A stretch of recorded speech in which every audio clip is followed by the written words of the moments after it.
Hey family, welcome back to my video. Today we will see, what if Harry Potter was lost son of Albus Dumbledore? Before we start, I would like to extend my sincere thanks to the original author of this story for granting us permission to use it in our YouTube video. Your generosity is greatly appreciated. The author's creation and the original stories link in the descriptions. Please do check that first. Now enjoy the video. Bumblebee Blood by Professor SS19. I did promise a nice Albus FIC, and in this story he is back to his old fatherly self, looking after poor Severus as he faces the ugliest threat of all, detection from Lord Voldemort. But at the same time, Albus is searching for something or maybe someone, a secret that he has kept hidden for so long, and he decides to enlist Severus to help him. What they discover, however, will change both their lives, forever. Dedicated to mentor figures everywhere. Special shout out to Mrs. McClanahan for being mine, and letting me become myself, instead of some foul parallel self. Chapter 1. He took in a deep breath and raised his head, so he was finally looking into the mirror with the enchanted glass. He waited for a long moment, watching as the mirror seemed to consider what it would reflect. Finally, it settled on an image, and it was just as painful as he had imagined. He was staring at himself, admittedly from a few years before, dressed in darker robes and standing in a shady room where there was very little light. His arms were held close to his body, creating a cradle, and lying half asleep within that cradle was a child.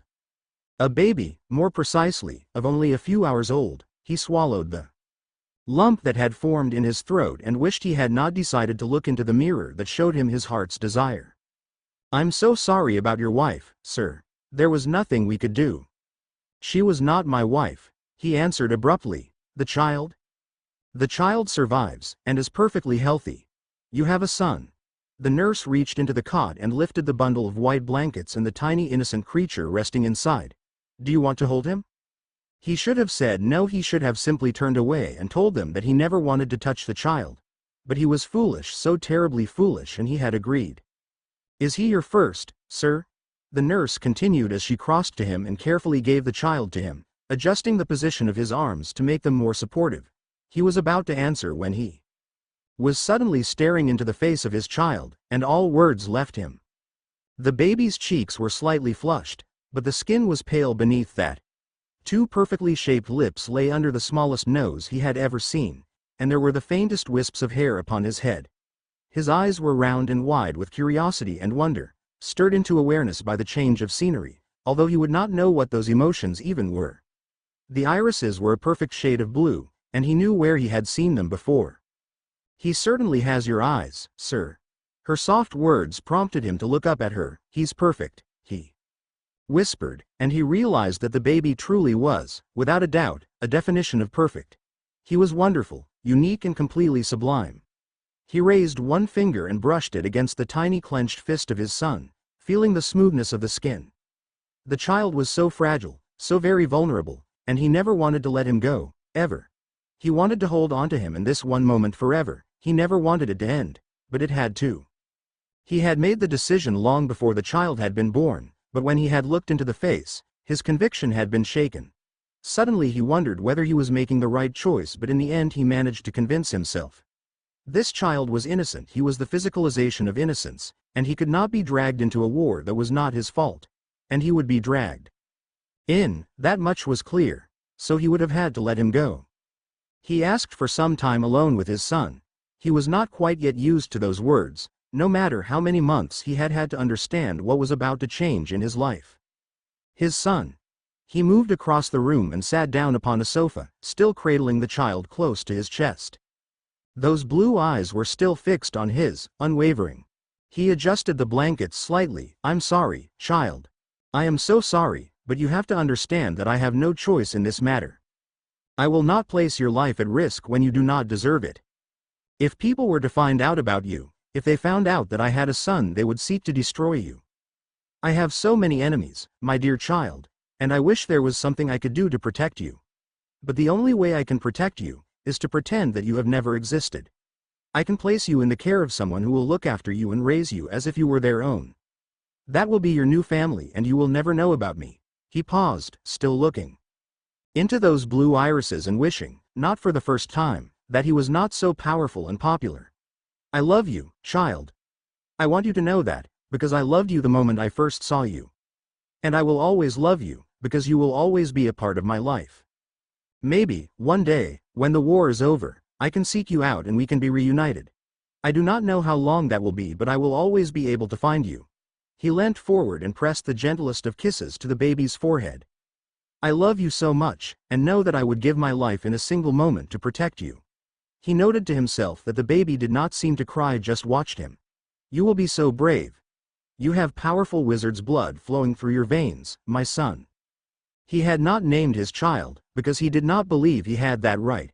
He was abandoning this child, leaving him alone, without a father or a mother, and although he knew it was the best thing to do, that did not mean it was right. It would never be right to do such a thing. So he had not named the child. He had simply sat, watching him, rocking him back and forth in his arms until the baby had finally fallen asleep. He was asleep now, and his father was simply enjoying the soft rhythm of his breathing and the warmth that the baby emanated against his chest. He swallowed, knowing that it was most likely time. He reached into his pocket and pulled out a small pendant hanging from a silver chain. This is for you, to keep. He tucked it into the blankets, careful not to wake the child. It was the side profile of a lion, true to his Gryffindor nature, with red pieces of crystal haphazardly combined together to create a mosaic effect. One piece was missing. He had kept that for himself. You will always have someone to watch over you, wherever you are. He stood and gently rested his son in the cot, taking one of the external blankets from him and tucking it back into his robes. I love you. He never wanted to stop saying it, that he loved him, that he wanted to keep him. He held his head up high as he turned and walked away, but could not resist that final look back. I love you, he whispered. He sighed and returned to the present. Everything had changed that day. The fated the 1st of January, when he had had to sacrifice the one thing that could have made his life complete. He had walked away, forced the nurse to never admit to what she had seen, and never looked back. He did not know what had happened to the child. He did not know where he had ended up. He did not know if he was even still alive. Something in his heart told that his child was still out there, somewhere, waiting for him. He turned to his desk and pulled open the top drawer. Beneath the magazines that detailed knitting patterns and how to transfigure goblets into toads, there was a tiny box that seemed so innocuous amongst the other things in his room, things. He picked out the box and lifted the lid. The interior had been magically altered so it was much larger than the outside, so he could hide any number of things there. The piece of splintered red crystal, for example.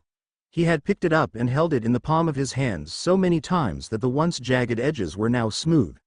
He would hold it between his index finger and thumb and hold it up to the light, seeing the glint and reflection. Envelopes, so many envelopes, some that were slightly worn and yellowed with time and age, others that were relatively new. And the blanket. A small, white blanket that he kept clean by enchanting it. He had preserved it in near perfect condition. He pulled it from the box and held it close to his chest, breathing in the scent of, well, he supposed, the scent of his son. The few reminders of a child that meant so much to him, the child he had never seen. His eyes were hot. He chewed his bottom lip. It was the dreams that were the worst. Wondering what this child may have become, what they might have achieved. The fantasies of moments they could have shared, his first words, his first steps, all the hugs that they had exchanged, all the moments when he had seen his son laugh. His first day at Hogwarts school, being sorted. When his mind was feeling particularly cruel, it would conjure pictures of what his son would look like, his eyes, but his mother's hair and features, and he would hear the damning whisper in his ear, what it just might have sounded like when his son had called him father. That was when his heart broke the most, when he was forced to picture what his child would have been like. He had wanted children, he had wanted a family, he really did, but this had just been an accident. It had been a night of desperation and want and fear that had led to something so beautiful, so perfect, and yet so terrible too. He had had no choice. That was what he constantly repeated to himself. He folded the blanket and placed it back into the box. He laid the letters on top and the piece of the broken pendant, as well as the memories and the remnants of his shattered heart. The part of his soul that he had sacrificed and given to his son, so many years ago. He put the lid back on, locked the box, and placed it back into his drawer. He glanced back toward the mirror, and saw himself again, with the child in his arms. There, he was rocking the child like he had done singing a soft lullaby under his breath, and in that reality, he would not have to leave. He would not have to give up the one thing that could have made his life complete. The one thing he could have cherished, beyond everything else. In that reality, he would have been able to keep his most precious possession. But that was just a dream. He put the cloth back over the mirror and resolved that, one day, he would dispose of it completely. Just like its parent, the smaller mirror verized was nothing but trouble. He closed his eyes and willed the tears to stop. Willed his heart to cease weeping. Willed his mind to stop making those pictures so vivid. A knocking sound interrupted his moment of total introspection. Albus, I must speak with you. Severus is being totally unreasonable once again. Albus Dumbledore opened his eyes, plastered a smile onto his face, and moved to unlock the door. Minerva McGonagall swept into the room, having already started speaking before Albus had even fully opened the door to her. Her normally impeccable bun was slightly out of place with several hairs descending down the sides of her lined face. She pulled her emerald robes tighter around herself, glancing at Albus. He is being stupid, once again. Severus, you cannot expel a student just for pure curiosity. I think you will find, Minerva, that the brat looked into my pensive and violated my most secret memories. Severus Snape's voice was trembling with barely restrained anger and, to Albus' practiced ear, hurt. I want him out. Just because Mr. Potter saw some of your memories? You were blinded by your fixation with him being just like his father, which he is not, Minerva shouted back, clearly slightly tired and incredibly irritated. Albus watched them, bemused, two of his closest friends. Just take his side, Minerva, that's fine, because you always take the side of the Gryffindors. Severus folded his arms into either side of his black cloak and scowled blackly at Minerva, his black hair framing his face and slightly windswept, adding to the angry countenance he was wearing. I seem to remember I took your side when discussing the event in question, Minerva shouted back, and Albus finally decided to intervene. Minerva, Severus, if you would not mind, I can hardly think with your heated discussion. Would someone like to explain exactly what has happened here? Minerva looked set to do just that, but Severus beat her to it. Potter looked into my pensive during the occlumency lesson this evening. That was no reason to throw a jar of cockroaches at his head, Severus, Minerva snapped, and Albus straightened his back. Severus, you know I do not tolerate violence of any kind against the students. I knew you would be like this, Severus bellowed back at Dumbledore. You and your precious Potter, with that censure. Severus whirled on his heel and stormed out of the office, slamming the door behind him. The portraits on the walls quivered with the impact and uttered their own opinions about the volatile potions master, which Dumbledore quelled with a raise of his hand. He turned to look at Minerva, who was watching the door. Make sure Mr. Potter does not repeat what he has seen, Minerva. He murmured quietly, and she glanced at him. I am sorry, Albus. He just pressed my buttons. He was simply being Severus, something we should be thankful for. He is under much stress at the moment, Minnie, as you know well. He resorted to using her affectionate nickname to calm her down, and she nodded. I know. I just think, sometimes, when it comes to Mr. Potter, he does. She trailed off and looked away. Albus reached and touched her arm gently. You are allowed to be protective of your students. You know Severus would be the same if it were a Slytherin in question. Come, let me walk with you to your office, and then I will venture into the dungeons to find Severus. He held the door open for her, and as they walked down the spiral staircase, he paused. I suppose this means he will not be doing the occlumency lessons any further, then? Minerva smiled, just slightly. He said something in that vein, yes. Along with what he would do to Mr. Potter if he ever saw him again. I believe it involved disemboweling. I thought this may be the case, which is problematic. I must do what I can to convince him. Good night, Minerva. See you in the morning. He left her at her office and continued down the stairs, into the dungeon, wincing slightly at the darkness and coldness that lingered in the underground corridors. He sped up, drawing to a halt outside the black door that led into Severus' office. He listened by the frame. Insolent, annoying, arrogant little brat, he smiled despite himself and tried the door handle, which turned easily. The wards that Severus used to protect his office never could withstand the headmaster. That was one of his privileges. He entered the office, eyes falling on his younger friend, who was sat at his potions workbench. scrubbing at a particularly persistent stain that had caught his attention with a cloth. "Hello, Severus." Severus did not look at him. "We are not speaking." Albus smiled at the words and how Severus was cleaning his desk. It was something Albus also did on a regular basis when he needed stress relief.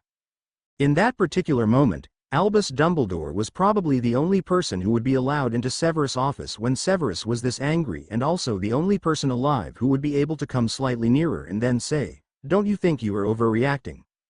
Just a tiny, overreacting? Severus leapt to his feet and positively glared at Dumbledore. He violated my memories and saw the moment when his blessed father suspended me in the air and proceeded to undress me in front of most of the student body. "How dare you suggest I am overreacting?" Rage and fury sparked from his very being, and the fact his fists were clenched and his whole body was shaking had not escaped Albus. "Severus," he tried to soothe, but Severus was not in a mood to listen. "Get out, headmaster," he said, turning away. "You really believe I would do such a thing? Forgive me, I did not mean to insult you by suggesting that what has happened is unimportant, but Severus, Harry will never reveal what he saw, and I doubt he was particularly pleased he saw his father being a cruel and vindictive bully to someone they mutually dislike." Severus' voice was pure venom. "I am sure he is delighted." He sat back down at his desk, picking up the cloth and starting to terrorize the stain once more. Although he was making it clear that the conversation was finished, Albus was not so sure. He was concerned. Severus was often volatile and easily upset, but he tended to stew in silence rather than this sort of rage, which was wearing his emotions on his sleeve. Yes, he was more willing to open up to the headmaster, who had seen him in every state imaginable, but this was different. "What is wrong, Severus?" Severus hesitated before replying. He looked into my pensieve. "No, that is not the true matter here."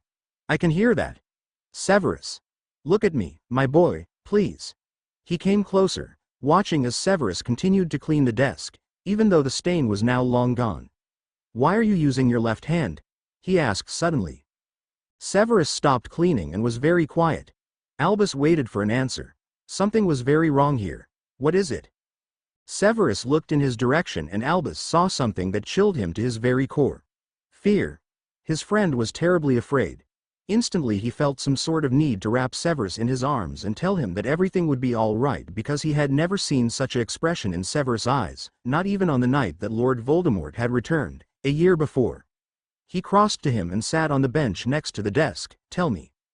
"He has marked me," Severus murmured, as if the words were dirty and as if the admission was even more so. Slightly confused to Severus' statement, Albus raised an eyebrow. "What do you mean?" As if irritated by Albus' ignorance, Severus pulled back his right sleeve and thrust his wrist in Albus' face. "See." Albus looked at the bloodied red mark that was carved into Severus' wrist. "Ah. Thurisaz, am I correct?" He reached out one finger and traced the mark gently. "What does this mean?" "It means that he believes he has a traitor in his camp, and has marked those whom he suspects." Severus' voice was shaking slightly beneath the facade of neutrality. "It appeared tonight, after dinner." "Severus, you must be careful." Albus wrapped his fingers over Severus' wrist and looked into his eyes. "I do not wish to lose you, my dear boy." "You want me to do the occlumency lessons with Potter, don't you?" Severus said after a moment. "I cannot ask anyone else." Severus drew his hand away from Albus and stood, turning his back. "Is this just another way to torment me, Dumbledore?"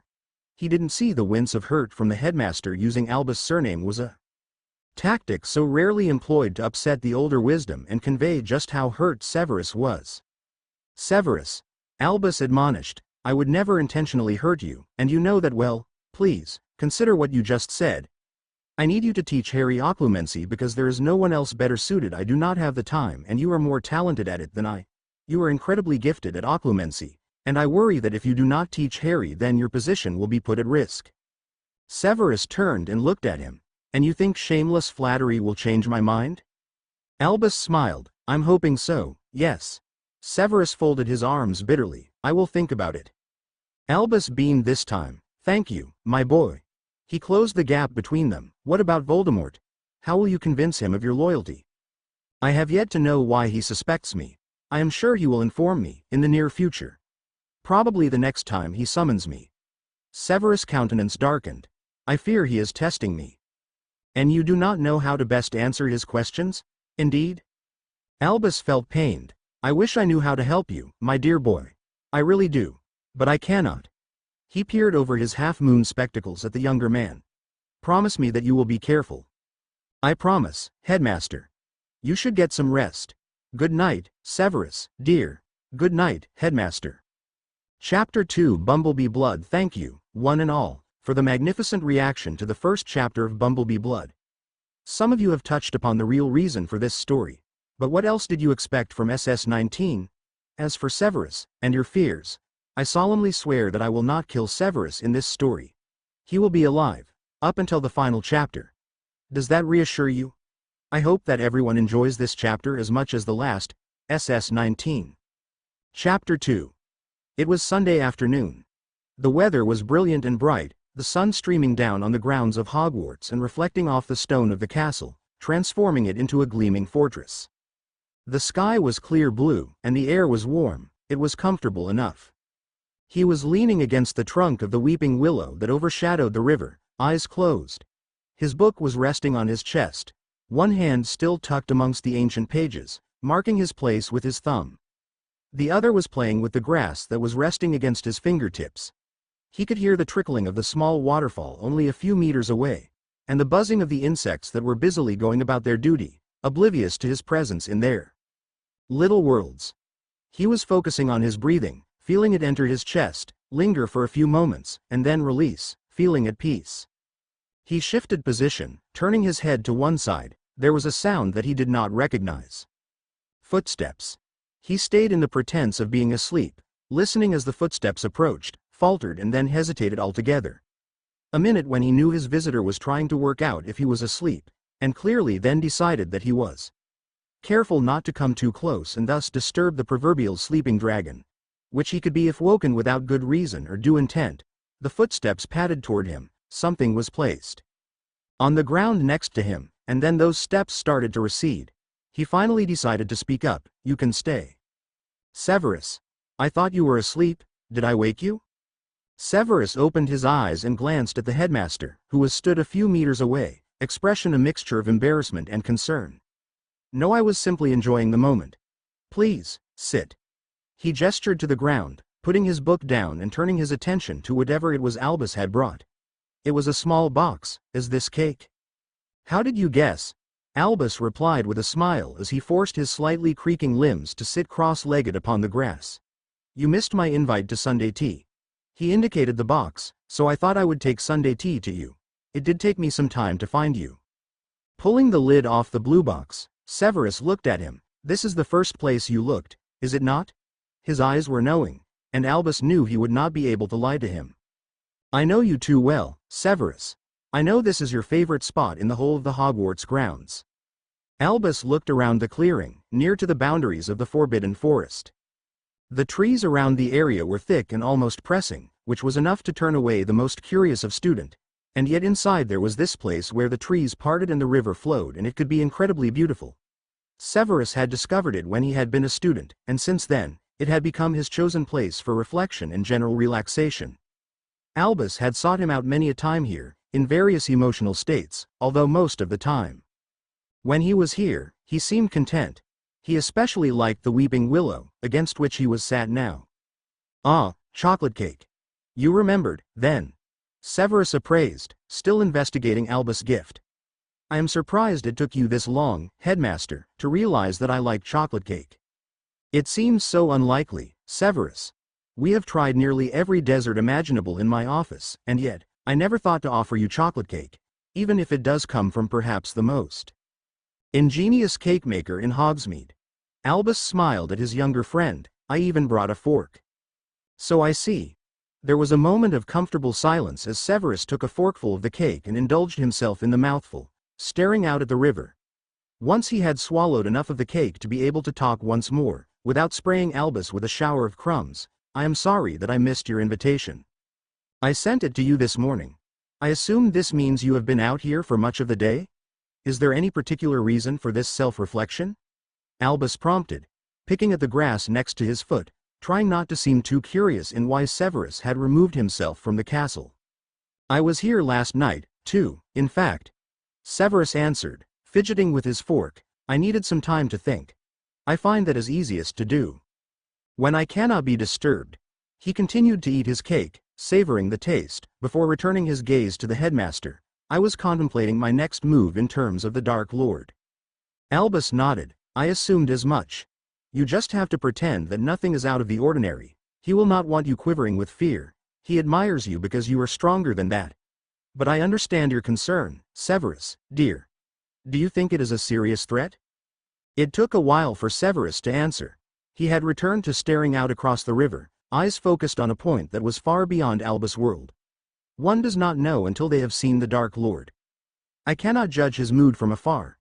And yet, he has not summoned me for nearly 2 weeks. Something is amiss here. He shook his head. I do not know what. He exhaled slowly, finishing his cake and putting the box back down on the grass. Thank you for the cake, Headmaster. Albus smiled. You are very welcome. I am glad you enjoyed it. He fiddled with his robe for a moment, and Severus picked up the nervous, almost anxious behavior. Headmaster? Is something the matter? Albus glanced at him. Pardon. You seem distracted, Headmaster. I know you well enough to make such an accusation. With evidence including how you have come all this way to find me, when you know that I often come here to be alone, and that you are picking at your robes as you do when you are uncomfortable. I seem to remember the last time being when you were attempting to ask me to teach occlumency to Potter. His voice softened slightly. What is it, Albus? Albus looked at him with a sad smile. You know me as well as I know you. What a pair we make. You are correct. I do have something on my mind, and I did not seek you out simply to give you some chocolate cake. I wanted to talk to you about something. Severus straightened, sensing that the headmaster was distressed about something. Go on. But I do not wish to burden you any further. You are already dealing with enough problems of your own, and I worry about. Headmaster. Severus interrupted. When has that ever stopped me ranting to you? And even if I have pretended that I do not wish to take up any more of your time, you have insisted that I speak to you. I use the same sentiment now. It would probably do me good to know longer dwell on whether or not the Dark Lord believes I am disloyal. I am not one for offering advice, but I shall attempt to do so to return the favor to you. You truly are a good person, Severus. I wish that I was the same. I am concerned that your opinion of me will plummet if I am to tell you my story. Albus answered, and his tone was dark. I doubt anything besides you moving Potter into Slytherin would make my opinion of you any lower, Headmaster. Severus answered with a wry smile. Considering you manipulate me into being a disloyal Death Eater and blackmail me emotionally into sitting with Black and the rest of the Order of the Phoenix once a fortnight, he was being lighthearted, but the expression of pure dejection on his headmaster's face made him trail off involuntarily. You are starting to concern me, Albus. What is the matter? Albus raised his head. I have a son. Of all the things Severus had been expecting him to say, that was one of the least likely. He knew, for a moment. His mouth hung open slightly in a very unappealing expression as he tried to process what the headmaster had just said. Son. Albus nodded, turning his face away from Severus. Recently? Congratulations. Severus thought that was probably the customary response to such a thing. I have heard that having a child is a very precious moment. To his horror, his soft words seemed to have caused tears to well in Albus' eyes, and he was not sure how to react to that. Albus. Albus shook himself. Sorry, my boy. It is difficult to hear it said out loud. Not recently. No, it was gone 30 years ago now. When he was born. He looked down at his hands, twisting in his lap. I abandoned him. His voice had the tiniest of trembles in the syllables. I left him when he was nothing more than a few hours old. Severus blinked. This was hard to take in, and also hard for him to comprehend. You had a son, whom you abandoned. Allow me at least to tell you the whole story, before you judge me. Severus, as I know you will do. As you are right to do, for what I have done is an unforgivable sin. Will you let me tell you what happened? Severus nodded, of course. Albus had always been one to listen to him, so he owed that as a favor. He was also, despite himself, intrigued. Albus seemed to be above such things as having children, and for him to admit that he had a son, albeit one he did not seem to know. It was just after Voldemort's rise to power, in the late 1950s. He had started to become much more violent in his methods, and we were facing great losses on our side. He was gathering followers, and attacking those I cared about. I lost so many friends, allies. Desperation and devastation became my shadows as I tried again and again to defeat him, and yet, nothing I could do seemed to even leave its mark on him. Albus shifted position, shaking his head. I withdrew from the battle to lick my wounds and try to recover from what was happening to me. I became nothing more than a shadow myself. People hardly saw me, and when they did, they saw not a leader. I was trying, but the despair was starting to sink in, like a poison. And as I became less powerful, Voldemort grew stronger. He stood, walking away from Severus, near the river bank. We dueled. Tom and I, just us. I defeated him, in that duel, but I did not destroy him. He fled, wounded, but nowhere near dead. I too was injured, but I returned to Hogwarts and the rest of the world triumphant. Tom swore revenge on me, stating that he would find some way to get even before the end. He paused, and then into my life came Morgan. To this day, I am not sure what she really did. She was just a person, someone I grew attached to, someone who seemed to understand the position I was in. She came to the castle often, and I grew fond of her. She did of me, too, and we would spend many nights simply talking. I was weak, Severus, and that was my only excuse for being so foolish. I suppose others would call it depressed. The world was dark to me, Severus, and I desperately needed some light. With Morgan, one thing led to another and he trailed off, leaving his meaning clear. She came back to me, a month later, to tell me the news. She was carrying a child. It could only be mine. And she wanted to know what I wanted to do. He swallowed, suddenly looking so many times his age. I wanted a family, Severus. Sometimes, I still do. But I knew it was not to be, so I asked her to hide. To take the child away, and go somewhere that she would be safe. I imagined that I would never hear from her again. He turned back to face Severus, his eyes sparkling with tears that were unshed. But she wrote me a letter, 7 months later. She was ill. Very ill. Carrying the child had weakened her, and she called me to her side, one last time. When I arrived, she was so very weak, Severus. But she wanted me to be there, because it was my child, and she knew that I had some unconscious attachment to the child, because that was the only way it could be. I stayed with her through her final weeks, trying to help her, knowing it would do nothing, calling the Medi Witch when the child decided that it was his time. He looked down at his hands. She died during childbirth. I think I expected it, in the end. But the child survived. My child. My son, in fact. He turned away from Severus so that the other could not see the torment in his face. I held him, Severus. He was so small, so very tiny, so very vulnerable. He needed to be protected, that, I knew. And in that moment, when I looked into his eyes, I thought that it could work. I could protect him. I was the most powerful wizard of all time, surely I could protect him? But it was not to be. Tom had sworn his revenge, and if word was to get out that I had a child, I knew that child would become a weapon. So I left him with the Medi Witch, and disappeared into the night. She doesn't remember I was there, she would only remember this child. And I walked away from him.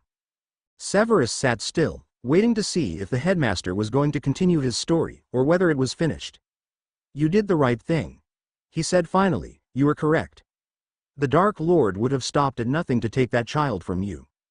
That is what I tried to convince myself, Severus, I told myself that it was the right thing to do. He was innocent, so very innocent. If he was elsewhere, Tom would never be able to harm him. Yet, I still believe it was unforgivable. Albus sat down heavily, raising his hand and dabbing at his face with his sleeve, seeming surprised that he had shed some of the tears that had gathered in his eyes. Severus leant forward. So why is this important now, headmaster? I understand that it is something that has burdened you, but surely now is not the time to be thinking about such things. I agree. I am heavily involved in the war, and somehow, I must force my mind to be clear. I cannot afford to be distracted. But, I have been considering mortality, recently, Severus. I am not immortal, and I am no longer young. I believe that, perhaps, my role in this war is coming to an end.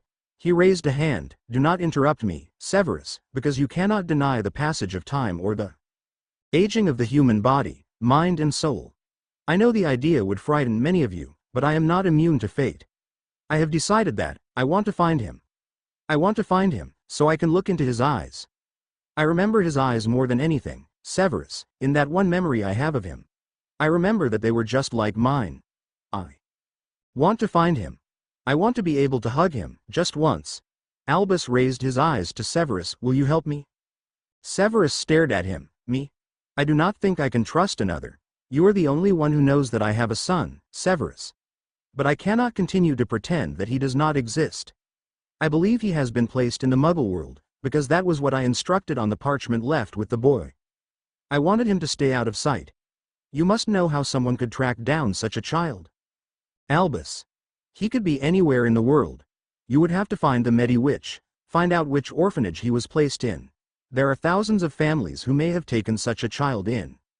Severus exclaimed, almost incredulous. It is the same as looking for a needle in a haystack. He saw something dim in Albus' eyes. I'm sorry. Oh. Albus answered. I thought it would be as such. He inhaled deeply. In that case, I kindly ask that you discard what I have said. I must remember that you are caught up in your own thoughts and your own dilemmas, Severus. Please do not think I do not appreciate that. I needed someone to talk to, and you were the first person that I thought of. I thought, perhaps, you would not judge me too harshly. Albus. You did the right thing. Had I been in your position, I would have done the same. No child deserves to be brought into a world like that.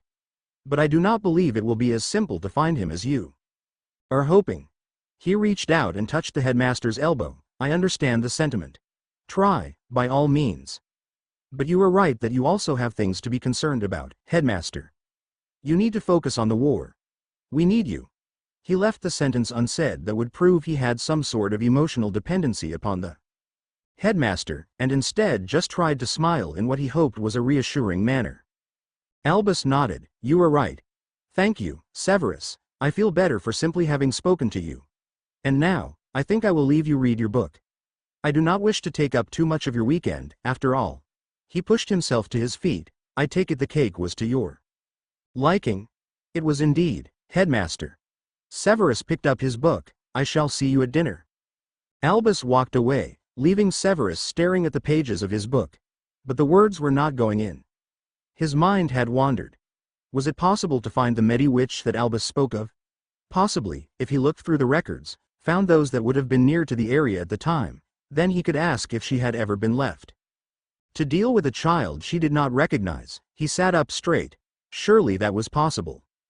Damn it, Snape. He whispered. He should leave well alone. This was not his life, after all. This was between Albus and his son.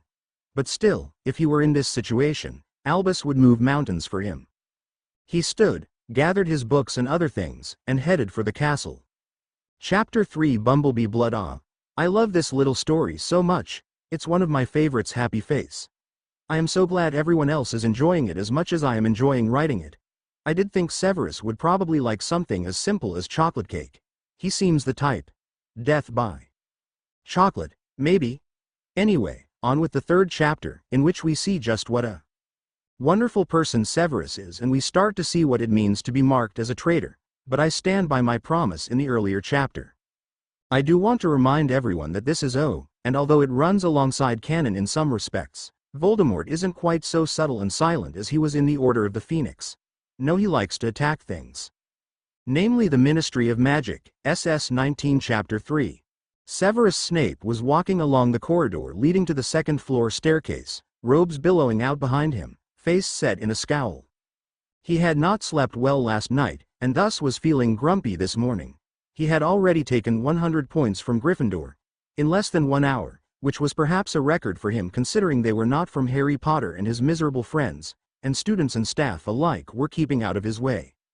They cowered in the corridor when he happened to walk past. As he started up the stairs, thoughts distracted and misplaced. Something was wrong. He could feel it. He hated the gift that his mother had apparently bequeathed to him. The gift of being incredibly perceptive, for he would never class it as sight, or Merlin forbid, the inner eye, as it did tend to keep him awake at night as he contemplated what may be happening in the world around him. Things that were, generally, out of his control. He stepped off the staircase and stopped striding when he was in front of the 2 gargoyles that regulated entrance to the headmaster's office. Acid pop, he announced, and the gargoyles accepted the password and sprang away to either side. He opened the door, pausing at the top of the spiral staircase to knock on the door, 3 sharp raps that the headmaster would know. "Come in, Severus." Albus was sat behind his desk, reading something to do with knitting and transfiguration, but he put the magazine down and smiled genially at Severus. "Good morning, my boy. How are we, this fine day?" Severus looked across at him. "They deserved it," he said without preamble. Albus knew the topic immediately. "I dare say." Minerva, on the other hand, does not agree. She has been by this morning, demanding to know why Slytherin have, once again, overtaken her house. I have managed to calm her down. He stood. "Have a seat. Can I interest you in a cup of tea? A biscuit, perhaps?" Severus settled himself in one of the chairs opposite the desk, shaking his head to the offer. "No thank you, I had breakfast a few hours ago."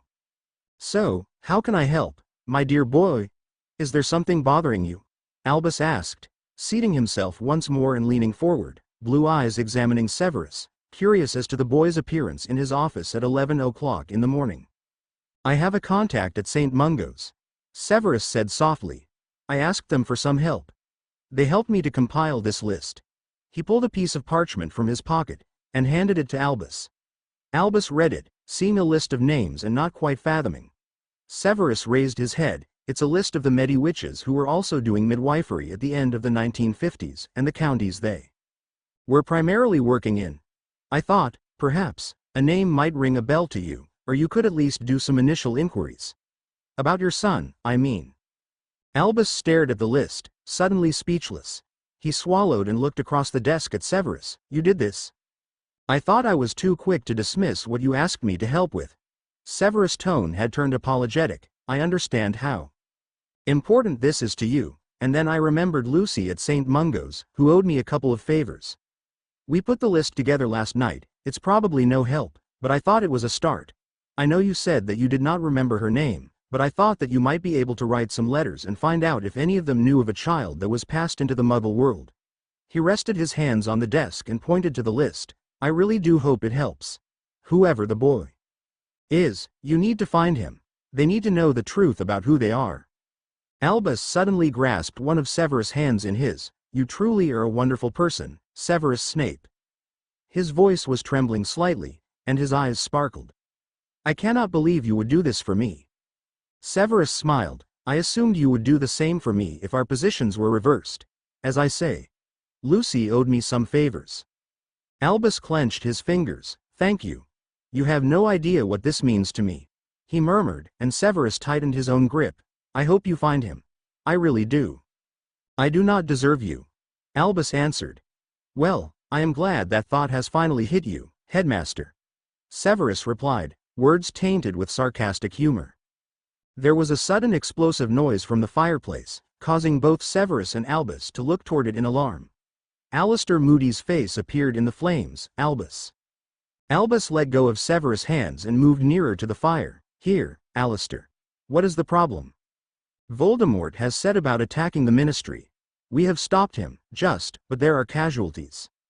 Albus glanced behind him at Severus, who had come closer to the fireplace, yet his face was suddenly very pale and Albus saw his hand go to his left arm, almost warily.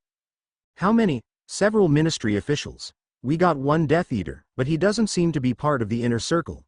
Alistair coughed. "Is Snape there?" Severus stepped forward. "I knew nothing about this," he said, and Albus could detect the lingering unease in those syllables. "What was he trying to get?" "We don't know." It seemed unprovoked. Alistair paused, as if listening to someone else. "I have to go. Albus, are you going to come and help us tidy this up?" "I can leave that, I am sure, in your capable hands, Alistair. I imagine I shall have to speak with the minister before long.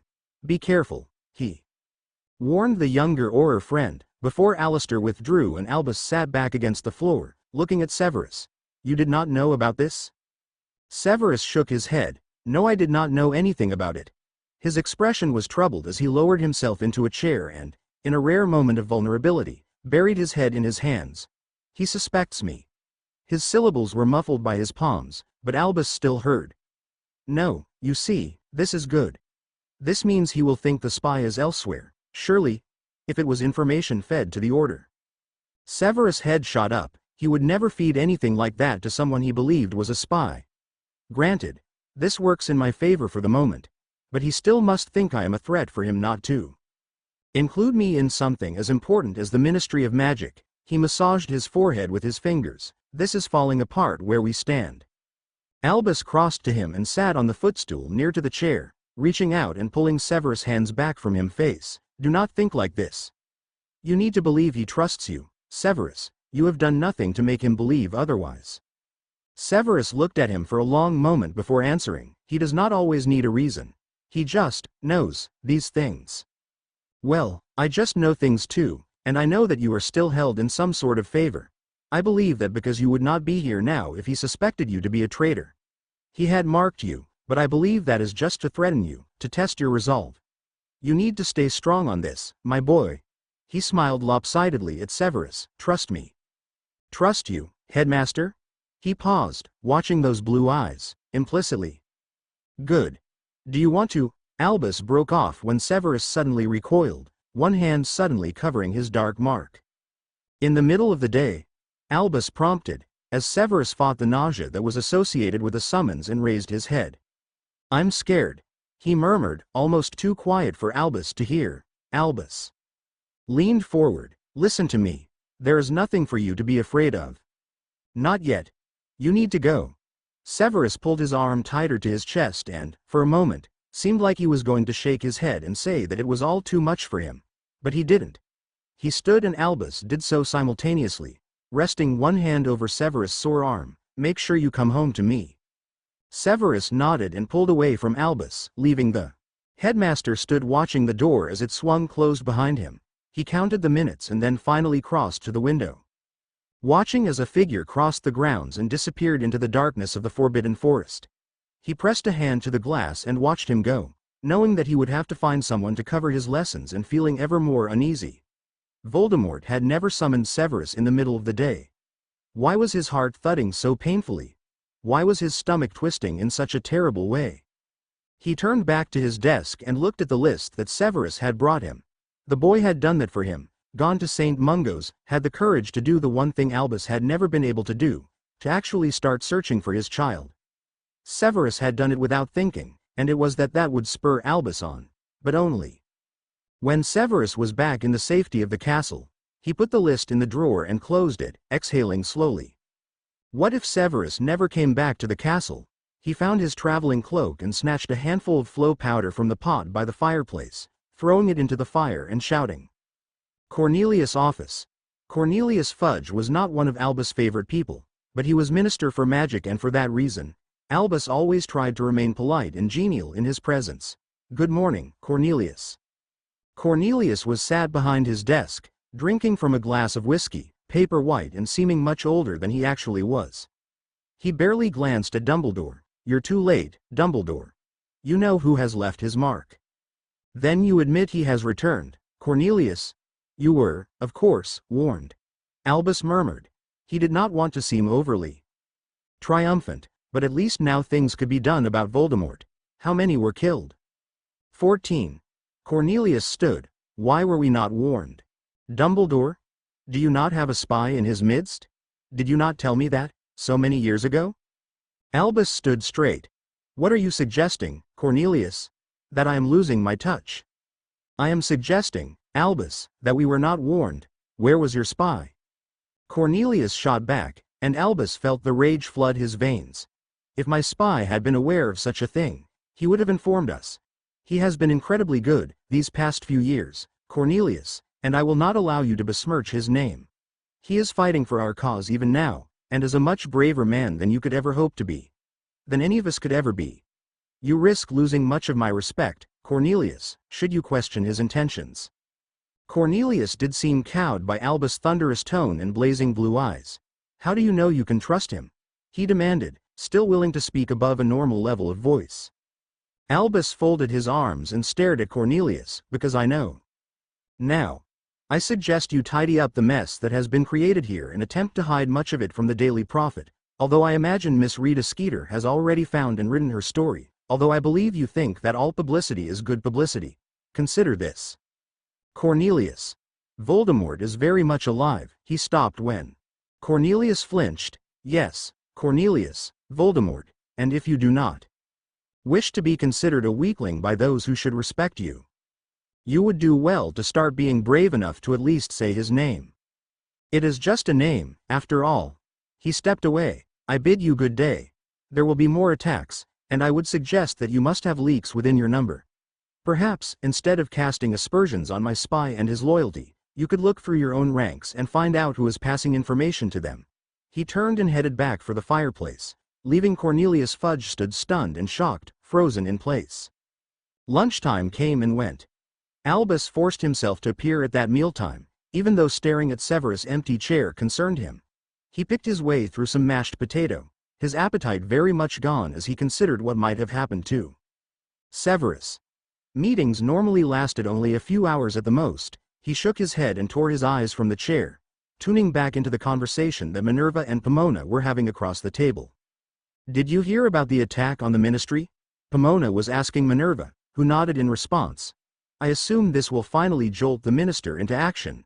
She raised her eyes and glared pointedly at Dolores. What do you think, Dolores? It almost amused Albus to see that Dolores Umbridge was wearing a similar expression to the one that Cornelius had worn when Albus had finished his assassination of his character. His mood sobered. He sighed and put his fork down. He really was not hungry. Albus had decided to take the fifth-year potions lesson that Severus should have been teaching. He arrived at Severus' classroom early, standing by the desk and wondering just what Severus had planned to teach his owl class. He picked up a small notebook that lay open, recognizing Severus' scrawling handwriting and reading the words that detailed the correct way to produce an invisibility potion. Albus smiled slightly when he realized that it could only be a letter of complaint to the editors of one of the many publications about his beloved subject that Severus always seemed to be reading. There were so many facets of Severus' life that he was not yet aware of, even though he knew much more than other people could ever hope to know. The classroom was cold and drafty, and Albus wondered how Severus never seemed to catch cold. He had decided on the potion that they would create, and when the bell rang, realized that he was looking forward to teaching this class. He would, finally, be able to see if Severus' opinions of his students were justified.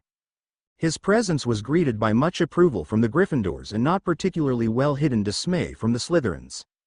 He smiled at Harry and his two friends, waiting until the students were quiet and watching him intently. Professor Snape has been called away for the day to attend to some business, so he has asked that I take over this lesson just for today.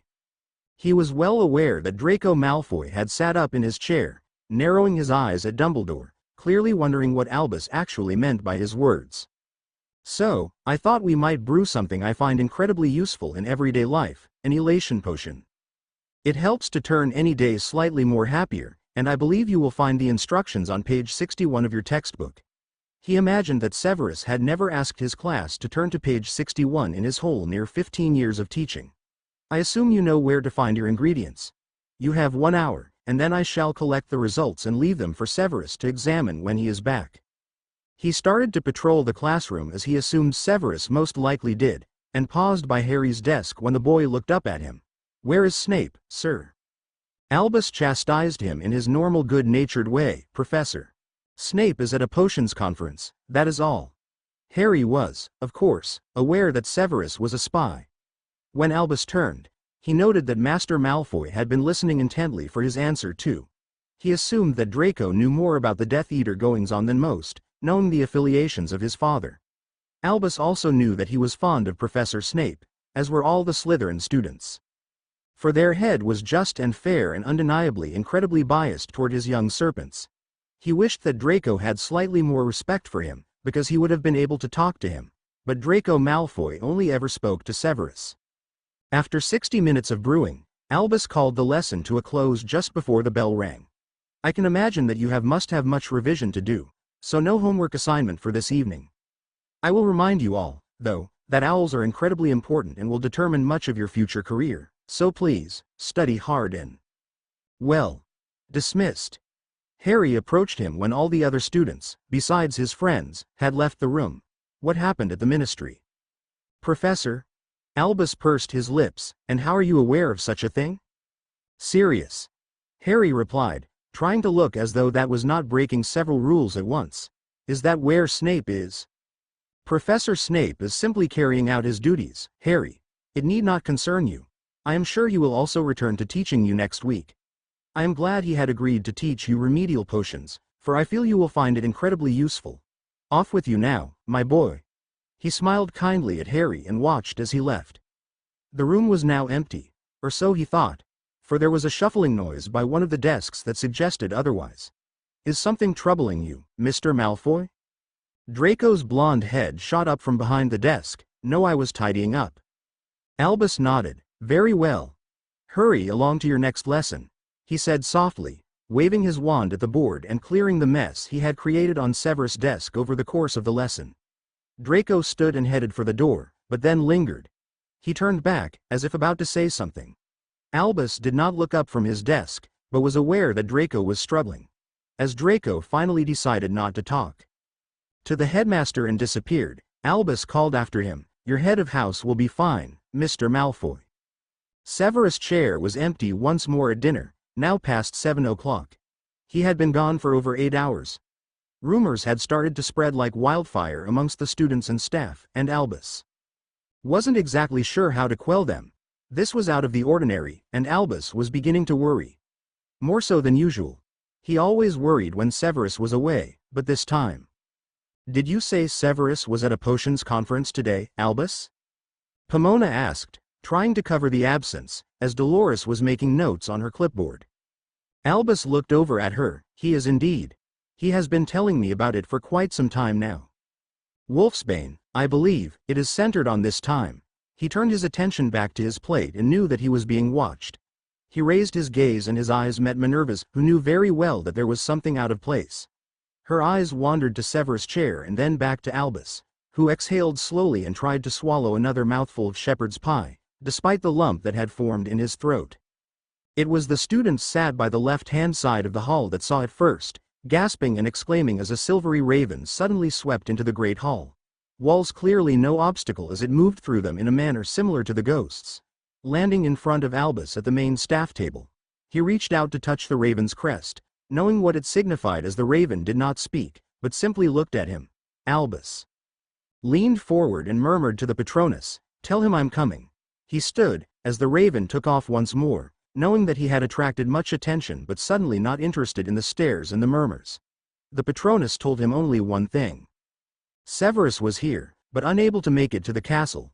He used the dungeon's entrance to the castle to step out into the darkened grounds, following the silvery trail of the patronus as it headed for the forbidden forest.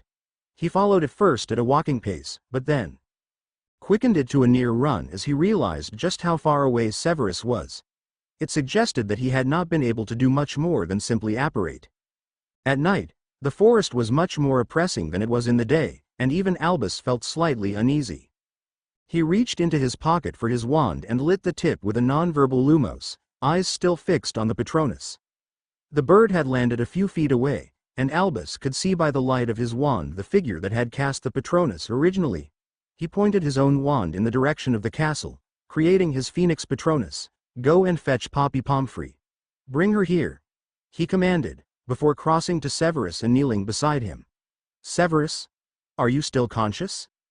A moan coupled with coughing answered him in what Albus supposed was an affirmative, and something like relief swept through the older man as he gathered the puddle of black robes, skin and blood up into his arms and pulled the crude Death Eater mask away to press a hand to Severus' cheek.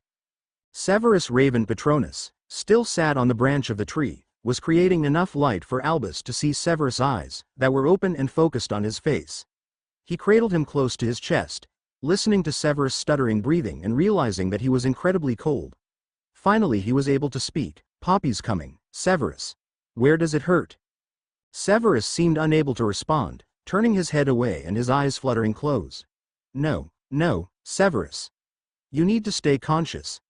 Albus pressed one hand to Severus' chest, and felt something warm ooze over his fingers. He looked down at the blood that now stained his hand and pulled Severus closer. Severus. Severus, please, stay with me. By the time they got Severus back to the castle, most of the students were in bed, which meant they were not disturbed as Poppy and Albus managed to settle Severus in the headmaster's office. In the light, the damage was much more evident. Poppy Pomfrey, wearing Her matron's outfit and a slightly worried expression fussed over the younger man, who was drifting between unconsciousness and some state where he seemed hardly present. He still had not spoken. Albus knelt on the bright blue bedspread next to him, watching as Poppy healed much of the surface damage and loosened his robes. To examine his chest. It does not look too bad, Albus, you can relax. He will pull through. These seem to be superficial. Why then is he so? Albus gestured to Severus, indicating the fact that Severus was not at all awake. Is that simply blood loss? He pressed a hand to Severus' forehead, feeling the remains of sweat and some sort of heat burning away under the skin. Severus, what happened? Poppy pulled her bloodied hand away from Severus' chest. It could be exhaustion. Would you know who have subjected to him to legilimency? If he believed Severus to be disloyal, yes. He brushed Severus' hair back behind his ears. I'm sorry, my boy. He murmured, looking down at Severus' hand, fingers lying limp against the blankets. Wanting to take hold of them and never let him go again, how could he continue to subject the boy to this treatment? Poppy drew away, having applied a bandage to the deep tear in Severus' chest. He's asleep. She and Albus listened to Severus. Quiet breathing for a long minute, until Poppy was satisfied. It was just surface wounds, Albus. I do not believe he has been through the cruciatus or anything of that nature. He will be better in the morning, although I recommend he perhaps stays in bed for tomorrow too. I highly doubt he will submit to that too, Albus replied, and Poppy smiled. No, I doubt he will either. She smoothed Severus' robe down. I suggest you take off these dirty robes and then put him to bed properly. It's a healing sleep. Wait for him to wake naturally. That will most certainly help. Make sure he eats something substantial in the morning and consumes some sort of fluid, and comes to see me in the evening. If you notice anything else, let me know. She smiled at Albus. He's in good hands here, Albus. She left him to it, as he undid Severus' bloodied robes and pulled the material away, leaving it in a pile on the floor that he would deal with in the morning. He washed his hands to get rid of the blood, and picked Severus up, trying to ignore just how light he was, and settling him under the blankets, trying not to irritate the bandaged wounds across his chest. Severus clearly was asleep, because he turned his head to one side, curling slightly in the warmth. Albus stroked his hair for a few minutes, sitting on the bed behind his friend, finally allowing himself to believe that Severus was here, alive, and not too badly hurt.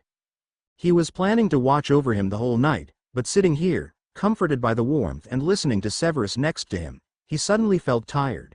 The day had been stressful. Tomorrow would be worse still when he would have to force Severus to relive what had happened, and he just wanted to rest. His eyes were heavy and he was slowly drifting off. The Medi witch picked the baby out from the cradle and handed him to Albus, who took him in his arms, looking down at the sleeping child and suddenly feeling as though his life was complete. He pulled him close to his chest, touching a tiny fist with his finger, listening to the breathing and feeling the warmth, and his heart felt as though it might explode with some sort of happiness. He had never felt anything so powerful, so emotional, never in his life.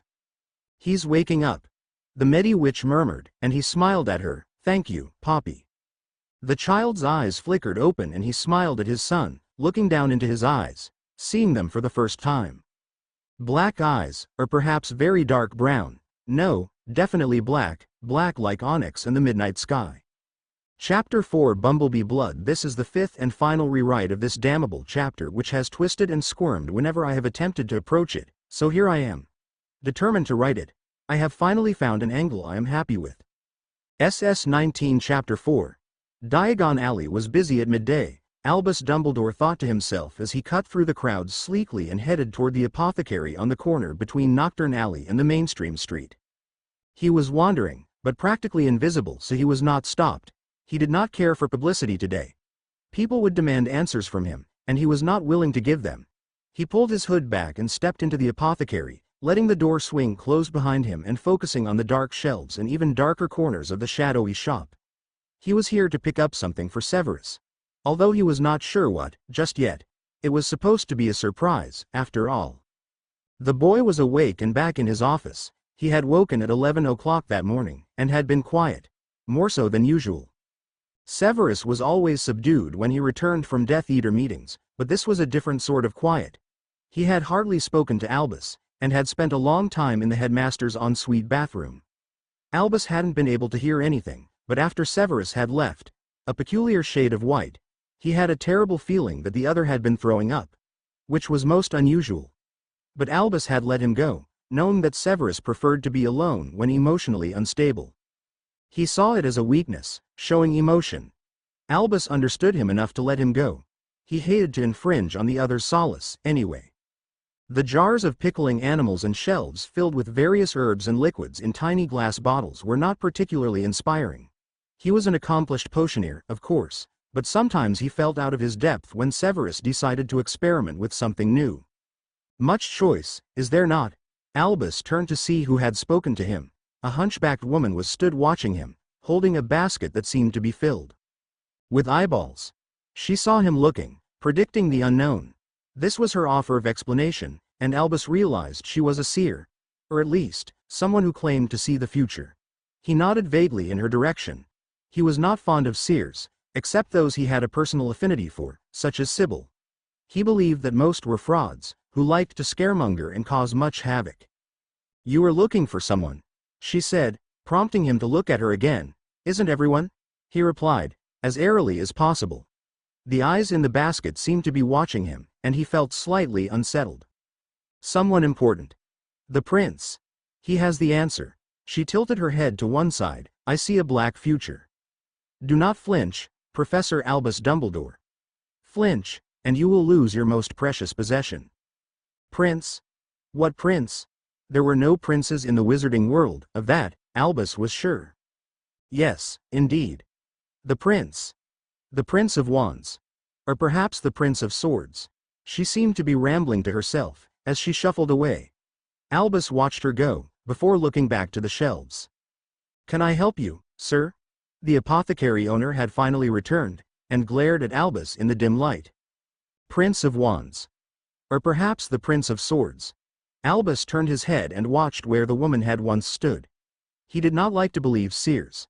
But he finally remembered where he was, and why he was there. "Yes. I wonder if you could help me." Albus had returned to Hogwarts after one beaker of whiskey in the leaky cauldron, so he was later than expected. Minerva greeted him in the hallway, and he politely inquired after Severus. "I have not seen him," she said in response. "He left some notes for his 7th years, but has no other lessons this afternoon, so I assume he is brewing." She did not sound particularly concerned. Albus narrowed his eyes. Something was concerning him, about Severus and his behavior. Usually, the boy was desperate to return to teaching, and hated leaving his classes alone because they misbehaved. His 7th years was his favorite class, too. He diverted from his original path and headed into the dungeons, checking his pocket watch, wondering if Severus had eaten that afternoon. He hesitated outside Severus' door.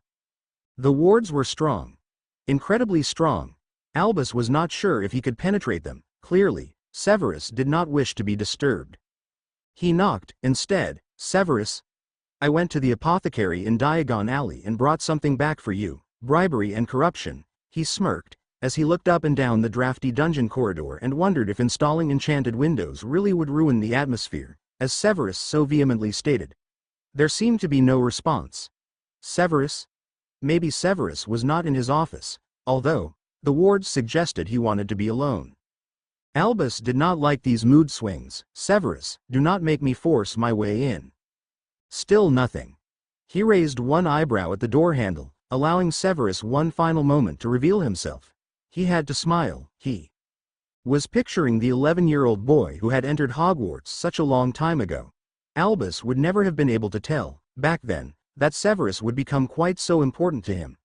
He remembered, almost fondly, the nickname Severus had made for himself. The Half-Blood Prince, inscribed into the front of his textbooks, and even though he imagined the teachers did not know who it was, they clearly did. It was then that it hit him. "He used to call me his Dark Prince. In a tarot deck, I assumed that would be the Prince of Swords. I thought you did not care for tarot." "I don't, but the Dark Lord did." Could it? No, that was simply not possible. Could the answer to his query truly lie with Severus?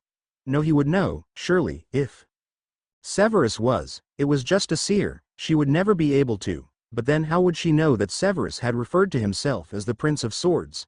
Why choose that particular His thoughts were interrupted when the door was pulled open and he was confronted with Severus. Severus, who was shaking violently, white-faced, and red-eyed. Albus looked at him, alarmed. Severus. Severus stared at him for a long moment. Then he spoke, and his voice was the harshest of whispers. I killed someone last night. Chapter 5 Bumblebee Blood. Sorry about the delay. I know I left it on a terrible cliffhanger. Random fact. Yes, I am in Pottermore. SS19 Chapter 5. I killed someone last night. Albus stared at Severus, unable to fully react to the words that had fallen from his lips, forced out from somewhere deep inside the younger man. He blinked once, hoping that he had simply imagined them, but a longer gaze at Severus, the state of his eyes and the paleness of his cheeks and the way his teeth were piercing his bottom lip. He knew it could only be the truth. He remembered to take a breath, aware he had not yet reacted to Severus' statement, but not even sure how to. He supposed the movement was involuntary. He would never have intentionally meant to hurt Severus in this way, but it happened. Anyway, he took a step back. Severus flinched, averted his gaze, turned his head away. I'm sorry.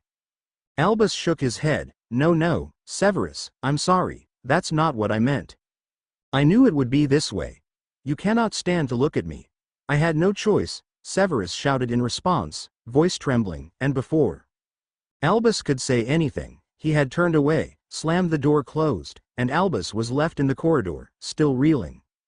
He paused for a moment. Severus, would you please consider opening the door? We need to talk about this. That was wrong of me. I was simply reacting to your statement. But I understand that you. He trailed off when there seemed to be no answer from Severus, and instead his mind filled with an image of Severus raising his wand, uttering the words of the killing curse, voice impassive and face set in a mask.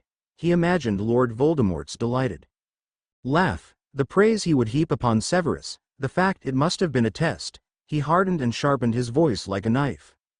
Severus. Open the door. Immediately.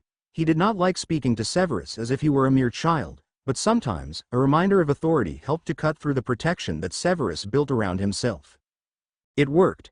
Albus heard the door handle turn and stepped into the room when allowed, not invited, closing it behind him and leaning against the frame, watching Severus, who was arranging books on his desk into piles of equal height and shape and size and thickness.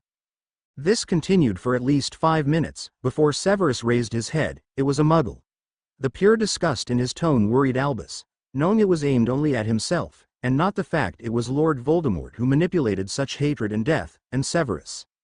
Severus. I assume it was a test. You don't understand. Severus replied angrily, I did not have to. I could have declined. Instead, I saw my own self-preservation as more important than that man's life. He pushed the books from the desk with a strangled cry of emotions that Albus could not even begin to fathom. Albus waited for the dust to settle before moving closer to Severus, approaching him carefully, like a wild animal who could lash out if provoked or frightened. Tell me. Severus looked up from the desk, slumping into the chair behind and still watching Albus. In all the details? As much as you can manage. Albus hoped that this, some sort of emotional cathexis, would help Severus to find some closure. Talking had always helped in the past, even if it had taken Albus some time to convince the younger wizard to open up to him and trust him enough.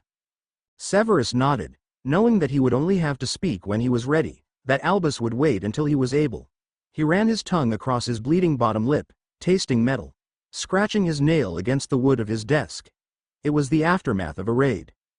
The smell of blood hung heavy in the air, infiltrating his nostrils as he stood, arms behind his back, trying not to breathe.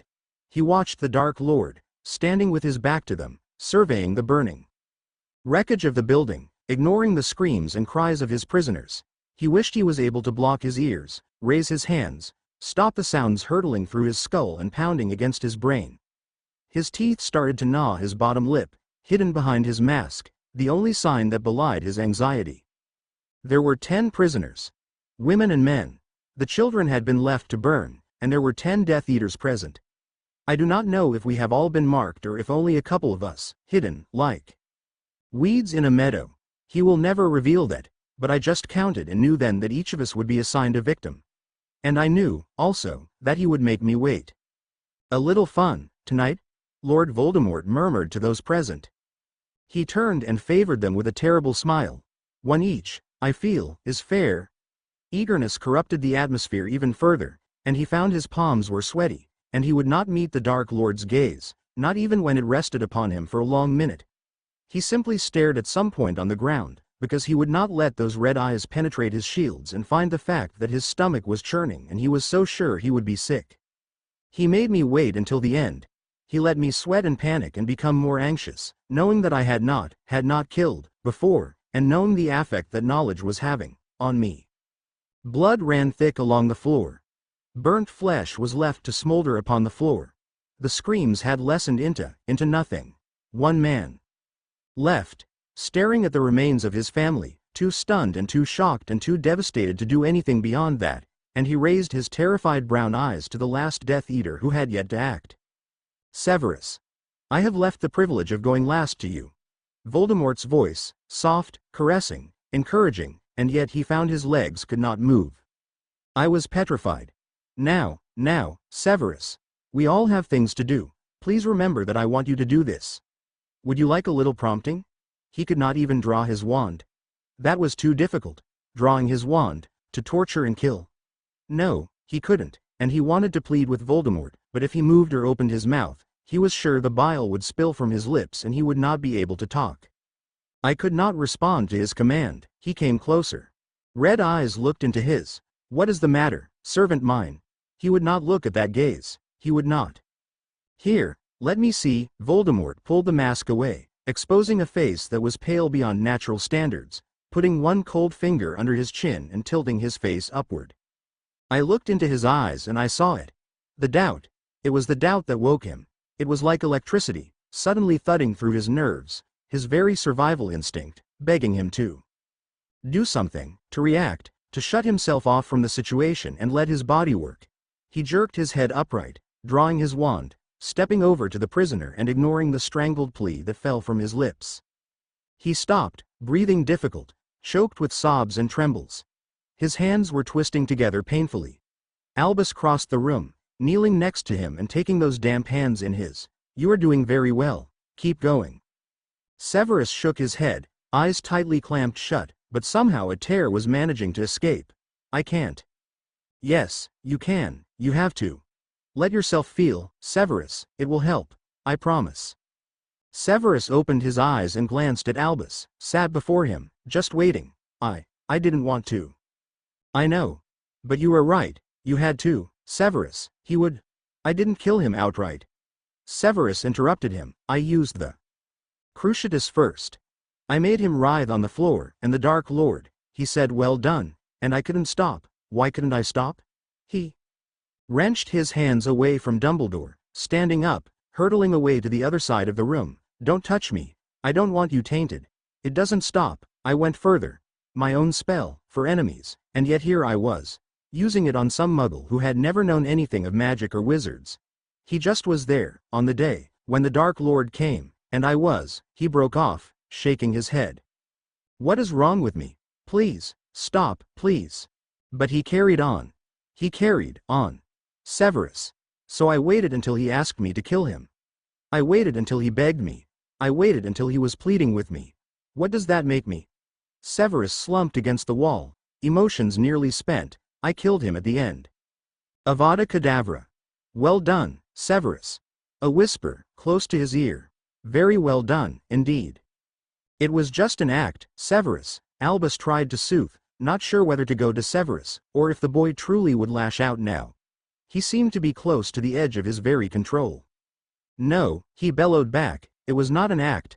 I felt it, I wanted it. He drew his wand from his pocket, staring at the black ash, before throwing it onto the carpet. Look at that. The last spell I cast, the killing curse, and I wanted it.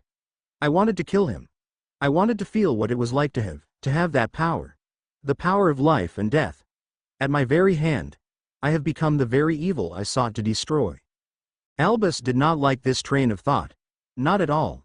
He stood and moved so he was opposite Severus. You are not him. Severus was very far gone in a haze of red and fog. So what am I, then, headmaster? What does that make me? Severus. Dark magic. The unforgivables, they do things to a soul. They feed on blood and use that to create the image of power. And any mortal man would be seduced by that power. That is not your fault. Anyone given the opportunity to end or preserve life would feel the same. That does not make you him. You were frightened. Severus, and that man. He was standing between you and safety, between us and the end of this war. Voldemort would have killed him anyway, and he would have killed you too. Or worse, you cannot do this to yourself. Severus did not seem to hear him. I hate myself. I thought perhaps I could learn to live with myself. I am just one of them. He collapsed into a sitting position by the wall, shaking his head. Albus watched him for a moment, seeing the tears that streaked his cheeks, the way his whole body trembled like a leaf, carried on the wind. He sat next to Severus, pulling a handkerchief from his robes and carefully wiping the tears away. You are proving to me, Severus, that you are not a Death Eater, simply because you are this upset about what you have done. You are a good person. I promise. He sat back and smiled at Severus. Severus. What holds together a wizard's spellbook? Severus looked at him, suitably distracted from his own torment by the ludicrousness of Albus' statement. What? Spell binding. Albus replied, without hesitating, and despite himself. Severus half smiled. Albus brushed a hand through his hair, looking into his eyes. You're hurting. But you'll survive. Severus looked away, raising a hand to his cheek. I'm sorry, I was.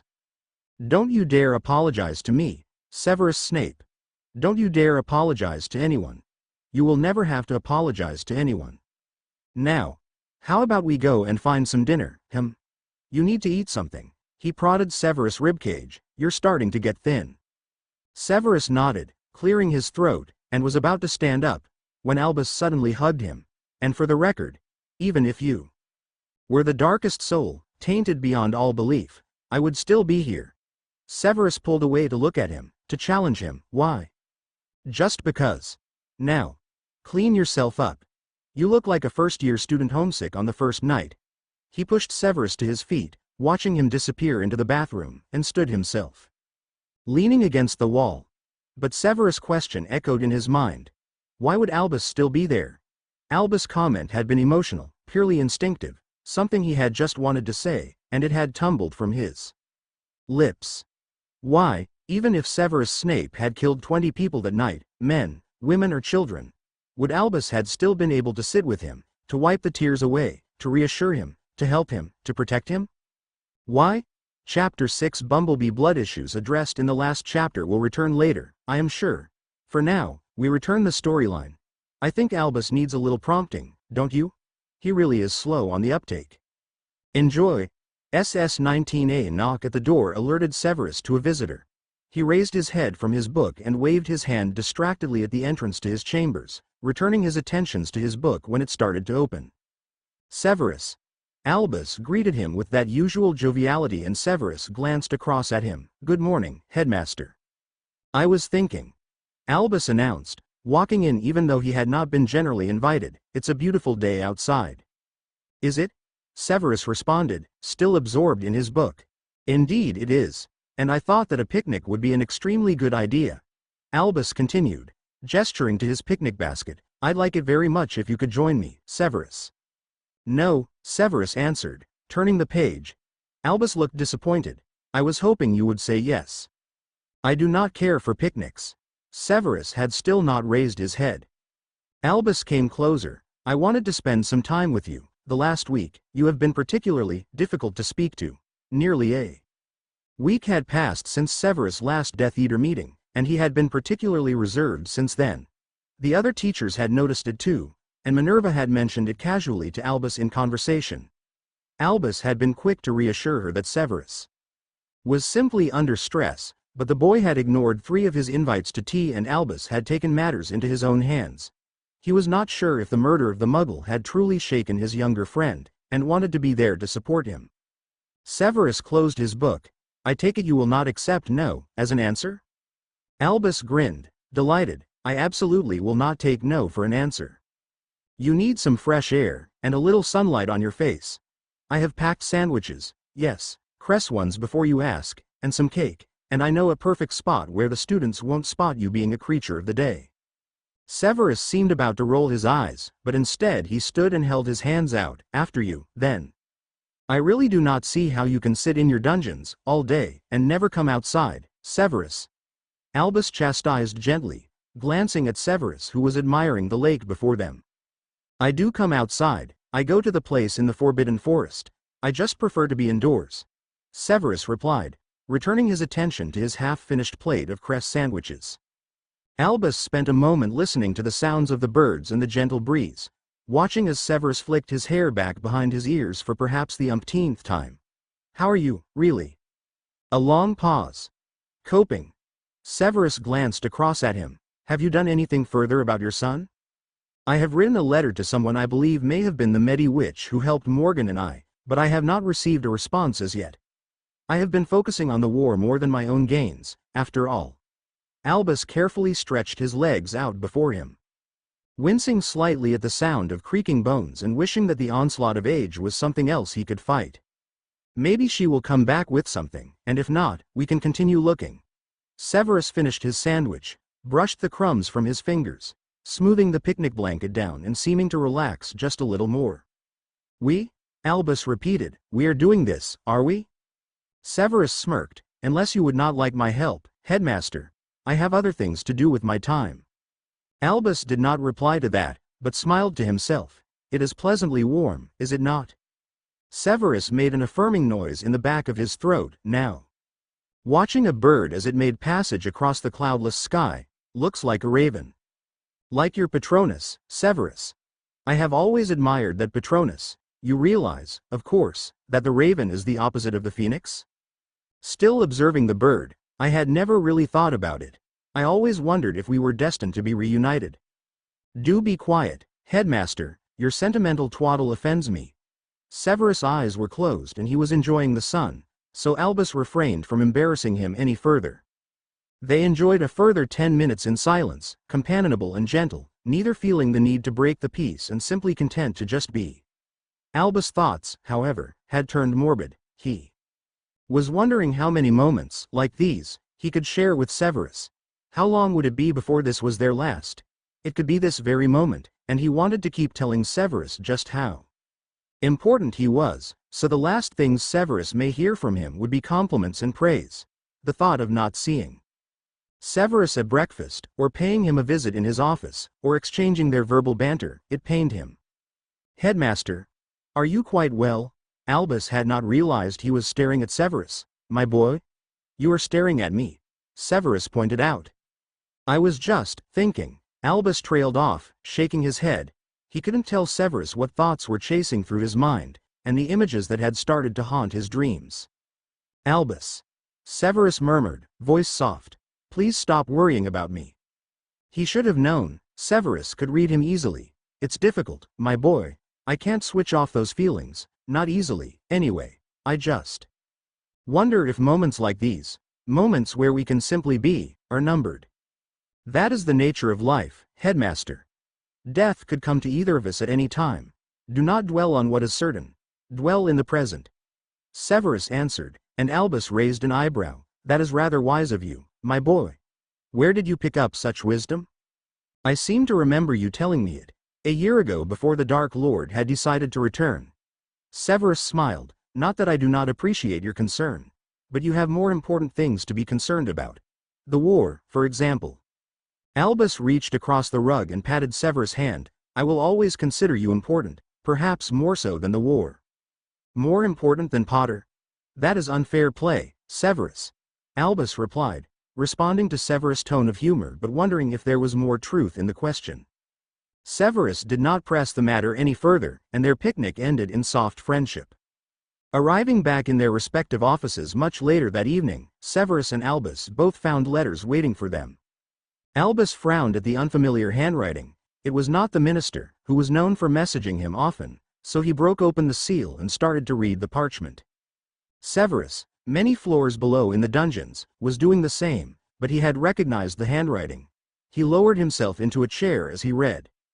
Albus couldn't hold the excitement any longer. He had to tell Severus, and he started down to the dungeons. Severus let his fingers fall limp and the letter drop into his lap as he reacted to the words. The door to Severus' office was unlocked, and Albus didn't think to knock before. "Severus. She remembers the child. She says she knows who the mother is, and she is willing to meet with me." He stopped abruptly when he took in Severus, collapsed in his chair, shoulders slumped. Severus. What is it? He crossed to the younger man, noticing pain and some sort of distress. Severus? His potions master looked up at him, gesturing blankly to the letter in his lap. It's my mother, he whispered, a tremble in his syllables. She's dying. Chapter 7 Bumblebee Blood Be Prepared to Hate SS-19. Chapter 7. He was nervous. Severus stepped into the dimly lit room, his footsteps soft against the carpet and his head slightly lowered. There was something morbid about this already. He looked up through his dark eyelashes and saw the figure lying in the bed, frail and pale and weak, his mother. She had seen him and smiled, and reached out a shaking hand to him. He crossed to the bed with more determination, taking her hand and kneeling next to her. Hello, mother. She looked at him. Severus. My dear son, I am so glad you could come. His mother had long dark hair that was similar to his and brown eyes, and she was thin usually, now practically a skeleton. Severus tightened his grip on her hand. Of course. It had been so many years since she had last seen him, and he seen her, because since the argument with his father and his removal from the family home, they had lost contact. The letter had been brief. What is it? The illness? The doctors think it's pneumonia. Even a witch cannot fight illness, Severus, even one with a brilliant potioneer for a son. Her voice was gentle, touched with affection, and he smiled despite himself. I'm not that good. I saw your name in a publication, just the other week, then. Professor Dumbledore in The Prophet, he mentioned you, Eileen. Prince whispered, not wanting to waste her strength, but still pleased to see him. I'm very proud of you, Severus. He ducked his head and almost flushed. Your father is too, I am sure. He tensed. Has he been here? A slight silence. No, he has not been since he left. Severus nodded abruptly. Good, he does not deserve to be here. Severus.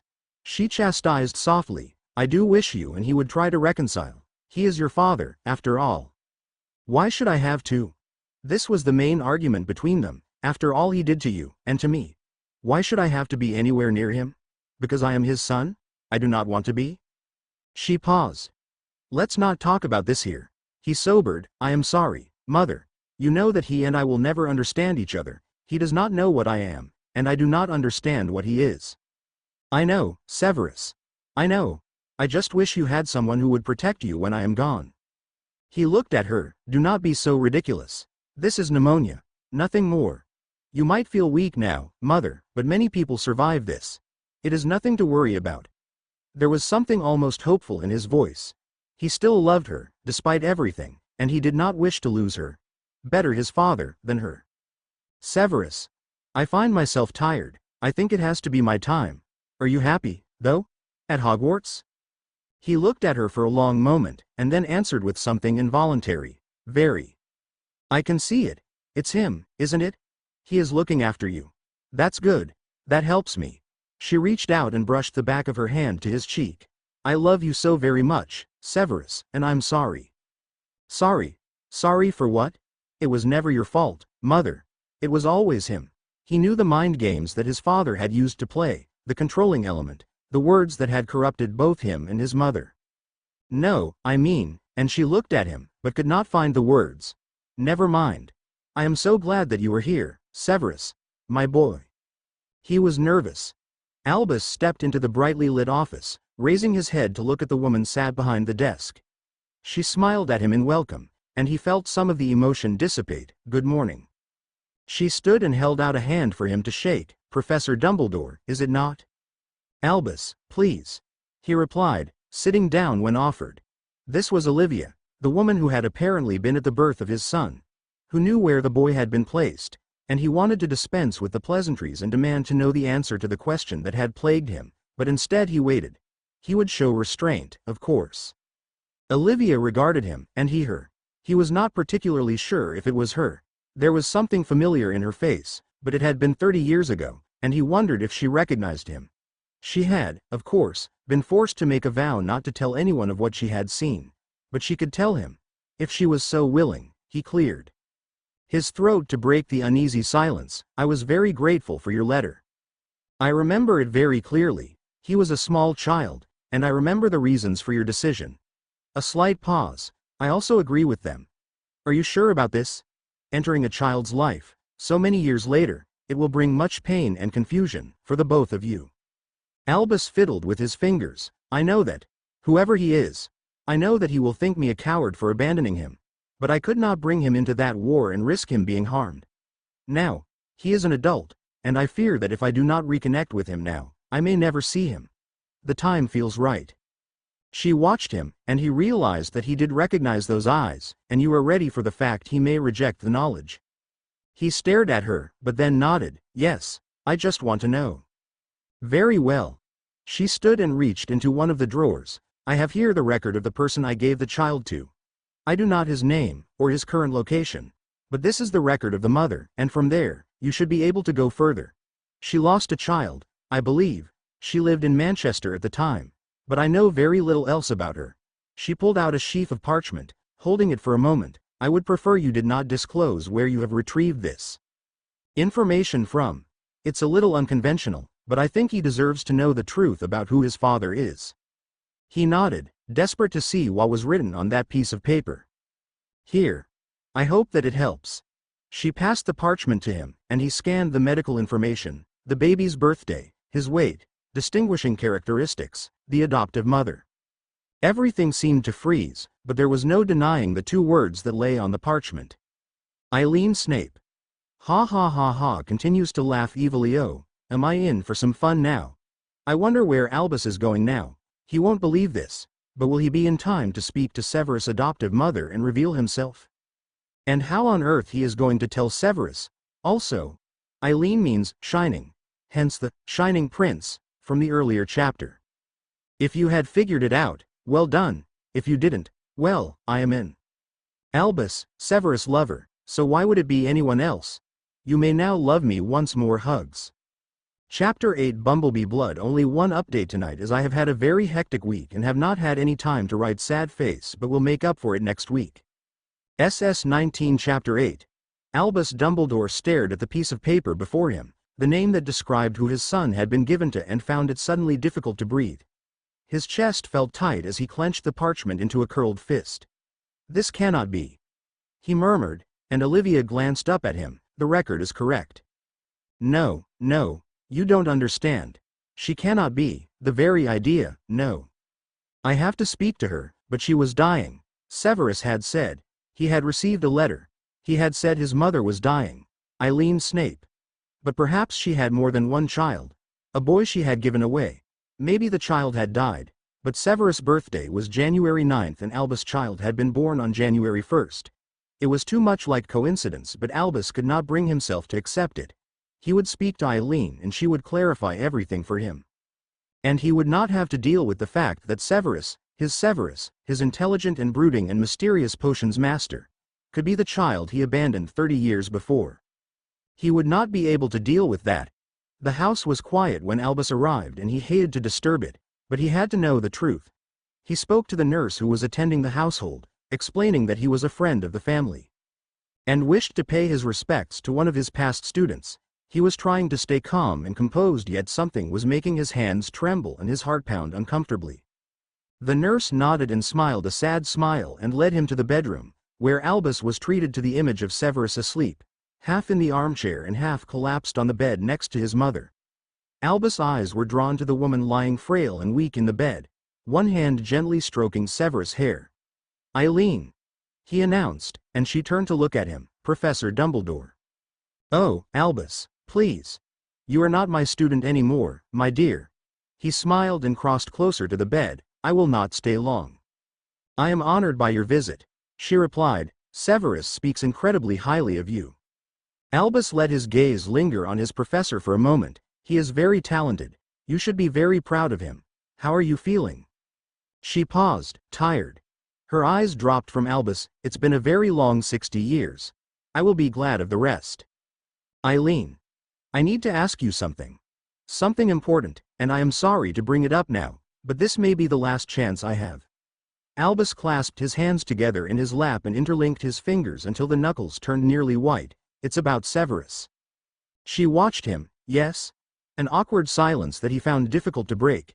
You see, the thing is, I need to know if he could just leave this.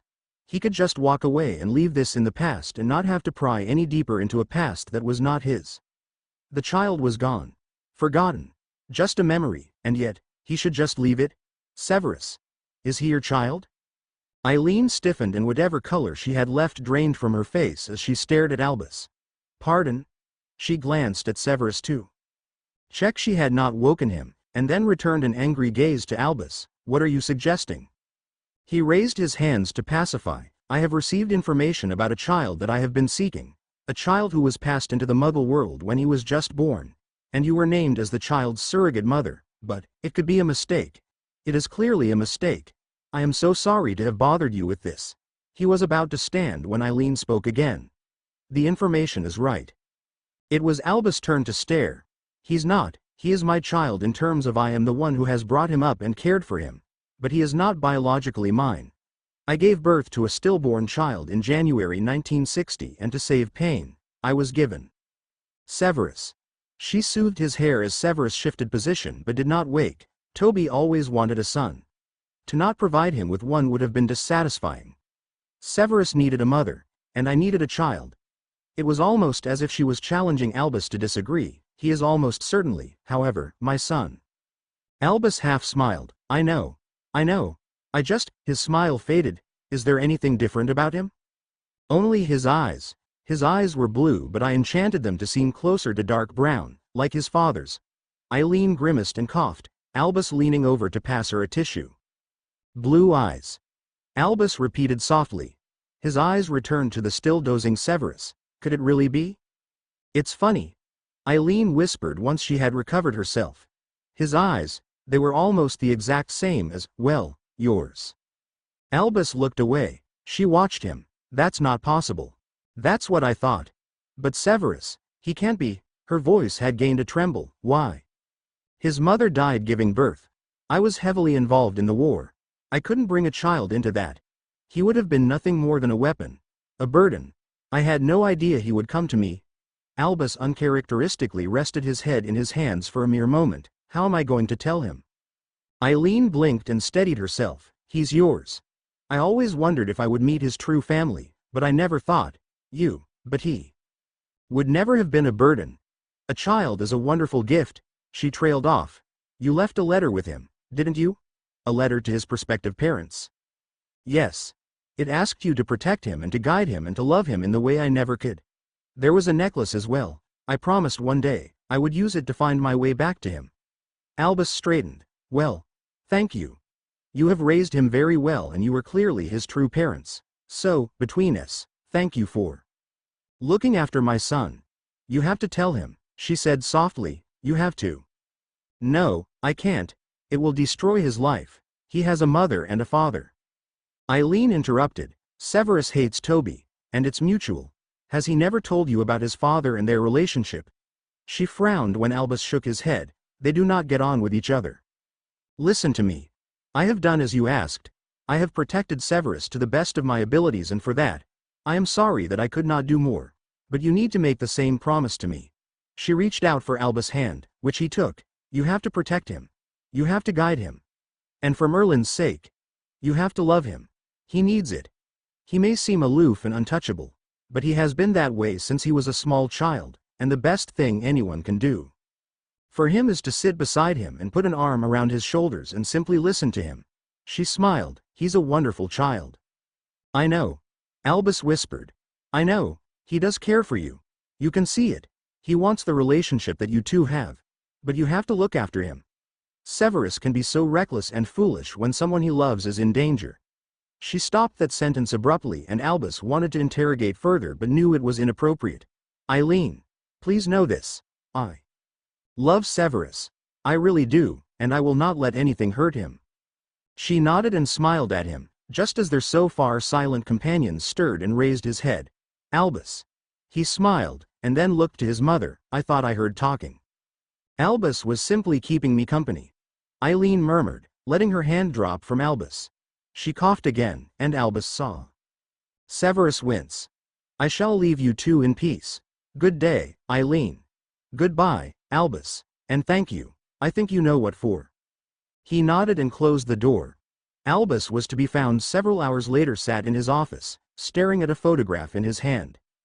It was the class of the year 1964 and there, in the front, was a certain sulking wizard with dark hair and very pale skin. Albus reached out and traced the outline of the teenaged Severus. This was his son. The child from the memory. He had missed out on so much, his boy growing up. He was not sure how he felt about the news, the fact that it was Severus, someone he truly cared for and did view him like a son. How he felt they had been connected. But Severus was also his spy. A weapon to be used in the war against Lord Voldemort. What could Albus possibly do now, because he would not send his son into the arms of Lord Voldemort, never again. The door opened and Severus entered.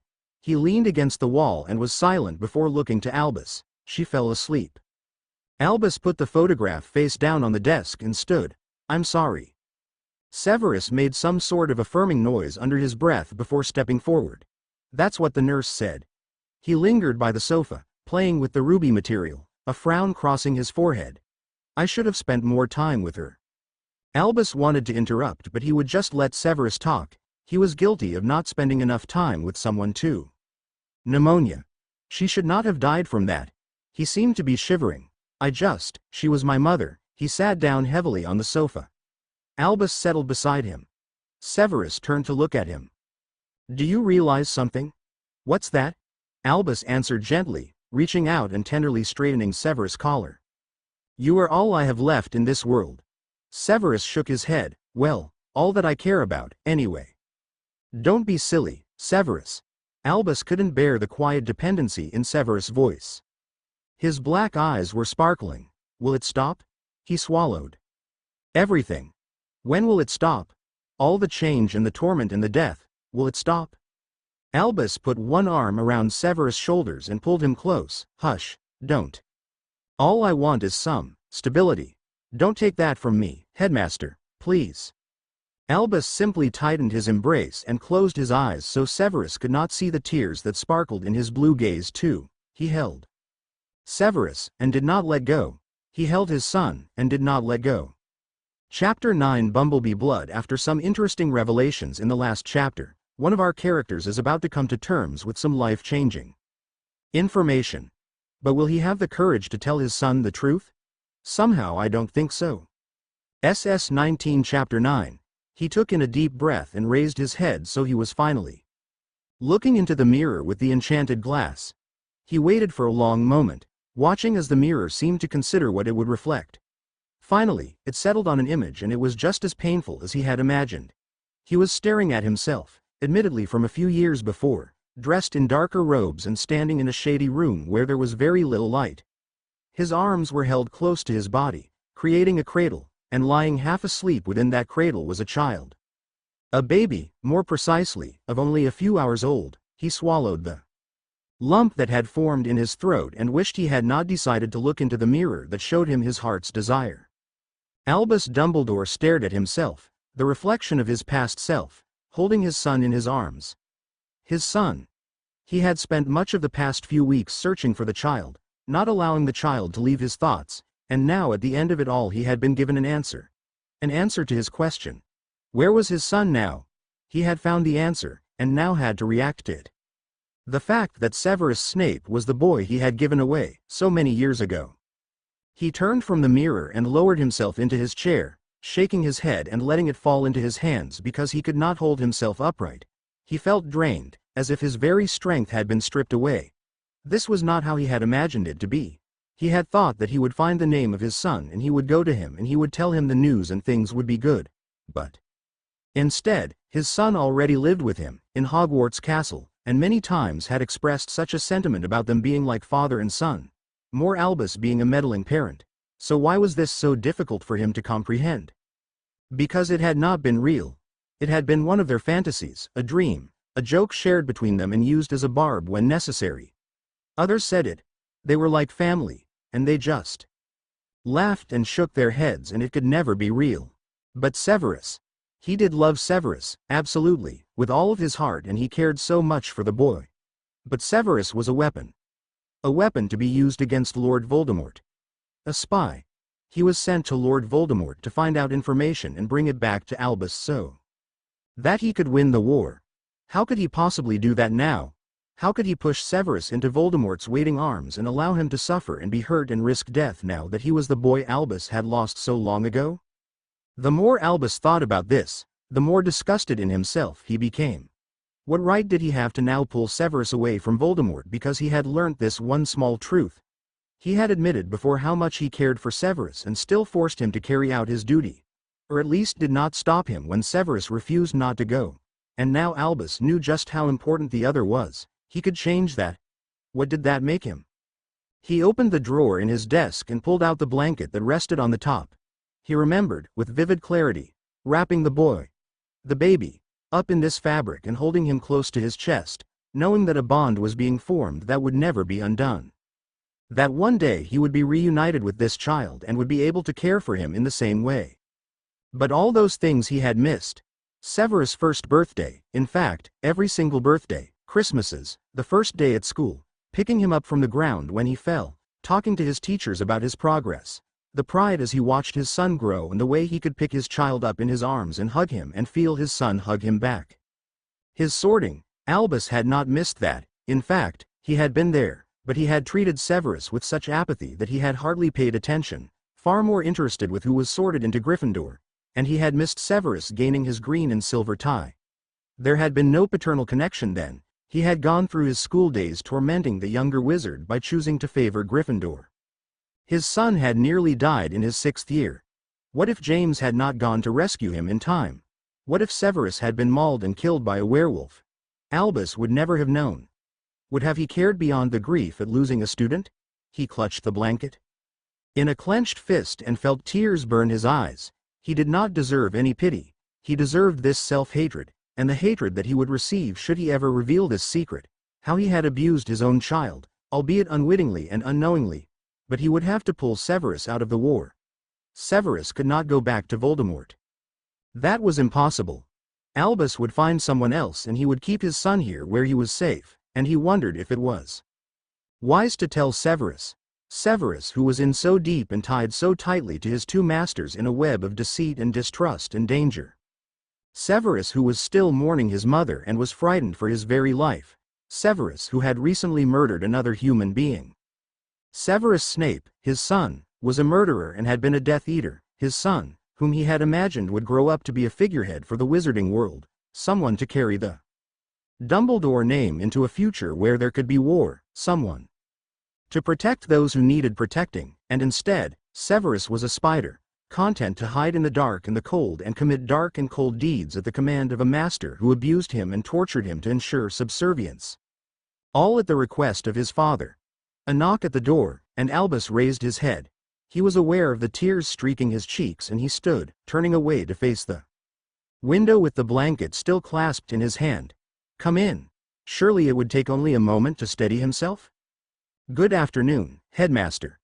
Severus closed the door and smiled in Albus' general direction before launching into, unfortunately. Potter has proved once again that he is useless at anything. If he just closed his mind, he would stop having visions. The Dark Lord is planting them for fun now, and I worry how much he has seen of Potter's mind. Severus paused mid-rant. Albus? Are you all right?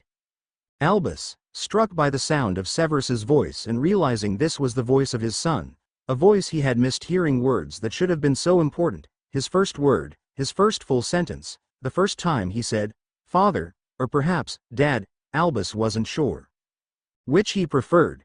The first time he had spoken in school or answered a question in class or spoken to a girl who may have been more important than a friend. Albus could not move. He could not turn to face Severus because he was still crying silently, and he would not face Severus because he would have to tell him the truth and he could not do that. Headmaster. Severus moved closer, leaning on the desk. What is it? Has something happened? Albus swallowed and looked heavenward, hoping the air would dry his tears and he would be able to talk to Severus reasonably. He made sure his voice was level. Fine, Severus, just contemplating. What were you saying about Harry? A pause. Then Severus had moved around the desk. And now I know there is something wrong because never in 5 years have you asked me to talk about Potter. Albus. What is it? You are worrying me. When he received no answer, Severus pressed a hand to Albus' shoulder and Albus half jumped, half flinched. Severus pulled away. "Did I hurt you?" Albus turned and looked at Severus' hand, still hovering a few inches from his forearm. Long fingers that had several scars but were also so talented at their work. When was the first time Severus had expressed an interest in potions? Who had been there to encourage him? Who had bought him his first book? What was it? Had he enjoyed it? When was the first time he had picked up a quill? Had he stained his fingers with ink and been bemused, leaving smudges over his parchment? When was the first time these fingers had held someone else's, felt the morning dew or thrown snow in a pre-adolescent snowball fight or picked flowers or stroked an animal? Albus. Severus broke through his haze. "What is it?" His eyes fell on the blanket in Albus' hand, and he withdrew slightly. "Did you find him?" Albus stared at Severus, those eyes he knew so well, seeing anticipation and wanting to tell him but seemingly unable to do so. He swallowed and steadied himself. He prepared to lie to his son. "No." Severus' face visibly fell. "Oh. I was so sure she would know. I am so sorry, Albus. But we can keep trying." He reached out and touched Albus' shoulder. "I promise that we will find him, Albus. I promise." He half smiled. "Wouldn't it be funny if it was someone you already knew? Shame it wasn't 15 years ago, then it could be your precious Potter." He backtracked when any remaining color disappeared from Albus' face. "Sorry, it was a joke." Albus tried to smile too and brushed a hand against Severus' cheek. "Oh. What would I do without you, Severus, my dear Kai?" He choked on the word child, "my dear." Severus smirked. "I am sure you would find a way, headmaster. I am not that important after all." Albus was about to contradict him, to tell him that Severus was the most important person in his life, but he stopped when Severus suddenly recoiled. "He calls, again. He is impatient at the moment. I have to go, Albus." Non-comprehending, Albus stared at him. "The Dark Lord." Severus prompted. Albus shook his head. "You can't." Severus stared at him. "What do you mean, I can't?" "I have to, Albus. It's only the Dark Lord. It's not like he is a maniac who could kill me depending on his temperament and whether or not I breathe out of time." Albus clutched Severus' arm. "You can't," he repeated, and his voice had turned more fervent. Severus pulled his arm away. "I will be back by nightfall." He started toward the door. Albus took a step forward to follow him. "Severus. I lied. I found him. I found my son." This stopped Severus in his tracks and he turned. "Why would you lie?" "I don't know how to tell him, Severus. I don't know how to tell him what a terrible person his father is." Severus turned to fully face Albus. "Albus, you are a very good person. You know that. One of the best. He would be proud to have you as his father. Can we discuss this when I return?" He was leaving again. "No, don't you see?" Tears again in his voice. "You can't go." Wincing when his arm stung again, Severus neared the desk. "Albus." He shook his head in disbelief and misunderstanding. "What is the matter?" "The matter?" Albus snapped. His voice became a shout and his tears tore strips from his words. "Look at this. This is the blanket that my child was wrapped in when he was only a few hours old. It's yours." He threw it at Severus, ripping open the drawer in his desk and pulling out handfuls of envelopes. "See these? Letters. Birthday cards, first day of school, his sorting, letters I wrote to my son and I never thought I would deliver. And it would have made more sense had I written, 'Dear Severus' at the top." He sobbed. "Do you see, now? Do you see? I am forcing my son to go to Lord Voldemort. I betrayed him when he was a child, turned away from him. Here. The necklace that I gave to him. Here is the missing piece." He pulled out the red crystal and laid it on the desk for Severus to see, the last piece of the lion. "All I ever wanted was my son to grow up happy and protected with me, and I have not been able to give that to him, either. You cannot go to Lord Voldemort. I forbid it. I will not risk losing you." He broke off and finally raised his eyes to Severus. Severus took a step back, picking the blanket up from the floor. There was something very unfamiliar on his face that Albus could not place. He put the blanket on the desk and without another word, left the office, the door slamming behind him and rattling on its hinges. Albus sank down into his chair and pulled the blanket close and let his head fall back into his hands, sobs choking his throat and the tears running into his beard and filling his mouth with salt. Whoa. That was hard. But so much fun. Wonder where Severus has gone. Oh. SS-19 Chapter 10 Bumblebee Blood. This one is definitely one of my favorites. I like the conflict in this one, which I imagine is about to become very interesting indeed. Thanks to my friend Impy who gave me the advice on how to end this chapter. I was really struggling. SS-19. Chapter 10. Your Most Esteemed Professor Headship. Peeves the poltergeist practically catapulted into Albus' office, startling and thus affronting Fawkes, who squawked and took off from his perch. Albus sat in his armchair by the fire, turned tired eyes to Peeves. Peeves. Snivellus is back in his office. Peeves sang delightedly, Snivellus and his. Albus cut him off with a glare. Enough, Peeves. Go and wreak havoc elsewhere.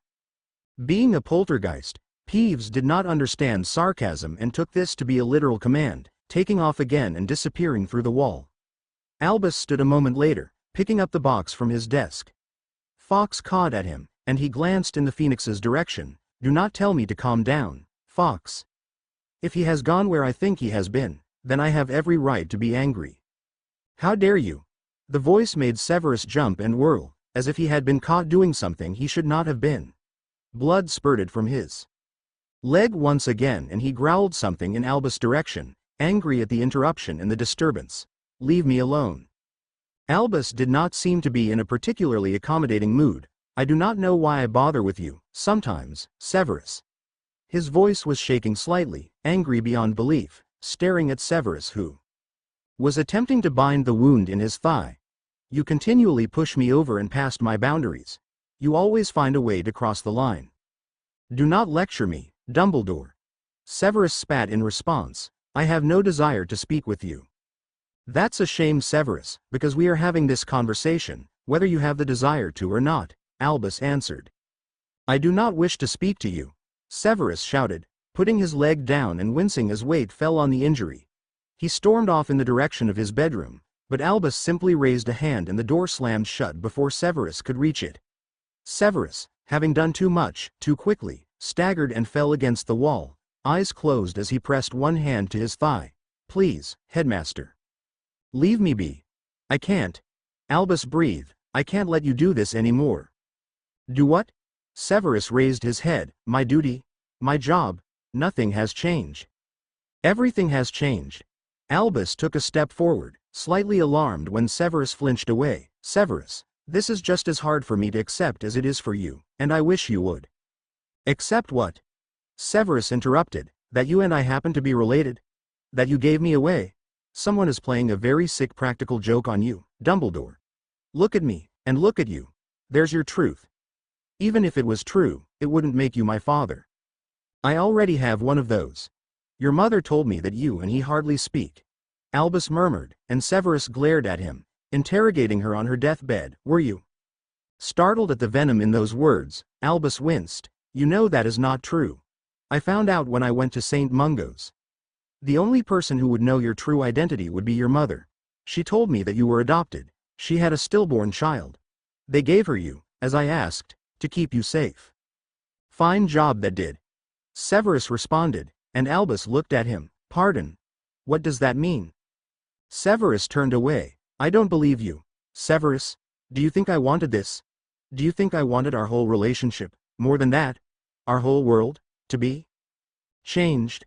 I didn't ask for this. Albus folded his arms, returning to the initial conversation. I asked you not to go to Voldemort. What was I supposed to do instead, Headmaster? Go to my room, like a good little boy. Risk detection. If he finds out what I am, he will destroy me. I think that my life is inconsequential compared to the fate of the wizarding world. Not to me. Not anymore. Albus whispered. Severus turned to face him. What? Severus. Don't you see? This changes everything. How can I possibly send you to Voldemort now, knowing what you are? You are my child. It was fine for you to send me to him last week, just because you have found out that the blood the Dark Lord spills is yours. That suddenly makes what he does to me wrong. Severus shook his head. Your morals in this are wrong. Albus wandered to Severus' desk and tentatively rearranged the documents there, making sure they were straight. I know. I've been telling myself the same things and it hurts, Severus. No one should treat you the way you were treated by me, and please do not think I have not felt guilty before. But now I have an excuse, Severus. I have an excuse, A reason to make sure you do not have to face him again. You are my child, and that means I do not want you to leave this castle. So the fact that you professed to love me was not enough of a reason before? Severus murmured. Hurt, Albus looked up. Do not use my feelings for you as a weapon, Severus. That is unfair. You, Albus Dumbledore, are a mass of paradoxes. You tell me you love me, and then you would still send me to the Dark Lord. You tell me now that I am your son, and I am not allowed to leave the castle, even though the war has turned more deadly and I am the only person who can help to stop him. Do you think I will believe you are being unselfish? You, Dumbledore, are the most selfish man I have met. You would sacrifice the end of this war just so the guilt of what you do to me will be relieved. Yet you needed a title to be able to confirm that. Severus' voice had remained perfectly steady and controlled, as if he was reciting ingredients for a simple potion to a class. You are correct. My father and I do not get on. He took pride in making my childhood a living hell, but he is still my father, and nothing will change that. Not even the word of my mother, something she was never able to tell me. Severus looked down at his leg. I think you should leave, now. Albus nodded. Very well. He paused. I brought you these. For the first few years, I wrote letters for him on his birthday, Christmas, that sort of thing. I never imagined I would be able to deliver them. They might be worth reading. He placed the box down on the desk and started for the door. Severus was still staring at his leg. Albus paused before leaving. Don't go to Voldemort in such a state again. I thought I wouldn't see you again. That is what I am most afraid of, Severus. If you do not believe me, ask my boggart. Good night. Severus watched the door close and let out a long sigh, slumping against the wall and resting his head in his hands. This was not good. He hated this. Was hating every moment of it. He groaned and limped over to his armchair, wondering how deep the injury was and contemplating sending for Poppy. Sitting down did make it feel easier. He wasn't exactly sure how he was feeling, anyway. He expected to be emotional. He had wanted to shout and scream at Dumbledore, but instead, he had felt empty and tired and numb. He didn't want to have to deal with this, and perhaps if he ignored it, it would go away. The whole thing. Albus, his paternity, the memories of his own father. He wished he could turn back the clock, wished he had never given that list to Albus, wished Albus had not spoken to him at all. He was not Albus' son. He couldn't be. He scratched a mark on the armchair distractedly. Albus had always said he thought they were connected beyond just a mutual enemy. Was it really just? Last week when they had been picnicking together out in the Hogwarts grounds, laughing and joking and mock insulting. Where was that now? He raised his head and looked at the box on the table. He really did not want to read them. So why did they seem so tempting? He turned his head defiantly away, yet it was as if the letters were whispering to him. Letter for a child Albus had never known. Severus had to admit, he was curious. Why had Albus decided to write letters to a child he, by all intents and purposes, wanted to forget about? Curiosity did, after all, kill the cat. He summoned the box with his wand and pulled off the lid. Chapter 11 Bumblebee Blood Chapter 11 My son.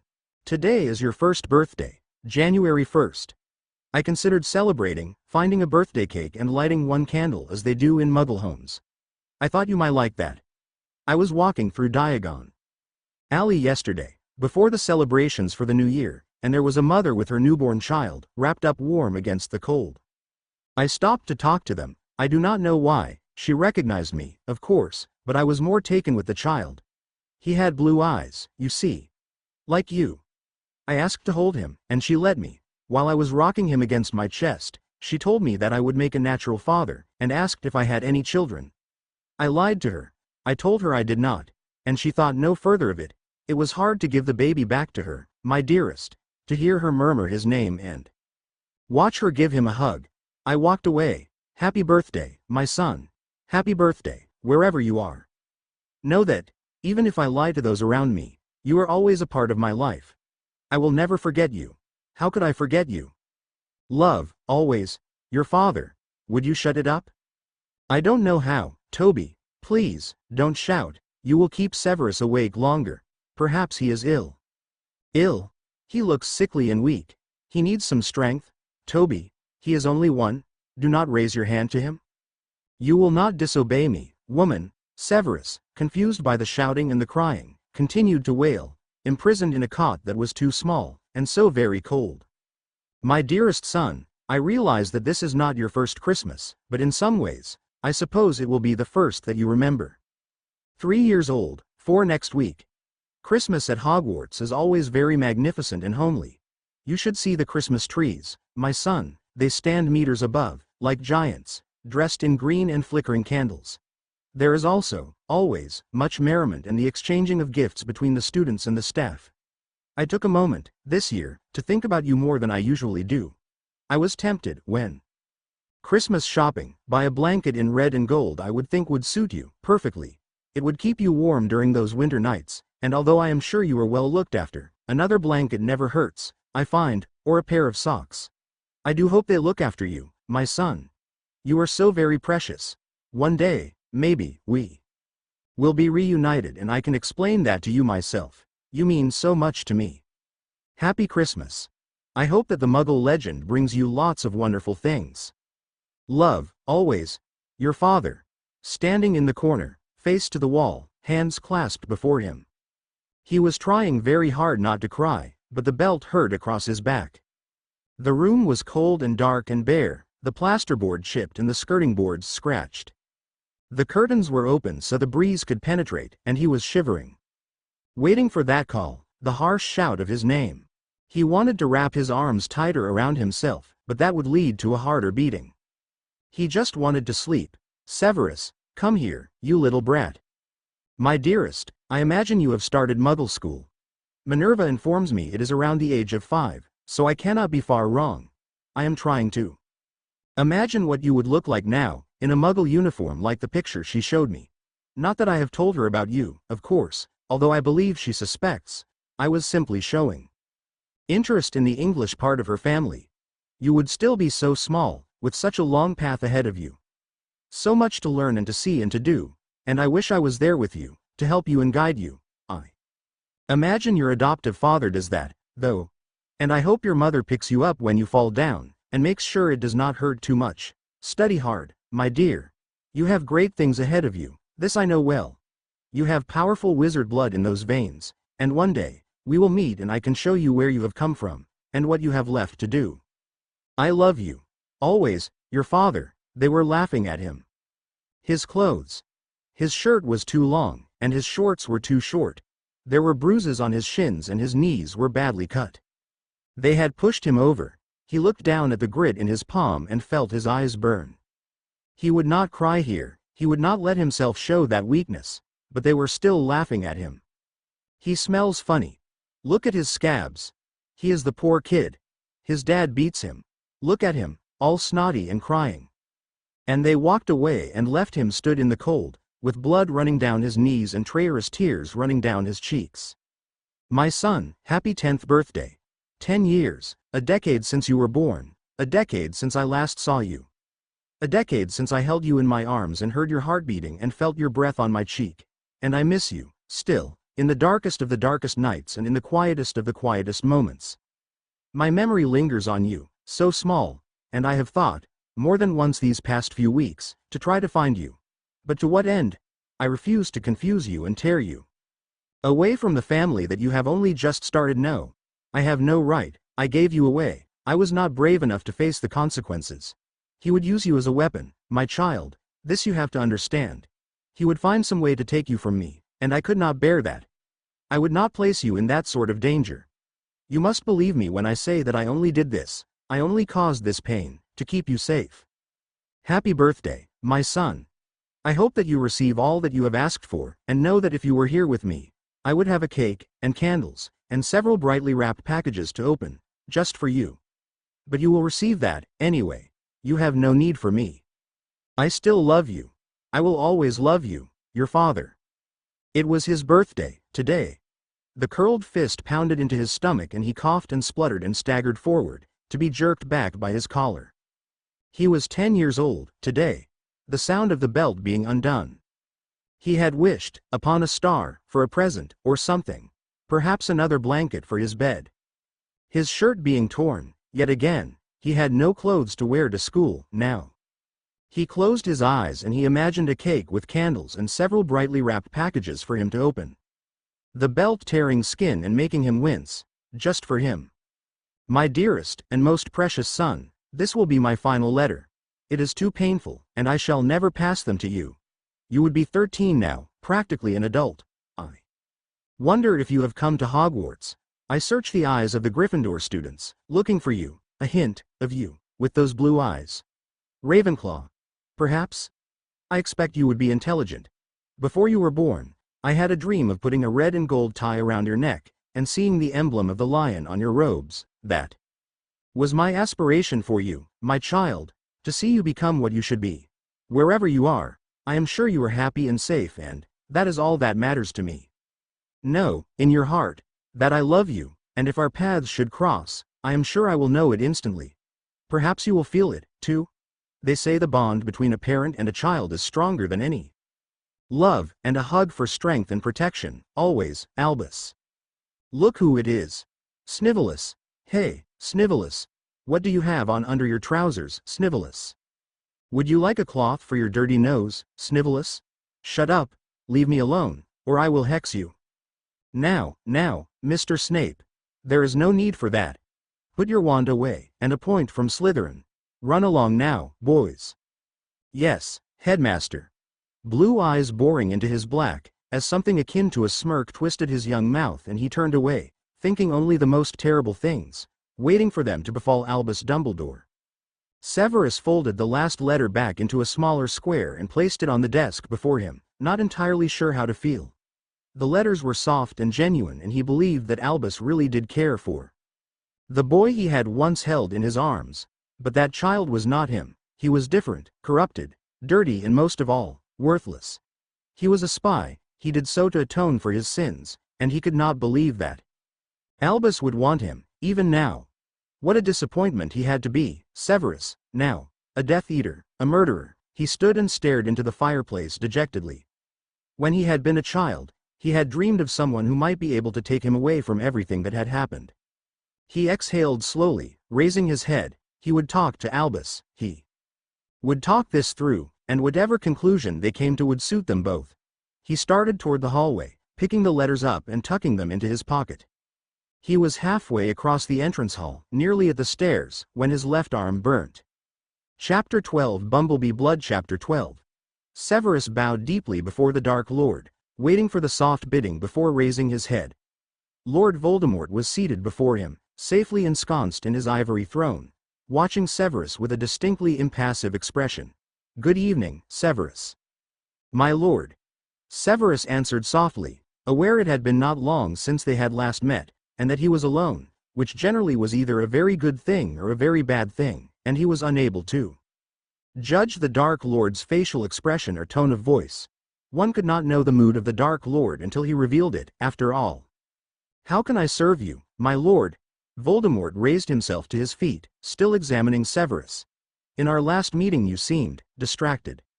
Severus kept his gaze on the Dark Lord's. "I apologize, my lord."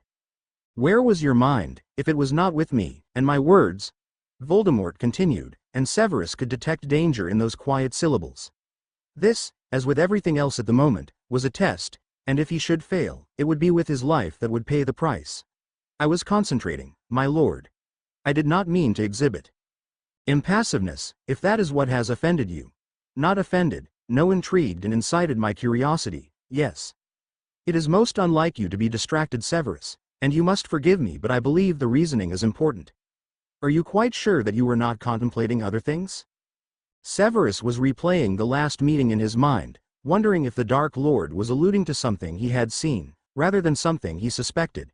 Severus had been contemplating the revelation that he and Albus were related, and if the Dark Lord were to ever know that information, the movement was involuntary, and he knew the moment he had done so, it was foolish. But he moved one hand to his pocket where the letters Albus had given him were hidden.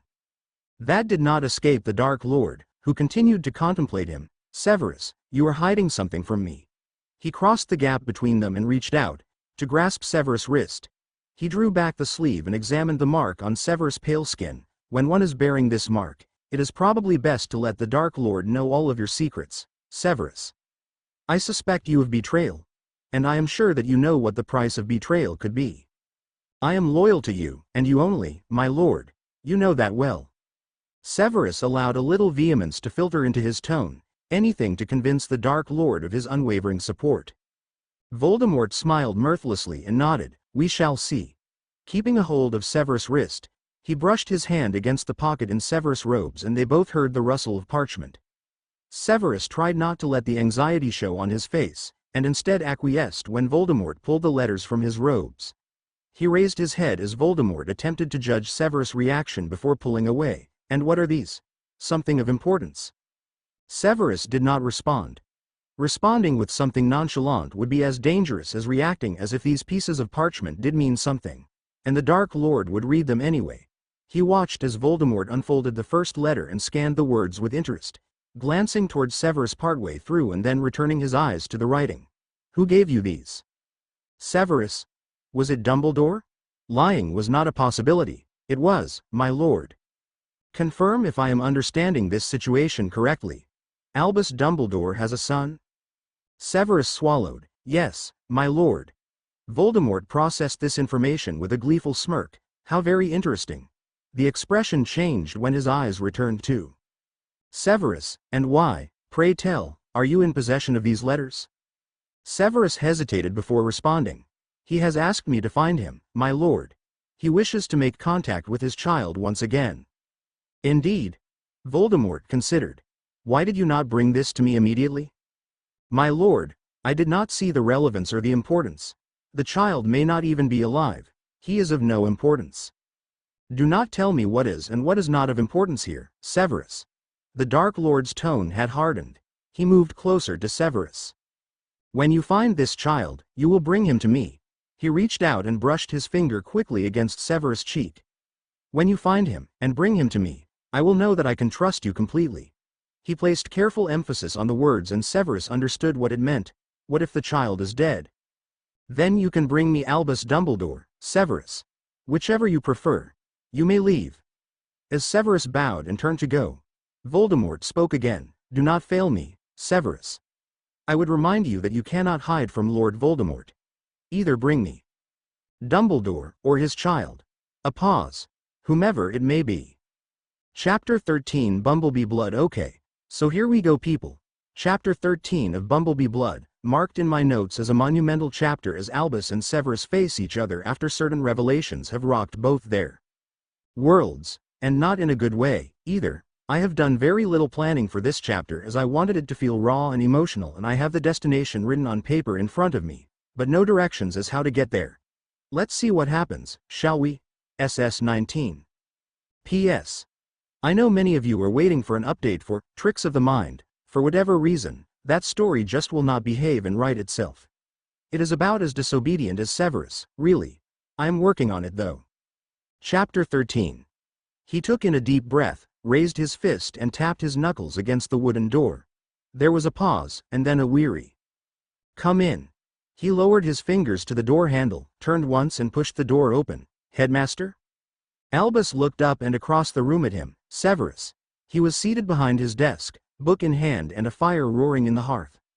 Fawkes was perched beside him, and the black eyes of the phoenix were suddenly focused on Severus, lingering in the doorway. Can we talk, Headmaster?" Severus asked quietly, expecting to be shooed away or asked to leave. But instead, Albus stood and nodded. "I'd like that." "Come in. Would you like a seat?" Severus did come in and close the door but remained close to it, leaning on the wall. "I would rather stand," he answered. Albus accepted this. "Forgive me if I sit. I am tired." Severus twisted his hands together in front of him for a moment, not sure where to start or even what he wanted to say. He just wanted to be here. Some part of him had been desperate to look at Albus because he thought that might help him. Instead, it had thrown him back into confusion. He was looking at this man who was, to all intents and purposes, a father-like figure and certainly a mentor, but the idea that they shared blood and family ties was just too much for him to believe. I read your letters," he said, after a moment. "Did they help at all?" Albus prompted, and it seemed he was uncomfortable too. "I could understand a little more," but the correct answer was no, they had not helped, but Severus was not about to say that. Not now. He wanted to find a way to forge a truce. What did you think, when you found out that you were mine? Albus finished the sentence with the important information and considered his answer carefully. Surprised, and a little frightened. But there was a part of me, somewhere, which whispered that it was true. I wanted to disbelieve it, but I couldn't. Severus nodded and clasped his hands together to cease his twisting of fingers, and now, his voice trembled slightly. Now, I am not sure how I feel now, if I am honest with you, Severus. Part of me would like to investigate what this could mean for us, and part of me wishes to deny it, and part of me wishes I had never found out at all. Part of me hates the very idea of you being my child simply for the positions that we both hold, and part of me is waiting to hear what you think. I do not know what to think, Headmaster. I don't know how to rationalize what you have told me, and I certainly do not know the right way to react to it. Severus looked down at his hands. Albus considered him. I doubt this is a matter of right and wrong. Severus, I want to know what your heart thinks, not what your head believes is right. I want to know where you would like this to go, as much as you would like the same information from me. There was very little emotion in Albus' tone, and Severus was struggling to read it. He raised his gaze. I'm a little angry. Tell me why you are angry. Because after all this time and desperately seeking a father figure, I had found one in you, and now I risk losing all that. I am angry because if you had not given me away, I would never have been. Things would have been different. I am angry that someone thought this would be funny, to tie our fates and our destinies together in such a way. All very acceptable. What else? I am worried. I am worried that this will change things, for both of us. You will not be able to send me to the Dark Lord without feeling guilty, and I will not be able to look at you without feeling something else, something different, something I had never considered before. I am worried that it compromises both our positions. We are both in so much danger, Headmaster. Losing you knowing you were a very dear friend and a mentor is hard enough to know how to comprehend, but should I lose you now knowing that you were also mine? He could not bring himself to say the word, it would be unbearable. He hesitated, but at the same time, I feel, he was struggling to put the emotions into words. I feel as if, it might be, right, acceptable, correct. You are after all, everything I looked for, in a faith. He broke off again and turned away because he was alarmed to feel tears in his eyes, and he would not show that weakness to Albus. Albus waited a moment before speaking. Let me tell you how I feel, Severus. I feel angry, too. I feel as if, in some way, I have been cheated. I had these glorious and foolish plans for a reunion with my child, and I feel as if those have been stolen away because I had to look at you and admit the truth in such an emotional and unfortunate way. I am angry, very angry, because I gave the child away to protect him from Lord Voldemort, and now I discover that for the last year I have been placing into Voldemort's path with no due concern or protection. I am also frightened. I am terribly frightened, Severus, because I now fear losing you more than ever, and I fear that you will not want anything further to do with me when you realize what I have been asking you to do. But I am, also, pleased, because I am proud of you, Severus, and you are incredibly important to me. I do consider you a son, and I do want to protect you, so in that respect, nothing has changed. I don't know how to comprehend the fact that the child I held in my arms is you. Severus bit his lip uncomfortably. What do you want to do then? Headmaster. He needed direction, he needed telling what to do. His own simplistic understanding of emotions meant he was almost drowning in painful confusion, and he certainly did not know where to turn now. Do you want me to go, or? No, Albus interrupted. I want you to sit down. I want to sit next to you and see if we can reach an acceptable outcome to this situation. Not as father and son, if that is what we choose, but at least as friends, who, 2 weeks ago were incredibly close and laughing and joking on the hillside outside Hogwarts. That is what I worry most of all, Severus. That we will lose everything like that. Severus turned to face him fully. I am worried about that too. So sit next to me, and let us try. Albus moved to the sofa and sat at one end, waiting to see how Severus reacted. The younger man crossed to him and lowered himself to the sofa, but there was a noticeable difference between them. Severus, I am worried about asking you to continue to spy. I have to say that you are correct. It is selfish of me to say this now when there is just a different title assigned to you, but it does change things. I know that is different for you to comprehend, but I look at you, now, and I see someone different. I see that child, Severus, in my arms. I can't do this to you. I can't do it to him. You are now the same person and in my head that is conjuring the most terrible of images. You have no idea of the nightmares inside my mind. I have to beg you to stop. I can't. Severus responded. I can't stop spying on him, because if I do, where does that leave you? You have always placed the war as more important than any of your other commitments, and that includes me. No one would fault you for that. I fault me for that. Albus stood abruptly and turned away from Severus. This has knocked my whole perspective out of balance, Severus. I know not how to carry on, now. When you were nothing more than an idea, I considered leaving the war and resigning, taking you away from everything, but I made the decision not to. Now I find myself weaved in this web and I find you trapped too. Perhaps more so than I. He glanced at Severus, eyes damp. How can you sit and be so reasonable about this? I have had much time to think, Headmaster. You are braver than I, Severus. I know how much Lord Voldemort terrifies you. See, you flinch even now when I say his name. How can I, as your parent, send you to him knowing that he terrifies you and he hurts you and he treats you so terribly? How can I do that? Because you are not my parent.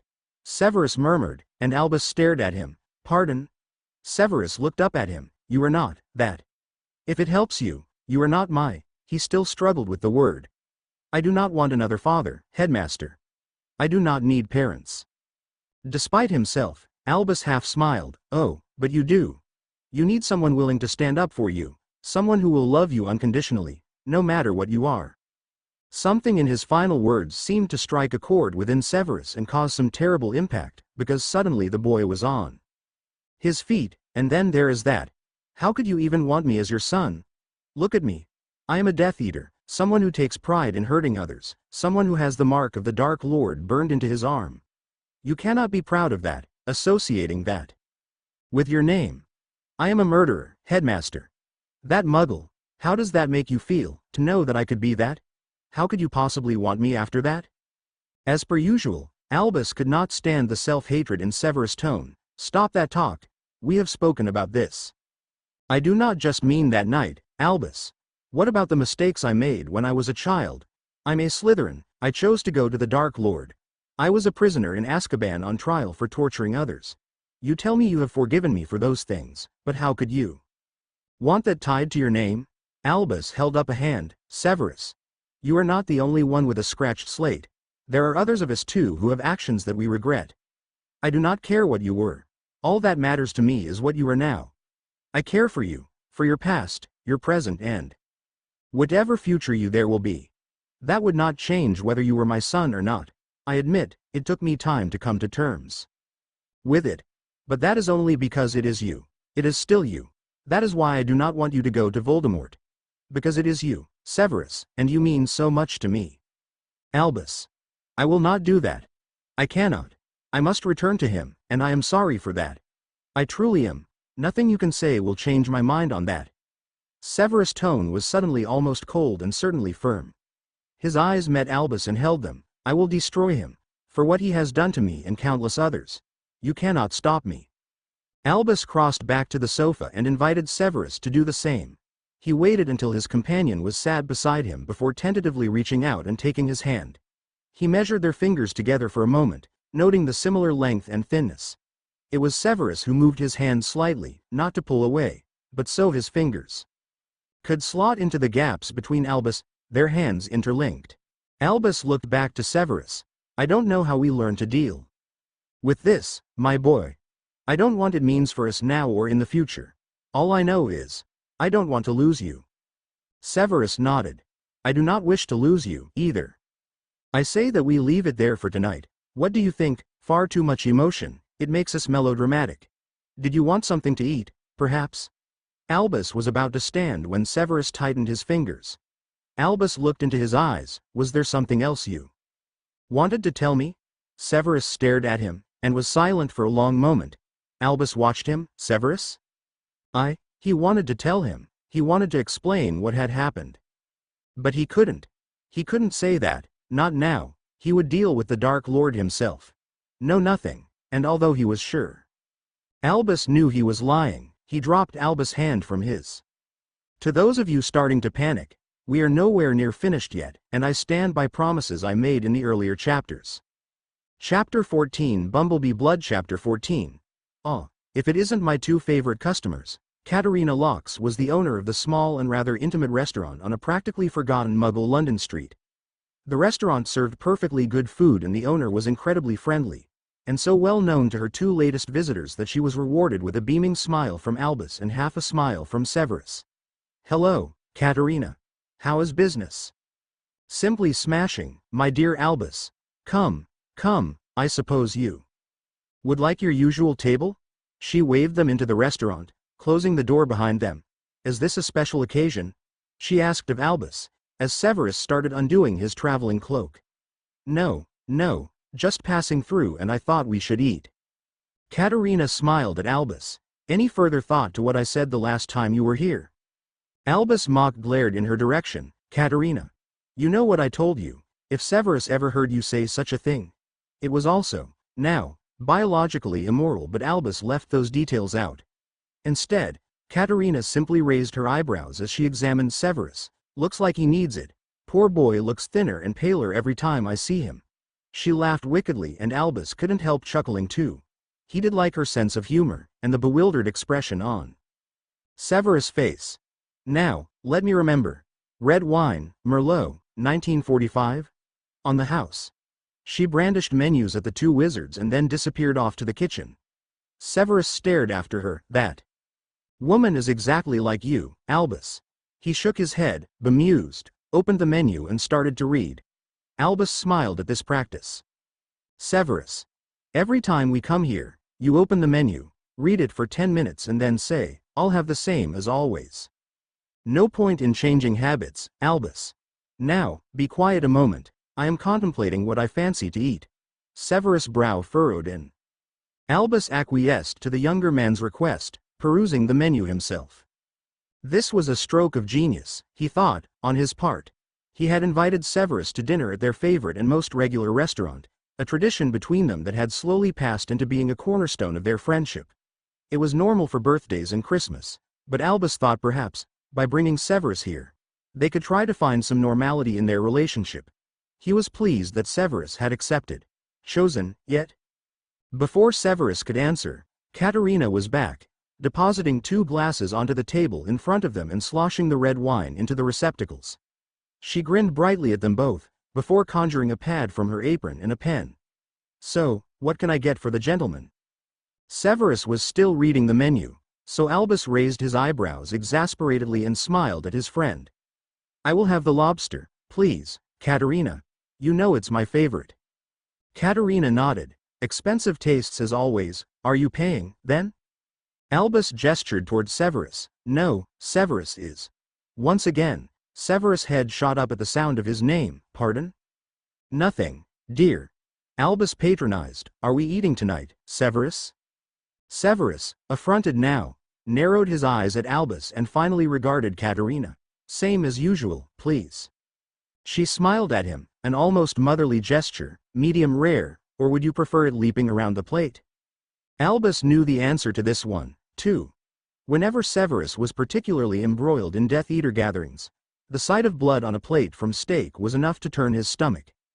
Medium is fine. He was always more aloof when they were in public, so it was lucky that Katerina knew them both so well. "I'll leave you two to it, then." She stepped away from the table and bustled off toward the door, where a family stood. Hello, come in." Severus shook his head at her exuberance and returned his gaze to Albus. "A toast, then?" "Of course." Albus picked up his glass. "What are we toasting?" Severus didn't respond immediately. "Each other." Picking up on the boy's uncertainty, Albus nodded at this. "To friends." They clinked their glasses together, Albus sipping his wine first. "Thank you for accepting my invitation, Severus. It means a lot to me. I was not sure if you wanted to be alone." Severus fingered the rim of his glass. "I was speaking the truth. I do not want things to change between us. Especially things like this." He gestured to the surroundings vaguely. There was an awkward silence between them, which worried Albus. Silences between them were never awkward. They were long, yes, but comfortable, and there was no desire to break them as he desperately sought something to say. Have you been summoned recently? There was something in Severus' reaction, something in his eyes, something in his voice when he said, "No," that struck Albus as odd. "Are you quite sure, my boy?" "And I would be unsure of that because?" Severus' reaction was vicious and sharp, and Albus drew his hand back with a frown. "Severus," he pacified, "I did not mean to cause any offense."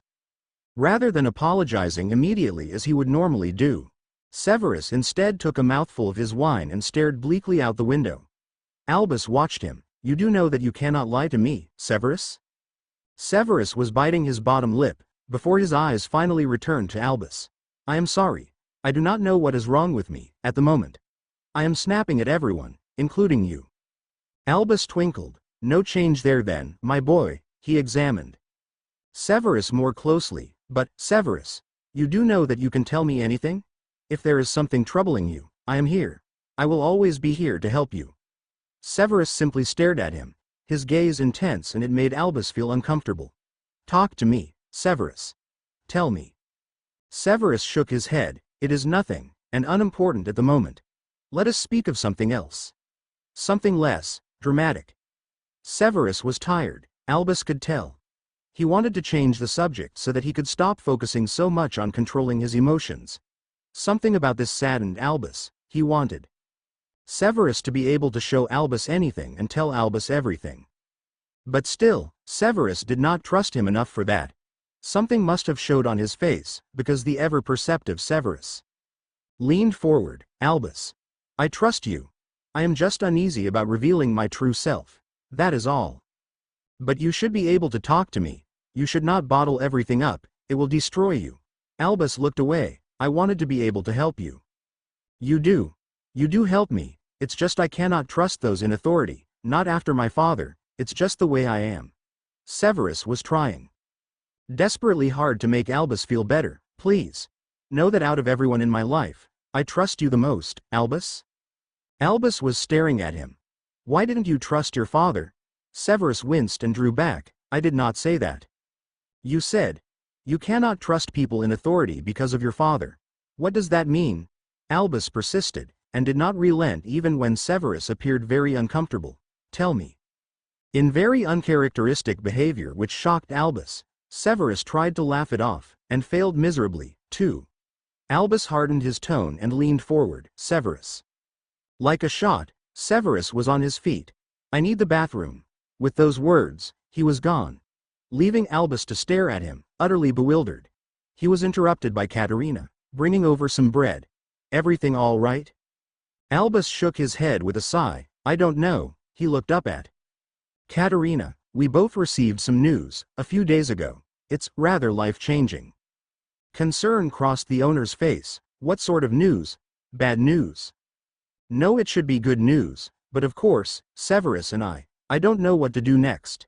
He's withdrawing from me, and I can feel it. He's closing himself off, something he has not done for so long now. He's hiding something from me. I thought by bringing him here, I might be able to convince him to talk to me. Instead, we are arguing and he is now hiding in the toilets." He stroked his beard dejectedly. Katerina paused, before resting one hand on Albus' shoulder. "Listen. I've known you and Severus a long time. You've argued before, and somehow you always manage to work it out. I've never met such a dynamic partnership." She smiled at Albus and he returned the expression faintly. "Thank you." She walked away as Severus slipped back into his chair, opening his mouth to apologize. Albus cut across him. "Don't you dare apologize." Falling back into silence, Albus chewed thoughtfully on the bread, whilst gazing out of the window at the darkening summer sky. It took him moments to realize he was being scrutinized. Without glancing at Severus, he asked, "Something on your mind?" "More than usual." Severus responded. "I'm just thinking." His answer was lacking, but Albus chose not to push the matter any further. If Severus wanted to open up, he would. That was the privilege Albus would have to allow him. Even if he was staring across the table at his son. "He wasn't a very nice man," Severus said suddenly. "In fact, he was quite horrible. Not to my mother. My mother was madly in love with him, and he saw that. No, he didn't like me." Severus was pulling apart a piece of bread as he talked, focusing on his fingers. "That's all." How do you mean, horrible?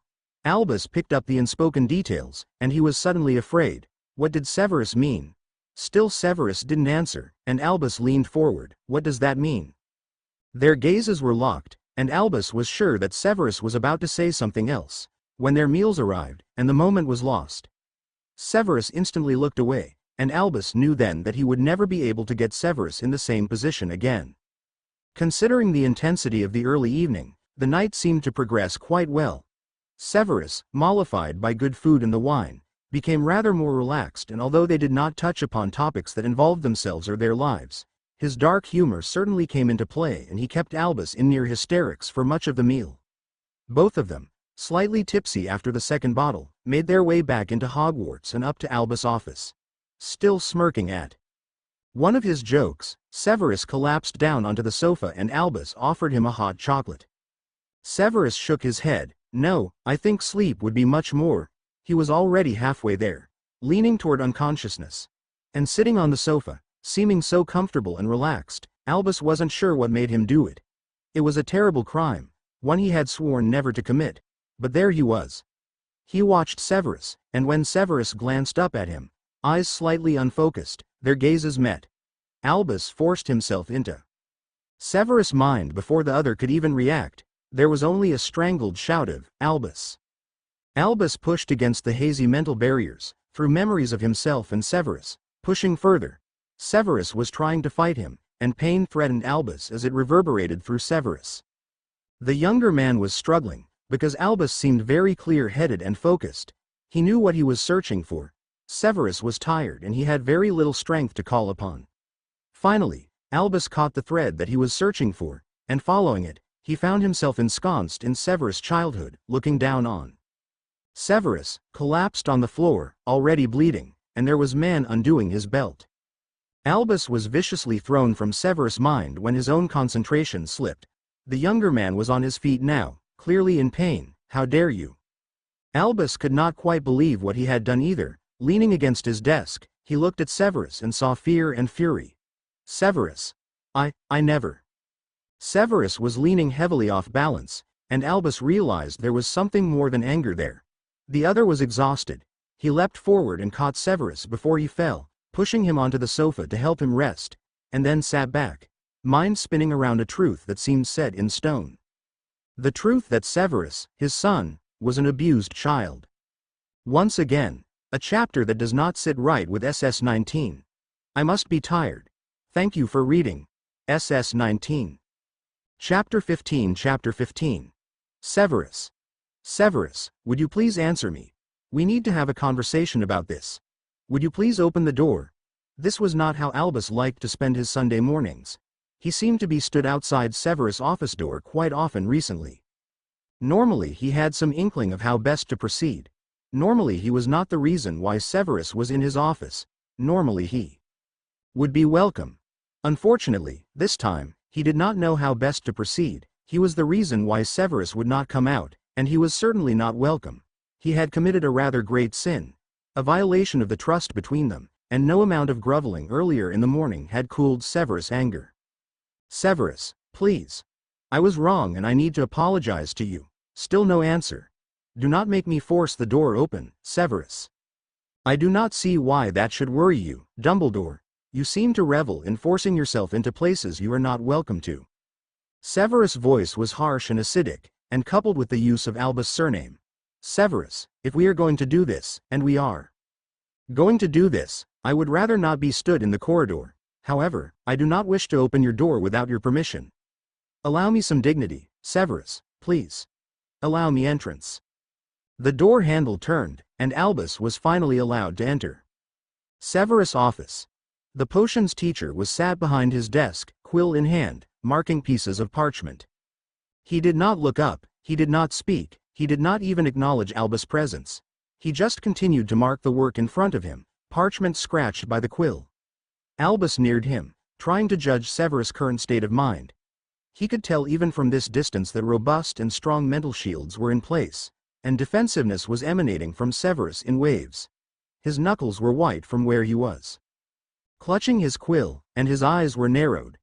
Albus wanted to break the tense atmosphere. Will you be long? No answer. Albus wandered over to the armchairs instead, settling himself in the one facing Severus so he could watch the younger man. You shouldn't work for too long, it might give you a headache. How about sitting and talking with me for a while? His tone remained as pleasant as he could manage. Severus continued to ignore him. Severus, I am not leaving until you talk to me, unless you wish me to continue chattering about inane subjects, which I am very happy to do. I would come and sit opposite me and at least let us attempt to talk through what happened last night. Black, tired eyes looked up at him. You are not my keeper. Albus watched him. Technically, I am your parent. That gives me some authority, does it not? Severus concentrated back on his parchment. Not to me, Severus. Do you know something? In all my years of being a Death Eater, a servant of the Dark Lord, he has done many things to me. He has tortured me, humiliated me, even attempted to kill me several times, but never has he taken me to dinner with the sole intention of intoxicating me, and then forcing himself into my mind when he knew I was too weak to defend myself. That was not my intention when we left for the evening, and you know that, Severus. Do not think so little of me. Albus was slightly angry that Severus would even consider such a thing. That's how it looks from where I am standing, headmaster. You seemed remarkably sober considering. Severus was still writing. His voice was calm. Albus stared at him. Do you truly think I am capable of that? A glance in his direction. I am not sure. Those words, laced with uncertainty, wounded Albus more than any curse could ever try to.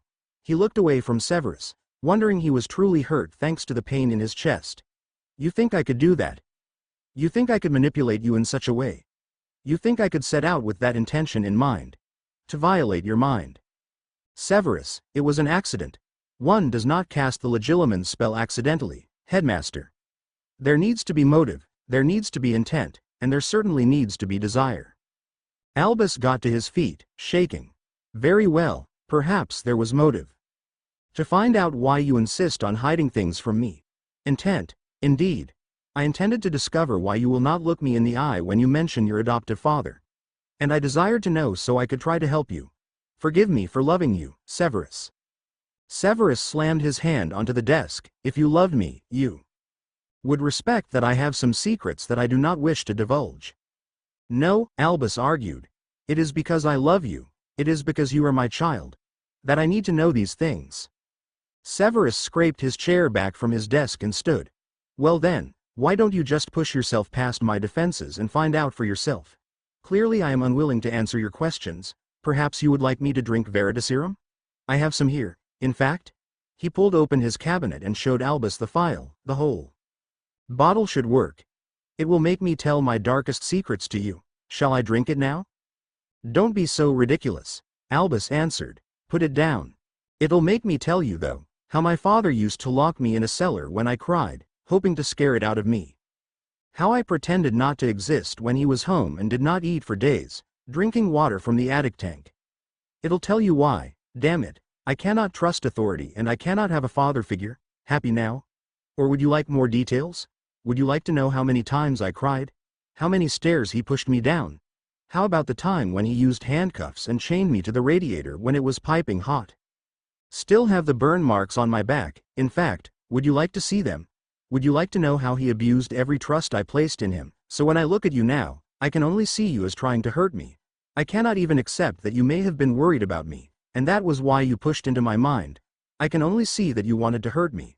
Would you like to know how pathetic and humiliated and weak I felt? Would you like to know what it was like? Albus' forehead crumpled as he watched Severus. Severus, No, you wanted the truth. There it is. Now get out. Severus, leave me alone. Severus' voice was shaking. Get out. No, I can't. Not with you like this. Rather than responding, Severus threw the phial of Veritaserum with a huge amount of force at Albus, followed by pushing the parchment from his desk with a shout of rage. Everything from his desk, in fact. There was quite a lot of noise as various possessions hit the floor, before Severus simply glared at Albus. You are not my father. You are nothing to me. You lost that when you destroyed the trust I had in you. I trusted you. He walked away, leaving the mess around his desk and into his adjoining bedroom. The door was shut and locked. Albus remained where he was, looking at the ruins around the desk. He wandered closer, reaching into the splattered ink and fallen books and picking up one object. A picture frame. Rather unlike Severus, and rather innocuous too. He looked at the photograph tucked within the frame and smiled unconsciously. What other photograph would Severus have? This was him and Albus on holiday together in Egypt. It was a good 10 years ago now, since they had decided that the summer holidays would be a very good time to explore the ancient ruins of a pyramid and search for relics. Albus still had the scarab beetle carving on his mantelpiece upstairs. He liked this photograph because Severus was dressed for Egypt, in a pale shirt and had been wearing a hat, although that was not in the picture. Albus had gone all out with his outfit, basing it on a Muggle action hero Severus had told him about called Indiana Jones. He had one arm draped around Severus' shoulders. Both of them rather cheerful and sporting slight tans. He could almost see the resemblance. Picture frame in hand, he crossed to the door and sat down beside it, back against the wood. He didn't know what to say. He did not know where to begin. You should have trusted me. He stroked the picture frame gently. I wish you had been able to trust me. He paused. Can I do anything? Can I say anything? Would you rather I left?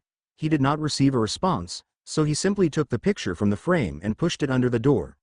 I'll repair your frame. He stood and left the small office. Severus stayed where he was, the other side of the door, back pressed against the wood. He looked at the photograph through eyes that stung with involuntary tears that he would not let fall. He picked it up and examined it, remembering the heat and the dust and the exhilarating discoveries. In a peak of anger that stifled his chest, he ripped the photo in half and threw it into a corner of his room, before returning his forehead to his arm. Chapter 16 150 Reviews? Dances excitedly I love you all, SS 19? Chapter 16. Severus arrived at breakfast the next morning wearing dark black lines under his eyes and a scowl that was darker than thunder. He practically threw himself into his chair and glared at the toast as if it had offended him.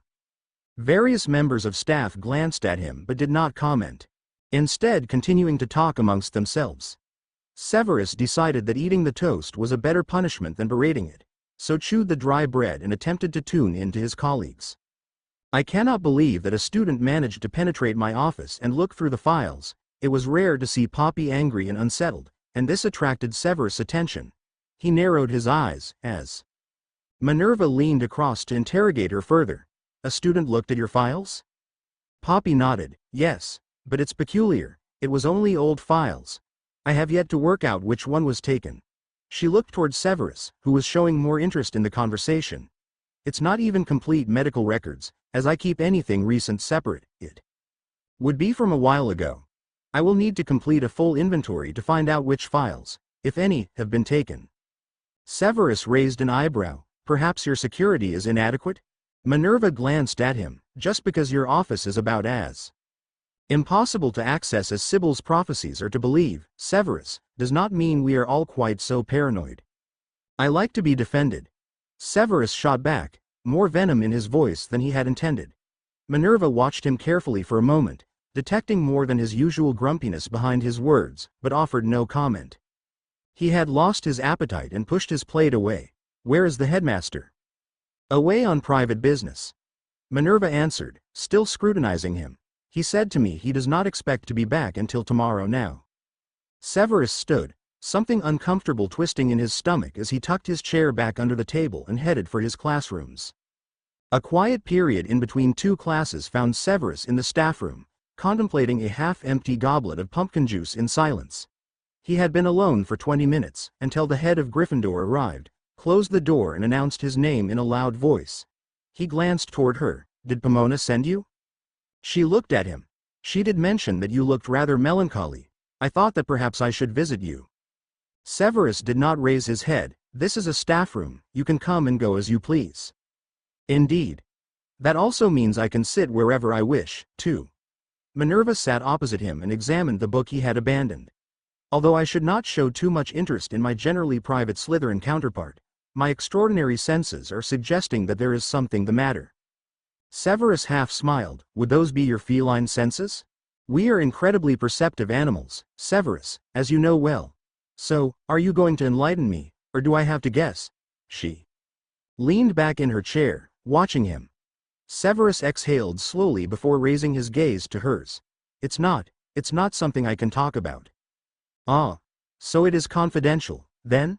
Minerva folded her hands into her lap. That means I can guess, and then you can point me in the right direction. Clearly it concerns you and Albus, because you did not know he was away from the school today. Which suggests to me that you have argued, or at least disagreed over something. Severus nodded once. That is all I can say. Her expression was sympathetic. Seems to be all you two do at the moment. Argue. We are not used to it. Out of all of us, you are the closest to Albus. She did not know how right she was. Severus desperately wanted to tell her what was splitting him and Albus, tearing them apart at the very core of their relationship, but he could not bear it. She would not believe him, for a start. How could he tell her that Albus had forced himself into Severus' mind and now knew secrets about Severus that he had never told anyone? He simply glanced away and shook his head. We're having differences of opinion. Well, if it makes you feel any better, Albus feels just as bad when you have argued. I spoke to him last night. He would not tell me what the precise argument was, but he was rather despondent. Minerva reached across the gap between them and rested her hand on Severus, gently. I know you are at your edge, Severus. Just hold on. Find a way to hold on. He could feel a lump forming in the back of his throat and desperately tried to fight it. Minerva, I. The staffroom door opened and Severus withdrew, folding his arms and looking away. Minerva glanced toward their intruder with more than a little annoyance, but it faded when she saw Poppy. Poppy, did you complete your inventory? Yes. I came to find Severus. I was wondering if anyone would have any reason to examine your medical record? Severus narrowed his eyes. No, why? Well, it's your record that has been moved. It has not been stolen or taken, but it was out of place with the others. The thing I do not understand is that it was your medical record when you were a student. We started a new one when you came to teach here. I do not understand why anyone would be interested in the cuts and bruises that you attained as a child. Severus tensed. What other information does it store?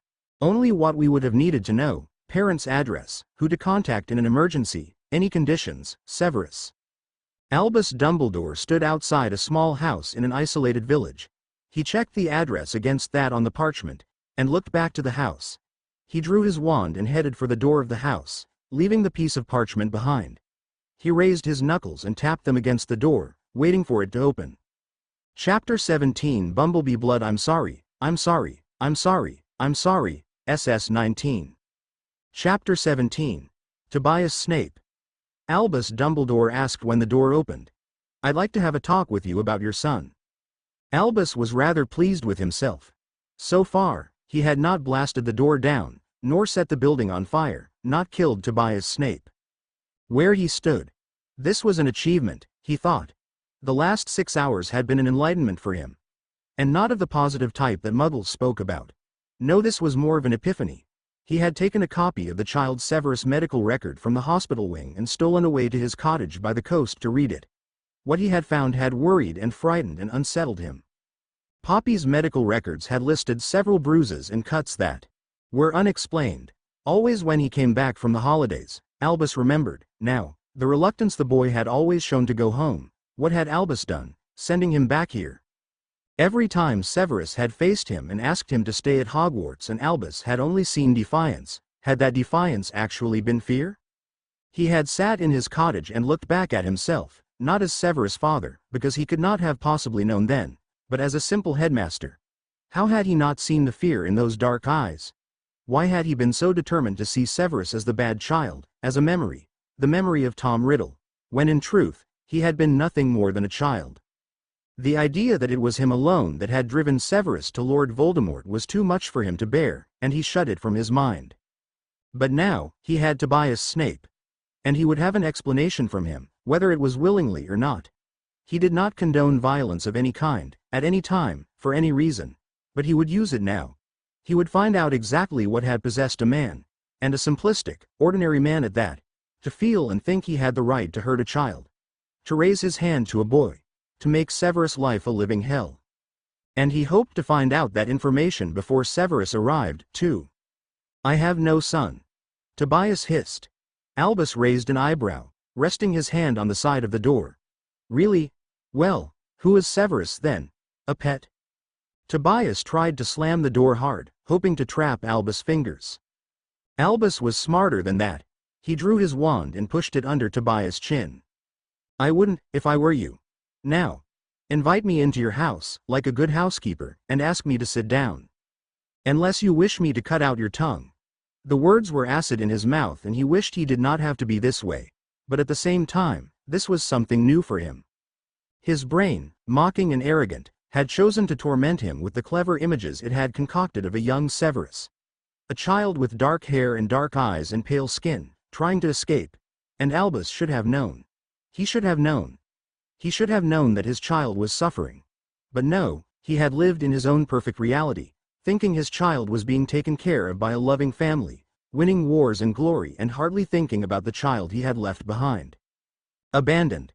Tobias seemed to take his threat seriously.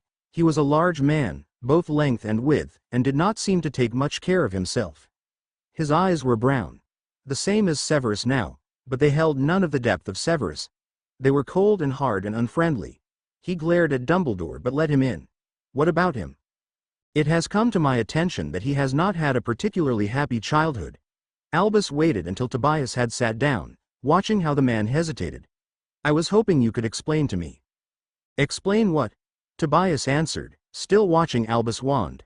Why he was covered in cuts and bruises every time he went back to school. Albus continued pleasantly, as if discussing the weather and not the history of his son. Are you from that place? Tobias suddenly asked. His demeanor changed. It became almost threatening, as if a muggle could threaten Albus Dumbledore. That madhouse? I do not refer to my school as a madhouse, Mr. Snape. Albus continued calmly, placing his wand in his lap. We do not have madhouses. In the wizarding world, we support those who need our help. Tobias simply repeated the term, madhouse, but seemed suitably sedated by Albus' wand, which made Albus wonder if he had had an incident with such a weapon in the past. Most likely Severus, who was particularly frightening when angered and pointing a wand. I would appreciate an answer to my question.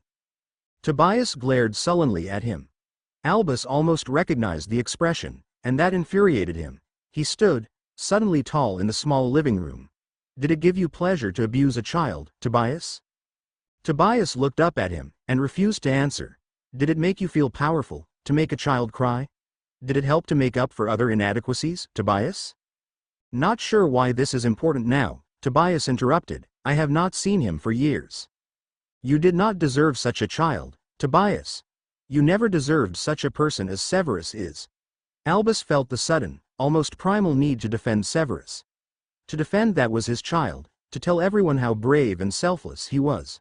Starting with this man who had seen every one of Severus' childhood moments, the moments that Albus had missed. He is far better than you. Tobias shrugged. I never wanted him anyway. Albus froze. Tobias had never wanted Severus. He moved before he had fully formulated the action, grabbing Tobias by his shirt and pressing his wand under his chin, hissing, he's not even yours. Take your hands off my father. A voice from behind him. Severus had clearly found the misplaced file and understood Albus' intentions. But when Albus turned, Severus' wand was not pointed at the man who had abused him for most of his childhood. It was pointed at Albus, and that hand did not shake, and that glare did not waver.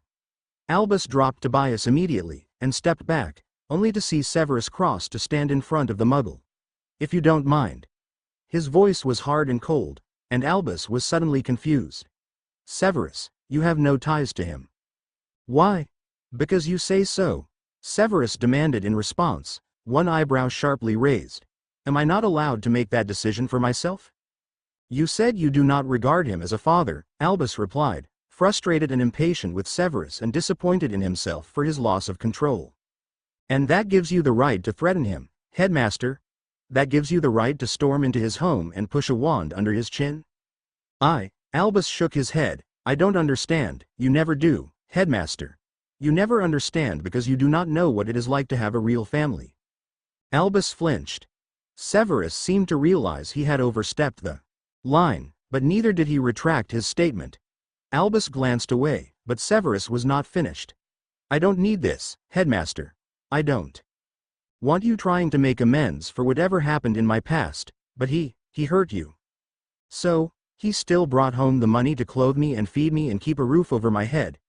Albus. I have a father. I do not want another one. Do not overstep your mark. He had yet to lower his wand, and his gaze remained firm. Albus took a step back. Very well, Severus. Allow me to apologize. Severus glanced to Tobias. Have you visited Mother's grave yet? Tobias looked back at him. I went yesterday. He paused. I saw that you had been. You left flowers. Severus tucked his wand into his pocket. You should have come to the funeral. His voice was calm and composed, as if he was talking to an acquaintance rather than the man who had raised him. She would have liked that. Tobias hesitated. I was not sure if I was welcome there. I did not think you would want me there. You never raised a hand to her. Severus turned away. Apologized to my father for interrupting him. Albus felt like refusing, but he held out a hand to Tobias. Tobias took it, but only because Severus stared at him until he did. Severus shook his head exasperatedly and walked toward the door, leaving the two men in the room together. Tobias stared at Albus for a long time. I knew. Albus watched him. Knew what? I knew he wasn't mine. That's why I hurt him, because he wasn't my son. He was a replacement. Chilled by the cold emotion behind these words, Albus pulled away. You disgust me. He followed Severus, who was now halfway across the garden. Severus, wait, please. Severus whirled. How dare you? He shouted. How dare you think you had that right? How dare you think you could storm into my life, my very family, and threaten them? He was angry, angrier than Albus had ever seen him. What did you think that would accomplish? Albus hesitated. I don't know, and that was genuine. I really don't know. I wanted an answer, Severus. An answer to what? Severus answered furiously. An answer to what? Why he felt he could hurt you. Albus murmured in response, just loud enough for Severus to hear. He had wanted to hurt him. He had wanted to destroy him. He had thought that would have somehow explained what had happened. It would have made it feel better. Instead, he looked at Severus' eyes and saw disgust and realized he was no different. Severus, I don't know what I am doing. You have no idea how I feel, right now, please. I cannot stand being so apart from you. Severus shook his head, tired. I have a headache. Albus, I'm not interested. I don't want this. I don't want you. Hurt by these simple words, Albus took a step forward and spoke before he could truly formulate the words. He didn't want you. Severus. Severus looked across at him for the longest of moments, the most suspenseful of seconds. When he spoke again, his three words broke Albus' heart. Neither did you. Chapter 18. Severus. I admit, I find myself concerned.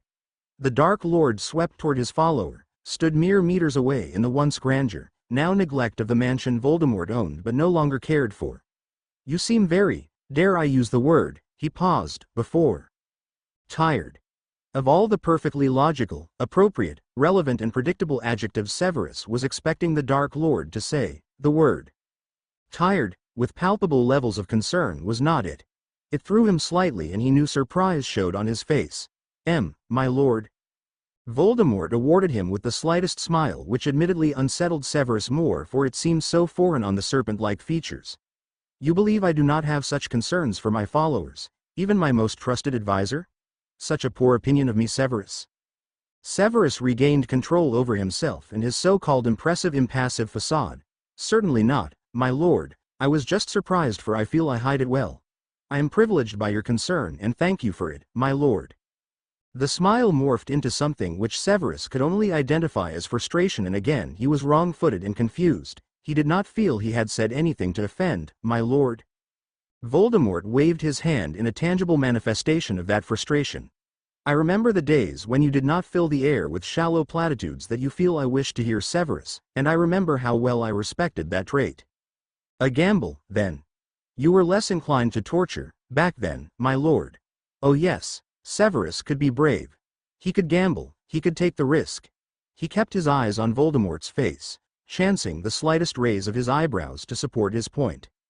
Lord Voldemort laughed. It could not be defined as mirthful, particularly, but it was neither the gleeful cackle which inevitably preceded the Cruciatus curse. Very droll, Severus, and indeed correct. You may relax, my servant, for I am in a leisurely mood this evening. Approach me." Severus took 3 considered steps forward. He remembered the old days, too, when the Dark Lord had enjoyed his company, and Severus his, as they discussed dark magic and strategies and politics long after dusk. Severus believed he had found an equal, a champion, a cause, until Albus, of course. And what of Dumbledore's son? Precisely on cue and with that startling accuracy, of course. The mention of the headmaster darkened Severus' expression, but he knew it was not from fear of disappointing the Dark Lord. "Nothing, my lord, as yet. I must be very cautious in my activity." "Indeed. Whoever this child is, he possesses blood from a powerful wizarding line. You must find him without alerting Dumbledore." "A very fine line, here, Severus." Severus remained, as always, impassive, and yet, I sense something more, Severus. "Must I remind you that I am the greatest legilimens of all time, Severus? That I feel even the slightest shift, whether bidden or forbidden?" Voldemort paused, moving nearer to Severus. "I feel every delicious desire, every shadowy sentiment, every angry agony and every lost longing." Even, he reached out and touched Severus' cheek to reinforce his point. Or his warning. "Even those practiced in the art of withstanding me. You gave me the ability, my lord, you taught me all I can." Voldemort's skeletal fingers closed around Severus' throat, not yet tight enough to impede his breathing, "and yet, you are far better than you ever were as a fiery and ambitious student, Severus. I am curious as to whether that is for Dumbledore's benefit or mine." Severus chose not to answer. "I like to touch my servants this way, Severus. The throat is such a symbol of fragile mortality. I can feel your every breath and your every heartbeat and your every nervous swallow. Yes, even yours, my most trusted." He tilted his head just slightly, never for a moment breaking eye contact with Severus, whose benefit. "Both of you, my lord.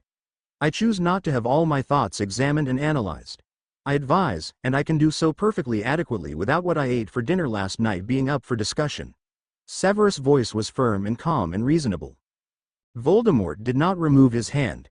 Severus needed to rid his mouth of saliva, and when he swallowed, he felt the Dark Lord's fingers pressing against his throat. It would be so easy for Voldemort to slit his throat now, sever the vein, and watch with detached fascination and bemusement as blood spurted, then gushed, then flowed, then slowed, then trickled, then drained. Then stopped. Voldemort supplied. It would be so easy, indeed, Severus. It would also, the smile was back, be a terrible waste. He withdrew his hand. "It always surprises me, Severus, how warm your flesh is, nowhere near as cold as you like to make out, servant of mine." He waved his wand and conjured 2 chairs, on the same level. "Come. Sit." Severus acquiesced, and was relieved to take some pressure off his tired limbs. "And as for dinner choices, Severus," Lord Voldemort sat himself opposite, "I doubt you have eaten since your mother passed away." Severus knew. He knew the shock showed, as clear as day and as unavoidable as night. "How do you?" Voldemort moved his fingers in a disinterested and dismissive gesture, fingernails clattering against the chair's arm as they resettled. "I have many sources and spies, Severus. I liked Eileen when she was at Hogwarts. She was 2 years below me, I am sure you are aware. She, like you, was talented, but unlike you, she did not recognize that her talents had use. She could have been great, but chose instead to squander those talents when she married that muggle, I forget his name." "Tobias, my lord. Of course. I remember now. The source of much of the dark fire that burned so hot inside my teenaged Severus." He watched Severus carefully, and inclined his head. "I am sorry for the loss of your mother." Severus was just as careful. "Thank you, I am grateful, my lord, but I would not have considered us close. I found it touching, too, that Dumbledore chose to visit her on her deathbed." He was aware of the scrutiny, which made it rather unfortunate that thin-veiled anger flared within him. Dumbledore has the unwavering desire to intrude wherever he is not wanted, my lord, even on deathbeds. He pretended, of course, that it was out of concern for me, but I admit myself doubtful. Severus shook his head, feigning tiredness. It is his newest tactic. Constant presence. It is difficult to recuperate when his intrusions are numerous. Voldemort considered this information thoughtfully. "Does he suspect you, Severus?" "He has no reason, my lord. He just likes to interfere. He feels it is his duty as the benevolent leader of the light. Severus was surprised at the amount of disgust and distrust he poured into the harsh syllables even as he spoke. And he knew these emotions, in all their exposed glory, would not go unnoticed. Why such fury, Severus? You never demonstrate such emotion, certainly not since my glorious return. Is this passion about Dumbledore? Do you feel wronged, servant of mine? Silence reigned for a long and dawdling moment. Finally Severus broke it. It is about the child, my lord. Dumbledore's child. Voldemort leaned forward, undeniably intrigued. Go on. If he is so great, so good, so benevolent, so light, how could he have given the child away? Severus looked away. He leads his followers with lies. They do not know his true nature. Voldemort chose not to reply straight away. When he did, his voice had dropped in volume and swelled in danger. You seem to be drowning in conflict, Severus. Why does Dumbledore provoke such indecision? You know him to be a fool. It is because it is wrong, my lord. Wrong for him to deny a child a family. Severus shook his head. He is a liar. I denied Harry Potter his parents, Severus, and countless other children, yet you willingly serve me, and I sense no such conflict. Is it because you feel let down by Dumbledore? Voldemort's tone was remarkably conversational for one discussing the denying children of families. Much, as Severus recalled, Dumbledore had been. I am disappointed in him, my lord. And with the greatest respect, you have never proclaimed to be good. He does. Voldemort sat back. You consider me to be evil, Severus. I consider you to be the balance, my lord. Dumbledore's balance. The Dark Lord, and his light counterpart. Severus was matter of fact. And you consider me to be right? I do not choose justification, my lord. I choose victory. Which makes you most dangerous, Severus Snape, to me, and to Dumbledore? Severus met the piercing gaze. If I was blinded by right or wrong, my lord, I would be the same as your other followers. Sycophantic and foolish. I choose strategy, and by extension, victory. He paused. Would you have me any other way? Silence again. Voldemort contemplated this exchange of words, turning each syllable over in his mind, every emphasis and intonation and semblance of passion or emotion. And where, then, does Dumbledore sit in this curious world view of yours, Severus? He has revealed a considerable weakness, my lord, to a man he orders to attend to the Dark Lord. He is blinded by foolishness and has made a strategic error you could use to defeat him. Sentiment has undone him. Severus offered in response. Voldemort considered, only if you do not fail me, Severus.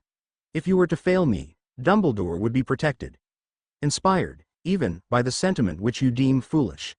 Imbued. Reinvigorated. I am not in the business of failing, my lord. Voldemort straightened. So when you find the child, Severus, you will bring him to me? Of course, my lord. Show me your right arm, Severus. Severus obliged. Voldemort considered the rune-shaped wheal that marred his advisor's wrist. Did it hurt you to see this, Severus? To know that perhaps my trust in you is faltering? Of course, my lord. You did not question it. You accepted it, blindly, and had no reasons to justify it. He traced the mark with his fingers. Not very strategic, my most trusted. As I say, my lord, you have a heightened taste for torture, and I have a heightened desire to avoid it. Severus raised one eyebrow and Voldemort laughed, once more. Very good, you amuse me. He ran his finger over the mark and it disappeared. Freshen up, Severus, for you will join me for dinner tonight. Bid to leave, Severus stood, bowed, and began to depart. Severus. Voldemort's voice made him stop and turn. When is your birthday? The 9th of January, my lord. 1960. Voldemort considered him a moment more. 7 o'clock, sharp, Severus. Do not be late. Chapter 19 Bumblebee Blood. Chapter 19 I am concerned that my writing voice has changed since I last published in any great detail, which was about 7 years ago. I am older and wiser and more appreciative of the subtleties of the characters I write about. Please bear with me while I find a voice which is a suitable blend of who I was and who I now am. I do however know where I am going with all of my stories and am working on new content too. Severus and Albus remain, as always, SS 19. Bumblebee Blood, Chapter 19 7 o'clock. Albus attempted to read the sentence in front of his eyes for, what was this now, the 10th time? Maybe even the 11th. The letters refused to combine into coherent patterns to lend them meaning and importance. Frustrated now, he pushed the parchment away. Such restlessness could mean only one thing.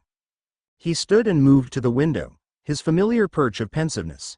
The sun was beginning to submit, inky darkness replacing vibrant orange. Colors were comforting to him because of their variety and their ability to be transformed by light, the very light Albus had sworn to serve and protect. In that case, if that be so, the latest report from the ministry should be able to hold his attention. However, here, then, was Albus Dumbledore's dilemma. A word, made tangible. Severus was that, however, living, talking, beating, breathing representation of the word. The contradiction, masquerading as a distraction. Albus almost flinched at the word his own brilliant mind provided, but it was not at the venom. It was at the truth that word contained. He was distracted. Severus was a distraction, and that was the very reason Albus had given the child away in the first place. A distraction school as this made him vulnerable to mistakes, as he had already seen. He had made the mistake of revealing the revelation to Severus, and now Albus' carefully constructed house of cards was risking collapse. Too many people depended upon him for decisions, for protection, for judgment. For inspiration. Albus' philosophy had always been that no one life was more important than the collective value of the greater good. Sacrifices had to be made. Distractions had to be forgotten. However, and there it was again. There he was. Except, of course, there he was not, and that was rather Albus' distraction now. Severus had been gone a considerably uncommon number of hours and Albus was uneasy. The boy, due to Albus, was compromised, and compromise could lead to catastrophe. If Tom were to discover, and then destroy, Albus' best-kept secret, it would be the ruin of him, and Albus was aware too that it would be the ruin of the greater good. Do not flinch, Albus Dumbledore. Flinch, and you will lose your most valued possession. So what means more to you, Dumbledore? The greater good, or your own flesh and blood? The portrait of Phineas showed that uncanny ability of oil and canvas to read even the most secretive of thoughts. Albus did not turn from the window. The greater good, of course. There can be no other answer. It surpasses all others. It protects too many lives. However, Phineas quipped, it does not protect his. It cannot, and you know that. His life will be forfeit, for the greater good to prevail. For you to prevail. Albus ruffled, you need not play a game of pronouns, Phineas. You can say his name. He faced the portrait, nothing is certain in war. Phineas raised an eyebrow, Severus Dumbledore is a certainty. Albus stared beyond the canvas, but could not escape the voice. It is a certain thing that Severus Dumbledore spends time in the Dark Lord's presence. It is a certain thing that should even an ounce of his betrayal be suspected he will die. It is a certain thing that should he die it is your blood that is spilt upon the marble floor. There was no particular poison in the old headmaster's voice, but the cold matter of fact carried a similar weight. He could be dying now. If you knew, would you go to him, Dumbledore? Would you stem your blood or would you leave it to spill? Of course I would go. Albus' response was firm. I love the boy more than he knows. Painted eyes met glistening eyes, and yet the word hung in the air between the dimensions of their worlds. However, 1 o'clock.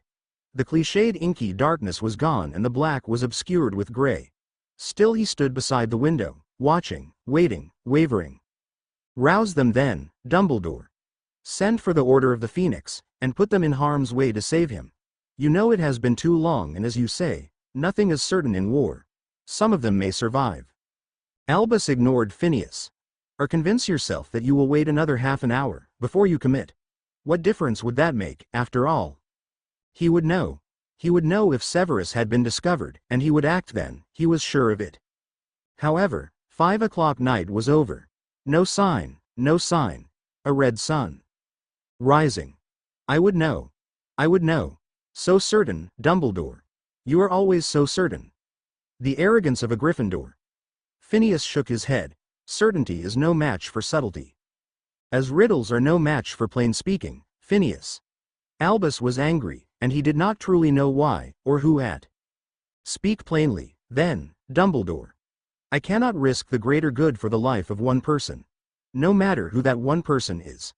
I have done all in my power to protect Severus, but he chooses to spy, he chooses to fight. He said he would go back, no matter if I tried to stop him. He knows what he must do. He fights for what he believes is right. No, Dumbledore. Phineas' tone was a challenge. Severus is a Slytherin, and a noble and true Slytherin at that. He fights for that which will win. A pause. That is, if he can still fight. You do not know Severus, Phineas. Albus trusted Severus beyond any doubt, and loved him more still, and that was certainty. However, more accurately, Dumbledore, Severus does not know you. 10 o'clock. Commotion in the entrance hall, and Albus cannot yet see the cause. But his heart, his weakness, races with fear and anxiety and hope and dread and courage and grief and 10 points from Gryffindor, Potter. A smirk. Though, knowing your aptitude for magic in general, I doubt Mr. Malfoy has anything to fear. Still in his traveling robes, Severus stood between the two boys, clearly the interruption in an altercation. Albus scrutinized his body with his eyes as he swept down the stairs, searching for blood or broken bones or injuries or bruises or wounds, but finding none. Headmaster. Calm, quietly confident, event content. What was this? Potter was once again showing little regard for the school rules I believe are in place for our students' safety, even if you should find them so tiresome, Potter. Where have you been? The urgency of Albus' question seemed, for a mere moment, to wrong-foot Severus.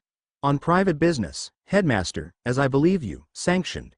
A raise of the eyebrow, certainly not business that I would disclose here.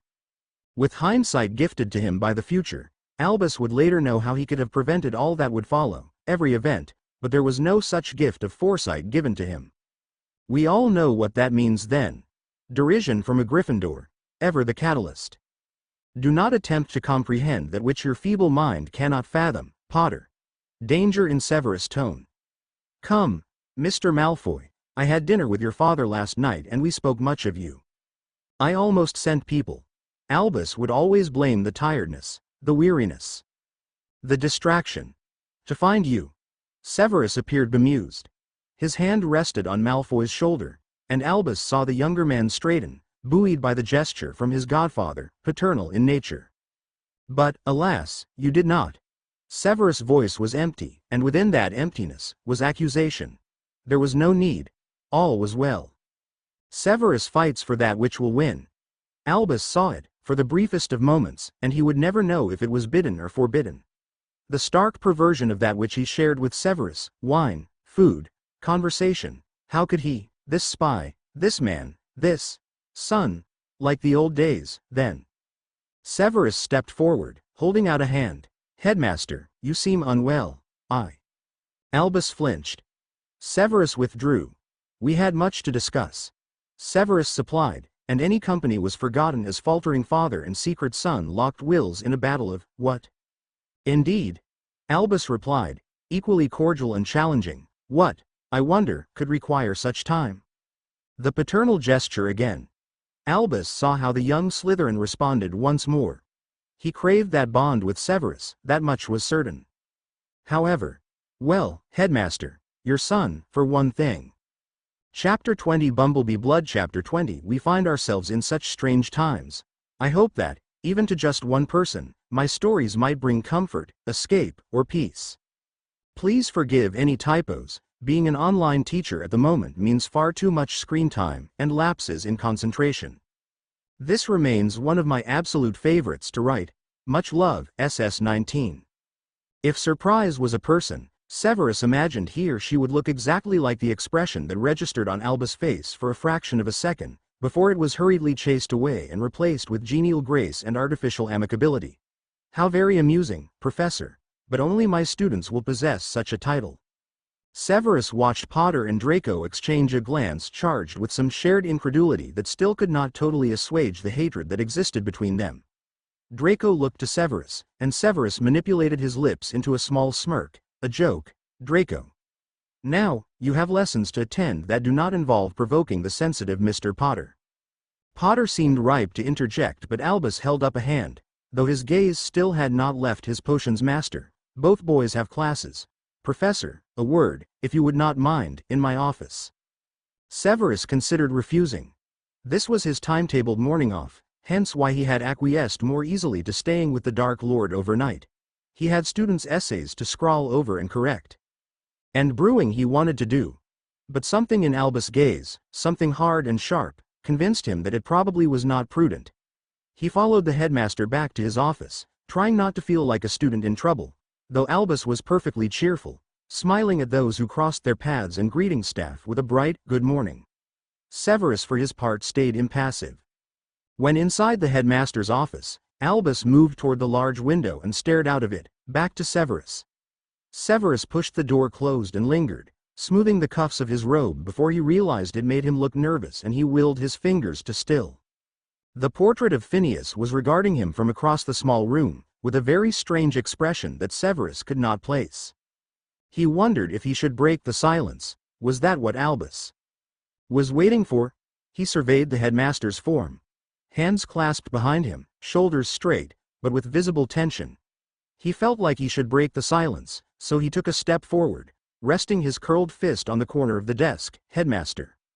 He seemed to receive no response. For someone who enjoyed silence's company, he did not like how he felt uneasy, the longer the moments stretched before them. I did not think you would worry." At least that was an honest admission. It genuinely had not crossed his mind that Albus would consider sending people to him because he had not returned swiftly enough. Had that always been a consideration, or was it just since recent revelations? "I thought you would." "No, I was fine." Still nothing. "Will you say something? Please?" His voice gained a slight tremble and he wished it was otherwise. Albus always talked. That was one of his characteristics. Albus could fill a room with talk if he so chose, and he always talked to Severus, even when Severus needed it the absolute least in his life. He was a constant. "Headmaster." "Do I worry, needlessly, Severus? I don't understand. When you go to Tom, I worry. Is that necessary?" The tone was very neutral, and as a result Severus struggled to read it. "I am still not sure what you mean." I do not want you to worry about me." He moved a little closer. "You need to worry about the Order and the war, not me. If something happens, it happens. I do my best to avoid it." His words drifted as he still did not know if they were what the headmaster wanted to hear. "Albus, I do not know what you want from me." "Tom knows about you." "No, he knows about the child." "Did you tell him?" The question was still posed to the window, but Severus flinched anyway. Anger spiked through him. Of course not. He took a steadying breath, remembering not to lose his head to fury. No, he found the letters. The slightest turn from his companion, toward him. "How?" "They were in my robe, because I was keeping them close." He saw them. "Read one and put the information together. He asked me to bring him the child. Since then I have stalled him, and have not provided any information. He does not know the child is alive, nor that he is a deceptive follower." The angle that they were both standing at now meant he could see when Albus raised a hand, one finger extended up. "How did he see them in your robes?" Of all the things he expected the headmaster to fixate on, it had not been that. "I do not recall. Possibly he heard them rustle. I cannot remember." Albus faced him properly now. "Cannot remember, or do not wish to tell me." "Headmaster, I attend meetings with the Dark Lord and spend considerable time observing his every move so I can then recount details of importance to you, such as mood and potential plotting. As a result, I do not focus on myself beyond mere survival." Did Albus suspect him? "I did not want to tell you he had found the letters as I knew it would provoke you into action which may be ineffective for the war efforts, and also there was nothing to report. He has nothing more, just knowledge, and even then, he does not understand yet the potential of that knowledge." He was trying, with more desperation than he wanted to admit, to read Albus' expression or interpret any of the emotions, but there was nothing to assess. "I am sorry if I have offended you." "How close are you, Severus, to Tom?" "You know I am his closest advisor. That is why you have me in this position. Headmaster, you set this up. You want me to spy on him and bring you information. You need me to be close to him, but you also know it does not mean anything to me. I do what I do because you ask it of me, not because I have misguided loyalties toward him, or any reason to doubt my commitment to you." His anger was quickly dissipating and leaving hurt in its wake, and he despised that even more because hurt could lead to pity, and hurt suggested he was emotionally attached. "Albus, I do not understand your thinking. Please could you explain further? Albus interlinked his fingers together in front of him, still very calm. Talk me through yesterday. There is nothing to report. The Dark Lord has nothing new plotted as far as I am aware, he is simply pondering. That's not what I instructed. I want you to tell me what happened yesterday, after Lord Voldemort summoned you. Severus was now under the very distinct impression he was being interrogated. We talked, he asked me to stay for dinner because he enjoys those engagements and discussing strategies, and I left early. This morning. His mansion is substantial, and to have refused his invitation would have suggested something was awry, and I tend to avoid his suspicions. I apologize for being later back than planned. It was unintentional, but I have an image I must maintain. Since when did he have to defend himself to Albus Dumbledore? You do trust me, Headmaster? I nearly sent people. You said, you nearly sent people. One finger held up, I nearly sent people to rescue you. What would they have found, had I risked their lives? You, dining with Lord Voldemort? Severus took a very long moment to compose himself before responding. I am not responsible for the choices you make, Albus. If you choose strategic suicide and send order members to rescue a spy with no evidence of hurt or injury, in the process ensuring his treachery is revealed, that is your decision alone and reaps its own consequences. You know that when I am summoned, there is no way for me to communicate with you. You have to trust me. He hesitated, except, I feel you do not. Treachery? Your treachery would be revealed. Yes, my treachery would be revealed, and the Dark Lord will kill me, and probably not quickly. Do not twist my words. I do what I do, for you. I am loyal to you. Tom thinks the same. He thinks you are loyal to him. That is my very purpose. This is what you ask me to do. He was beyond horrified when he felt a hot flash behind his eyes. This is what you want. No, Severus. I have said that I would like nothing more than to not send you to him, but you have been very frantic to convince me. Otherwise, I presumed it was for the good of the Order and the war, but I wonder if you have become so good at this game that both Tom and I are blind to your true motives. I do return for the good of the Order. You have only stopped wishing me to go to the Dark Lord since you found out we share a bloodline, and I will not allow you to let your sentimental twaddle to obscure your strategic perspective and remove your spy from the war. I spy, that is what I do, and I spy for you, on him. It has never been the other way around. It never will be. You know that. How he hated the only man who could make him emotional so easily. His veins pounded with fury, but somewhere deeper still in his chest there was uncertainty, the need to please, the desperate desire to be validated. You do know that? I know that you tell Tom you were ever the loyal servant. You know I belong to you, Headmaster. The Dark Lord means nothing to me. His forehead creased. I tell him empty words, what he wants to hear. You have no reason to doubt me, and I resent the implication that I have given you any reason to do so. You gave him knowledge which makes me very vulnerable, Severus. In my defense, Headmaster. He forced his voice cold, sharp, you told me that information. Maybe you should have chosen a different confidant. Maybe. Equal coldness. Silence returned. Severus looked away from those blue eyes. If you have nothing else to add. I am not permitting you to return to him. You have too much value. Sentimental twaddle or otherwise. We will find other sources of information. He swallowed around the lump forming in his throat and inhaled through his nose. Headmaster. Please do not take this from me. This was his purpose, his way of helping, his contribution to a war he had been involved in from the very start. He glanced back to Albus. Please. You would willingly walk back into danger's way? I do not understand why, Severus. I have told you before, this is my opportunity to help in the war. It is something I am good at. Who I am makes no difference. I am still Severus Snape. Nothing has changed. I am the only person you have who can do this. Because Tom trusts you. Yes, because the Dark Lord trusts me. And, he spoke before he had fully formulated the thought, and as such, it was a betrayal of his deepest and innermost desires. Because he trusts me, he gives me information, and with that information, I can protect you. Internally and emotionally wounded, he lashed out with his words as his defense. Now, I am unsure as to whether this is just a sleepless night talking or whether you genuinely believe I would betray you, but everything I do, in this blasted war, is to try and ensure you survive because the world needs you, Headmaster. And you will not stop me doing my duty to try to protect you. Bloodline or no bloodline, sentimental twaddle or not, you will not stop me. This time it was him who turned his back, folded his arms, and sought his inhaling and exhaling to calm himself down. He had revealed his own weakness, albeit to the person he thought would never exploit it. Merlin, Severus.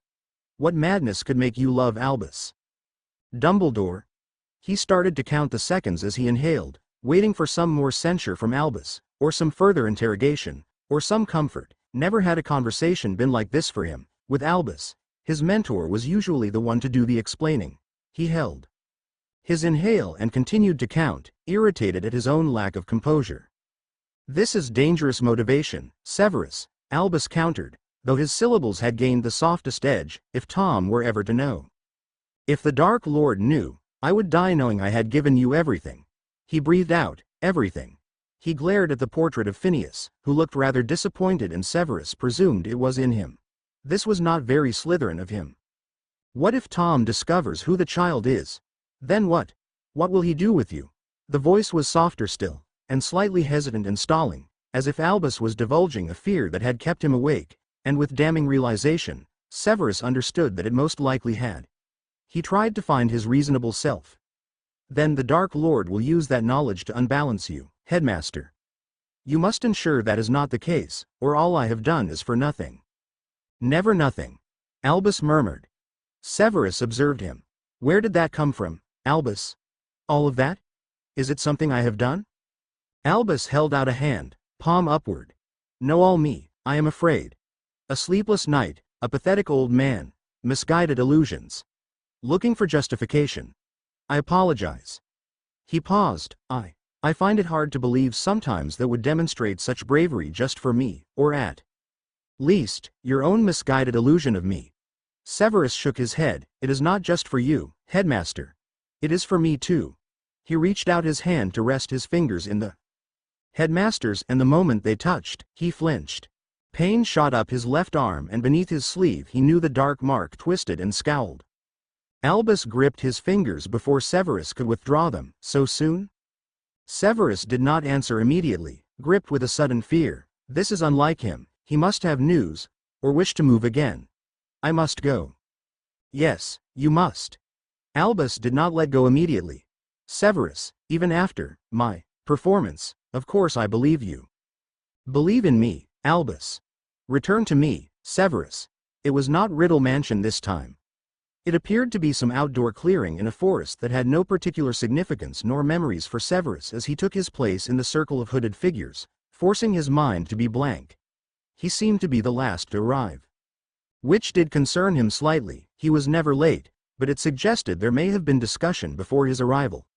Cautiously, he distracted himself with instructions on how to brew his latest experimental concoction. He needed to be completely calm, completely composed, and suggest nothing of his and Albus' previous conversation. Good evening, all. The Dark Lord intoned, without expecting any response. Severus focused on the spot just before the Dark Lord's feet. An improved euphoria elixir. I have news to impart, the Dark Lord continued. Instead of peppermint sprig, what would the impacts be if spearmint was used instead? Severus. He raised his head. Something had changed. He was not sure if he had missed the cue for every other member of the circle to take a step back. My lord. Calm, Severus, calm. Spearmint boils more slowly. There is someone here who knows you. Confused, Severus narrowed his eyes, and lost his train of potions thought. Not able to offer anything else, he simply repeated his early question. Here, I'll show you. I am so pleased to meet someone so instrumental in your life.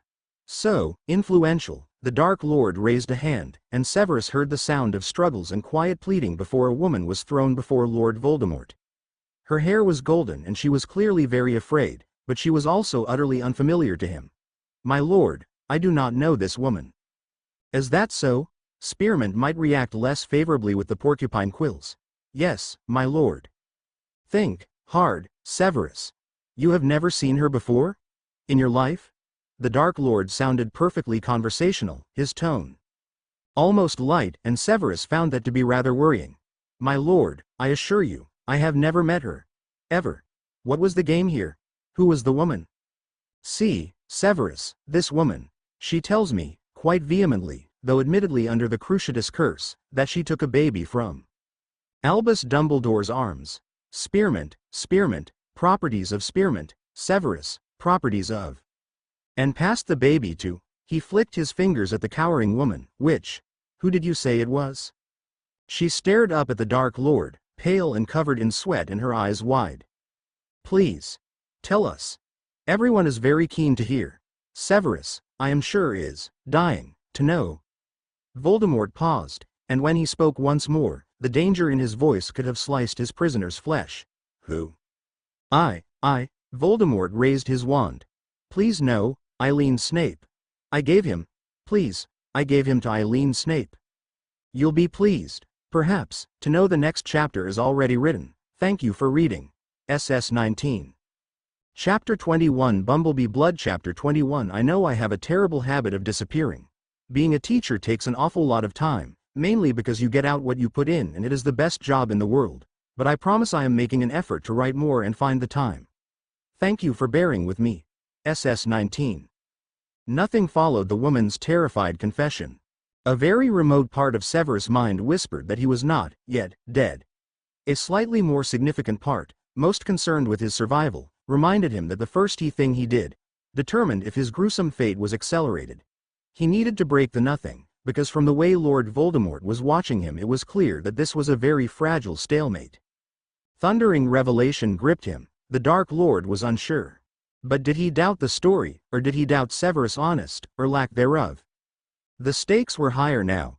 He was gambling with his own life and the stability of the person he cared for most in this wretched world. He would not die here. And so, he made his choice, and with that his move, he laughed. The shadows around him seemed to rustle and ruffle with nervous energy. The woman cowered on the ground. But Severus, with some perverse need, could focus only on the Dark Lord, the slightest tilt of the head, perhaps imperceptible to most, but clear to the Prince of Subtlety. Indecision. Severus had the advantage. My lord, it has been a long while since you regaled us with such humor, but clearly I cannot be Dumbledore's long-lost child. His voice was light with the perfect balance of incredulity, vehemence, honesty and deference. Then, his masterstroke. I must admit, I dislike being the subject of such a joke. The Dark Lord craved others' vulnerabilities and the opportunity to exploit them, and Severus offered his artificial chink in his armor as willingly as he always did. He had, also, miscalculated. Lord Voldemort pointed his wand almost lazily across his body, and his eyes never left Severus as the captured woman descended into terrible tormented cries. There was someone more vulnerable than him in this situation. Severus tried to keep his expression neutral and not to break the stare. He needed to see this out. Please. The Midi Witch sobbed, even the monosyllabic word punctuated by a seized inhale, but of course the Dark Lord was not moved, and Severus was well aware that he would not win this round of whatever this game was. But he still had to play. Sweat was beginning to trickle uncomfortably down his spine, and he had to mechanically force his left fingers from the fist they had created. Willing the woman to just die instead, she screamed again, and Severus winced. Instantly Voldemort stopped and the prisoner panted and whimpered, "It's true. I gave the boy, Dumbledore's child, to Snape." Severus shook his head. "That's not true." Voldemort shifted his wand again and she shrieked.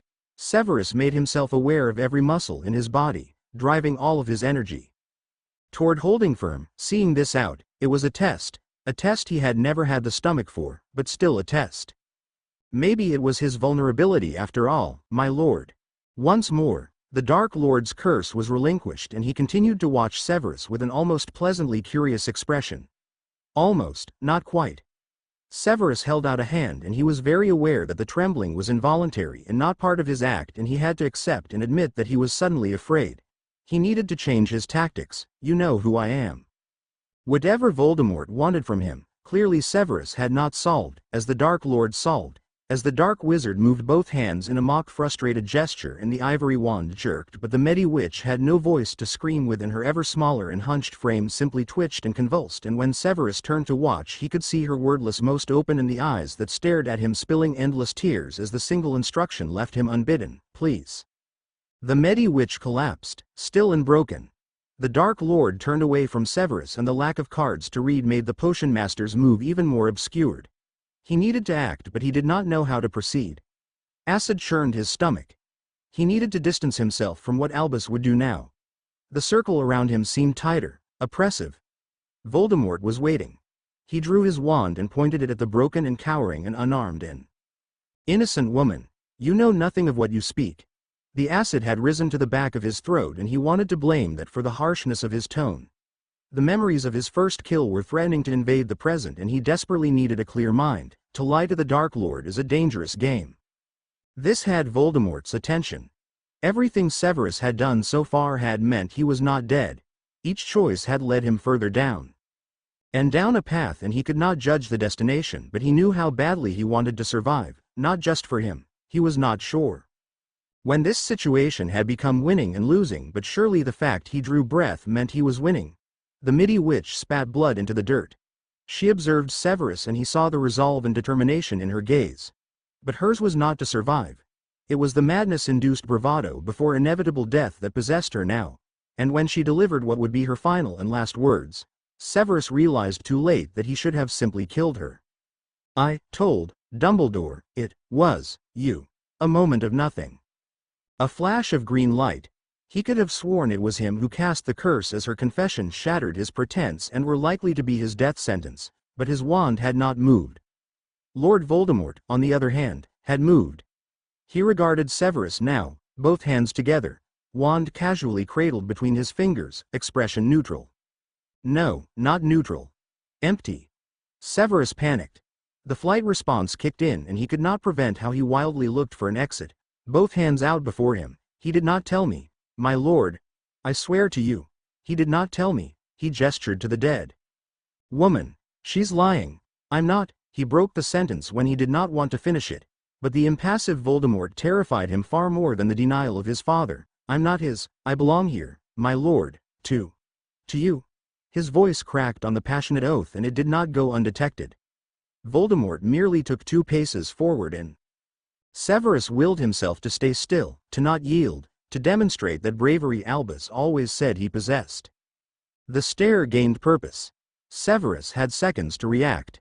First there was pain, dazzling his senses but also sending his mind into whirling confusion, and as Voldemort sought, Severus hid in the chaos, conjuring whatever he could just to buy himself time to construct a false reality with just enough truth to save himself. He flung a memory of Albus approaching him to tell him about the child, which was accurate enough, under the willow tree, adding a layer of boredom, becoming annoyance and then becoming intrigue. Here, Voldemort lingered and Severus attempted to focus again. It had to feel natural, like he was not holding back even when in truth he was defending everything he had ever experienced or possessed. Carefully he let the Dark Lord wander through cautiously nonchalant moments, the paternal feelings he had for Draco, his hatred for Potter, his enjoyment of Voldemort's company, with an undertone of artificial fear and far less artificial respect, of course. A spasm lanced between his eyes as the Dark Lord wanted more. He offered those more intimate, his mother, which Voldemort seemed not to wish to examine, reading the letters Dumbledore had given him, pretending he was combing them for information. Dumbledore forcing himself into Severus' mind. Here, Voldemort paused again and Severus held his nerve, driving the emotions of disgust and determination, wanting to please the Dark Lord, ever to please, always to please, ever the loyal servant. Ever the loyal servant? Voldemort's presence sharpened. He wanted that. Severus resisted, hearing his own breathing, trying to say it was nothing, but Voldemort persisted. Heart-pounding. Severus surrendered the memory from a mere hour ago, him and Albus locked in an angry confrontation in the headmaster's office. You know I belong to you, headmaster. The Dark Lord means nothing to me. Voldemort's anger was practically tangible even as Severus conjured fury and guilt and vehemence to coat his internal monologue. Old fool. He knows nothing of me. What I am capable of. One day I will vanquish him. I will destroy him. Repeated over and over and over and over until the Dark Lord relinquished the spell. Pain in his knees and moisture beneath his palms and one forearm and one shin told him he had fallen to all fours before his eyes could confirm it. He hissed sharp inhales and exhales through his teeth, bringing one muddied hand to wipe sweat from his upper lip, before returning himself to a kneeling position before Voldemort, who was still just watching him. Was it over? Why did the Dark Lord not speak? Voldemort gestured behind Severus. Suddenly he was gripped by two of the Death Eaters, and when he struggled he inhaled a very familiar and obnoxious cologne to his left, Lucius, whose grip was not as tight. Voldemort nodded once and Lucius used Severus' wrist to maneuver Severus' left arm out before him, rolling up the sleeve to reveal the ugly tattoo that marred his very soul. Severus' breathing hitched one more notch as the Dark Lord neared him, and his sense of vulnerability and danger multiplied tenfold, and he almost wanted to withdraw. Lucius' hand had returned to his shoulder, and to anyone else it would look like he was holding Severus down, but Severus suspected he was in face keeping Severus up. Lucius knew what was about to happen. Why did his closest friend squeeze the moment before the Dark Lord's wand touched his mark? And then Severus understood. Oh, how he understood. He understood when he heard distant screaming and knew it could only be himself. He could not even identify what this agony was. Liquid ice and blazing flames and crushing pressure erupted in what he thought was his arm, but maybe it was in fact all of him, his entire body consumed. He wrenched his arm back, away, toward, knowing he was whimpering, and suddenly he could hear Voldemort's voice by his ear, as if Voldemort was holding him, cradling him, tenderly, and the weakest part of his heart wished so desperately it was Albus. I will ask only once, Severus, did you know? He sobbed out a pathetic and pitiful denial, clawing his tormented arm against his chest. Look at me, Voldemort murmured, and so Severus did. Voldemort raised a hand and brushed it particularly gently under Severus' eyes, as if wiping the tears away while his fingertips momentarily obscured Severus' vision. There was a moment where Dark Wizard and Light Spy locked gazes. Before. Deny him, Voldemort commanded. Severus could easily mask his hesitation with the pretense of stumbling consciousness, mainly because it was no pretense. Voldemort repeated the instruction. He breathed in, I am not his. Then, loyal servant, Voldemort paused. This works to our advantage. We shall torment him together. He tried to blink the bleary confusion away, but the Dark Lord understood. Shall we see if the great and the good Albus Dumbledore can continue to use his flesh and blood as a spy?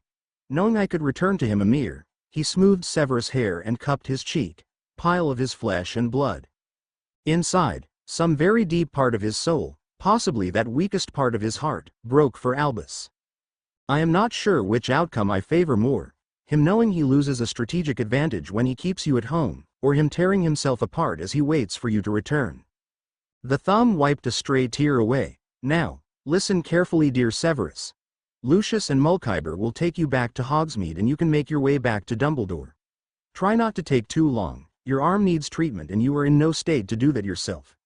The voice turned colder still. And if I find out you have lied to me, consider your arm, a promise. He dropped Severus rather unceremoniously to the ground. Remove him from my sight. There was something very peculiar about the way the masked Lucius looked at him as Severus found himself abandoned in a lonely back street of Hogsmeade. Cold from the inside out, Severus pulled his robe tighter around himself and ensured his hood covered his face as he hunched over, his arm now aching with persistent throbbing. He brought his knees to his chest and used the wall to push into a standing position. It was a long trek, even through the forest, and he was not sure how long his strength would last. One faltering step demanded too much energy and he paused to recoup a breath and his balance. But it was one step closer to home, and then it was 2 steps, and then it was 3, and then. Some 900-odd shuffling steps later, Severus had to admit he had lost count. The forest meant he was exposed to less people, but it was now rather sapping his patience as it had all looked rather similar and he did not have the level of concentration required to pay attention to his route. Infrequently, his arm spasmed and he had to swallow the startled cry that sounded so unlike him. Eventually his lack of focus caused him to stumble, trip, lose any balance, and he just did not want to get back up again. He wanted to be home. Still cold, he pulled his outer robe off and wrapped the heavy material around his arm, trying to comfort it even while the rest of him shivered. He sat back against the solid corpse of a fallen tree, scuffing dying leaves with his feet, withdrawing his wand. Help would always come when summoned. He tried to conjure his memory, the feeling of pride and acceptance and warmth. When, entirely casually and with no clear forethought nor manipulation, like it was as natural as it could be, Albus put an arm around his shoulders before the crowd. Never have I seen a greater talent for potions than my Severus. The words had been so simple, and for all of his supposed cynicism and despair, how Severus had glowed inside. The raven burst out in a shower of silver light and hovered, anticipating, "Go to him. Help him to find me." The bird flapped away and Severus pulled his knees to his chest, his good arm wrapping around his shins. He rested his head atop his knees and closed his eyes. Did the Dark Lord truly believe Severus had not known of this? He doubted most highly that he would have been allowed to live, and as far as he was aware, there was no evidence that the Dark Lord could have known. He could keep this from Albus. The headmaster did not need to know that Lord Voldemort had identified the child. He could keep that from him. He would not be used as a weapon to torment Albus, any more than he already was. He shifted the weight onto the bottom of his spine, the exhaustion beginning to set in. The knife edge was even thinner now. This could so nearly be over. A musical note startled him from near slumber. He lifted his head at the flurry of red and gold that settled on the trunk beside him. "Ah! The phoenix," he greeted, as the smaller raven also landed nearby. Fawkes regarded him with a strangely human expression of somber curiosity which Severus almost rolled his eyes at. "One day, Phoenix, you could actually bring him with you." The bird cawed in response. But at least Severus was, for now, among friends. And soon, his tired mind offered, it would be among family. Chapter 22 will follow soon. Thank you for reading. Much love, SS19. Chapter 22 dedicated to FRC Coazi and Sabine. This is one of my favorites too, but in the words of Missy in Doctor Who, don't tell the others. I have no idea yet where it's going, but I am loving writing it. Well, I say no idea, I have a vague idea. I apologize for the typos in the previous chapter. I am mid-planning school work for the next term in very strange circumstances, which takes considerable concentration, and writing is my relief, so sometimes I forget how to read and definitely how to proofread. Also, after a few days of writing evil Dumbledore, it's nice to get back to fatherly Dumbledore, which is where I started in the first place. Much love, SS19 Bumblebee Blood Chapter 22. He could hear Fawkes singing. The notes were so gentle, rising and falling like beats of wings, as soothing as a lullaby sung from a devoted father to a child, filled with hope and tenderness and protection and reassurance. Nothing could cause harm, nothing would reach them here, nothing would ever be hopeless or despairing again. Fawkes was not singing to him. Fawkes was singing to the not quite small huddled bundle of black robes and cloaks sat by the trunk of a fallen tree, and he knew Severus could not be too badly harmed, for Fawkes would have come to find him, but even still, this was not right. He swept a little closer and Severus responded to his footsteps even if he did not raise his face from his knees. One arm wrapped around his legs and the other tucked somewhere out of sight. Severus. He knelt by the younger wizard and stroked black hair carefully and cautiously, as Fawkes' notes dwindled into lingering quiet. "Where are you hurt?" Why did every conversation in this situation commence with whether Severus was injured? Severus seemed not to respond beyond a very muffled mumble into his arm, and Albus moved both hands to his shoulders. "My boy. What happened?" He turned his attention briefly to his phoenix who, reassured that his most important charge was in safe hands, took off toward the cloudy sky. Eyes closed and with the sluggishness of incredible tiredness, Severus strung a sentence together. "Nothing, just angry, just wanted. You know what he is like. Just likes power." Albus squeezed the shoulders gently. "Are you going to show me why you are hiding your arm?" He was reminded of a time when Severus had fallen from his broomstick while practicing flying and had broken his arm and tried to hide it, and the small smile was born of the utter affection this paradox of a wizard could provoke so effortlessly in him. "I am not blind, Severus." Severus then did something very unexpected. He hugged Albus. Hugged was perhaps not the right word, Albus reflected, as he wrapped his arms around his boy with a mounting sense of worry. What Severus actually did was he buried his head in Albus' shoulder and clung to him. Albus reacted instinctively. Severus, he could feel the other shaking, and although his responses were innate, they felt very strange. Severus had never been one for physical attachment, nor very rarely sought it, even casually after long absences over the holidays. He was always happier with a hand on a shoulder or occasionally an arm. He had never shown what he would perceive to be weakness like this. Was he particularly angry? He was not going to break this hold until Severus did, particularly as he realized he was comforted by it too, every time Severus left, every time he could never return, and, "Please let me see your arm." He was aware he was not getting much of an answer from the other and wanted to actually talk to him, and finally. Severus released his grip and sat back, face cast down, staring at the ground. I need you to believe in me. Albus' heart twisted. Severus, I am so sorry for earlier, it was not intentional.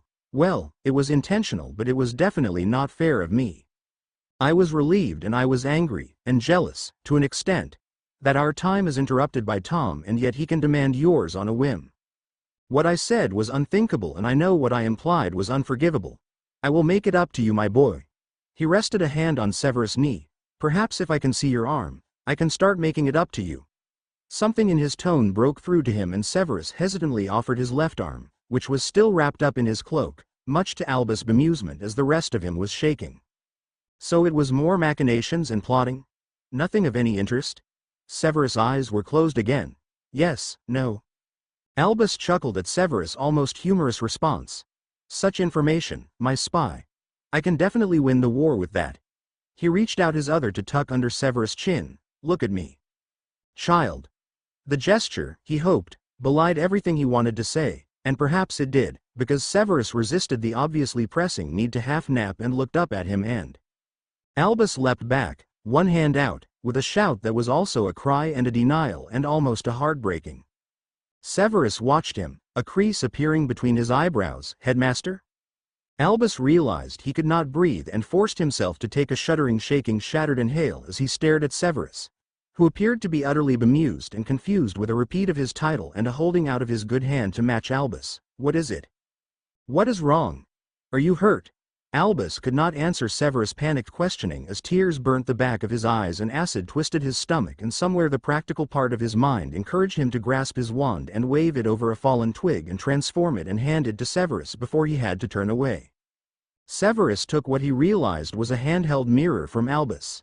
With rising worry, what in Merlin's name was wrong? He looked at the mirror and expected to see blood or bruising or not. He dropped the mirror and looked to his headmaster, who had stood and created significant space between them, not so much as he was too far but certainly not close. Albus, she said to me. Albus' voice was a harsh whisper but Severus could not fail to hear it. She told me. How he certainly had my eyes. Severus glanced back down to the mirror, where it had fallen, reflective surface facing up, and he hazarded another look, and his face was not his own.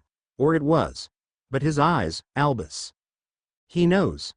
Albus would not look back at him. He knows, now, does he not? He clenched his fists and Severus retreated a little, as far as the trunk would allow him to do so. He did this, he ended the incantation put on your eyes to protect you, Albus. Headmaster. He does not. He believes I did not know, he believes me. You lied to me, Severus. Albus Dumbledore turned to face Severus, and Severus had never seen that face so angry, and for all his so fabled bravery to stand before the most evil wizard of a generation and not flinch, how he flinched now, desperate for Albus to calm down. I promise, it is not. I would have sent you back to him, Albus bellowed even as Severus winced and despite himself cowered. I would have sent you back when he knows what you are. Who you are? How dare you lie to me? I was right to doubt. He broke off and shook his head, unwilling to believe that Severus, his boy, his son, would lie so easily and so freely to him. Severus held up his hand in a desperate plea, breathing fast and sharp even as the words came punctuated with something of a stutter. I swear, I am not in danger, he said. Suddenly the forest span and his sentence cut and he tried to breathe more slowly, but panic and fear and concern and anxious thinking gripped him and he could not regulate his rhythm and he slumped forward, fist falling to the dirt as he tried to regain his breathing, fingers raking and curling through soil. His arm burnt and spasmed and he whimpered at the pain. His pathetic cry cut through whatever haze had gathered around Albus and he felt, after mere moments, the hand on his agonized arm.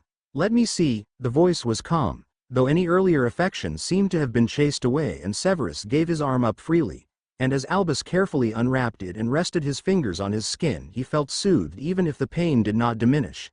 He did not trust himself to speak and he did not wish to torment Albus further. With his eyes so he stared down at his lap and stayed very quiet and still, not watching as Albus considered his hand and arm. Neither of them said anything as Albus cautiously cast a couple of counter curses over Severus' injury, and slowly the pain did start to abate a little. "You will need gloves, I think," Albus said finally, and Severus looked to his hand, confused until he saw the black and red and purple transformation of his once pale skin, almost conveniently patterned so the dark mark still dominated, visible and taunting, his fingers trembling even as he flexed them to ensure they still worked despite what was the aesthetic horror. He swallowed around the lump in his throat, but then he watched as Albus rubbed the forearm gently before catching Severus' fingers in his and entwining them, and it was clear what he wanted. Severus looked to those blue eyes, and realized that Albus was doing the same, although Albus were touched with softness even if it was perhaps reluctant given the fact. He was probably still angry. "Tell me what happened." He held up a finger before Severus could start. "The truth, this time, Severus. All of it." It was clear he would not accept anything else, so Severus inclined his head. "He found the Medi witch who helped you, tortured her. She told him that she gave the baby to my mother on your command." He paused. "He tortured and killed her. I'm sorry, there was nothing I could do. She was never going to survive once he had used her to try to trap me." The fingers tightened around his. "You would have done your best if you could have, my boy, so he trapped you."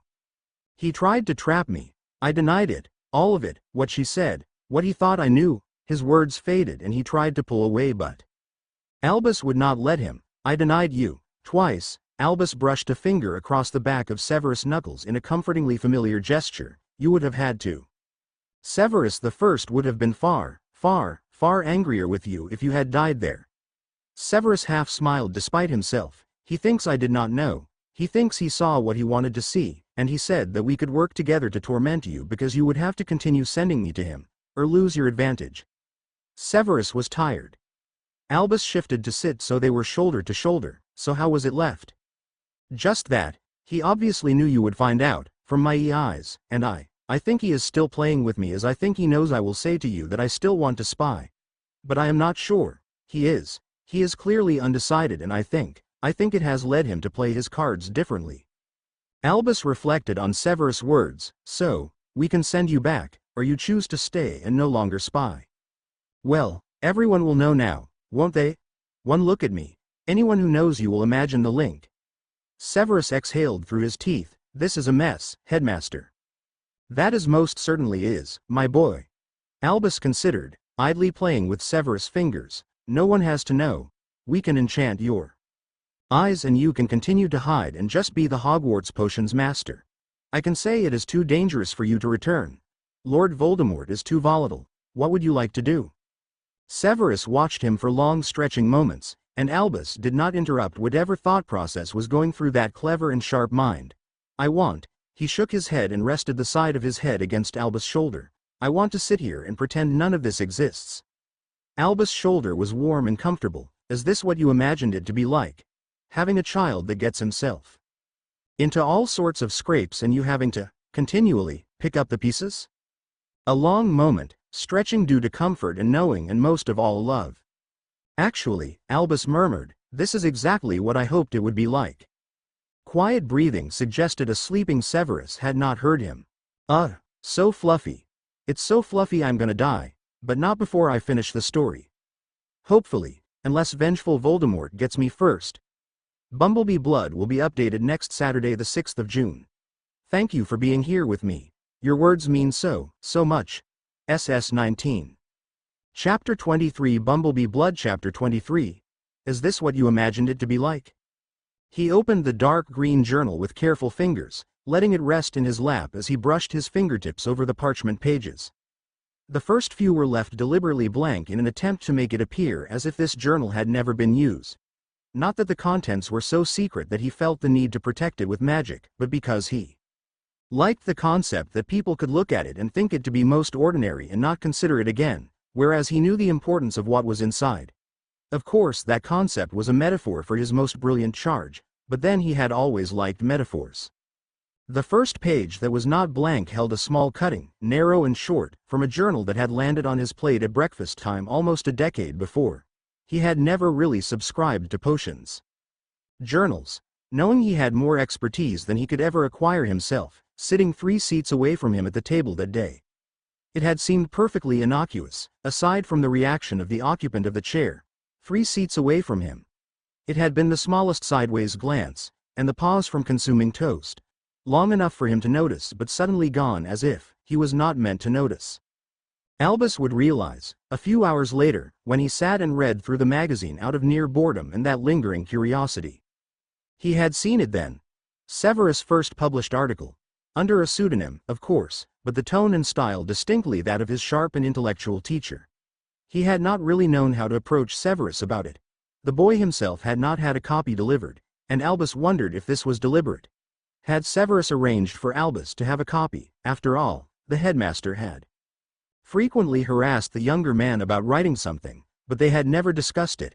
Still, it seemed that someone had wanted him to know that Severus was carving his own path, perhaps encouraged and empowered by gentle support and unwavering belief. Severus had never even hinted, and Albus had done the next best thing. He had cut the article out, carefully, with a small craft knife, and it had become the very first artifact in this blank book, where he kept those little snippets of a friendship that was nearing 15 years.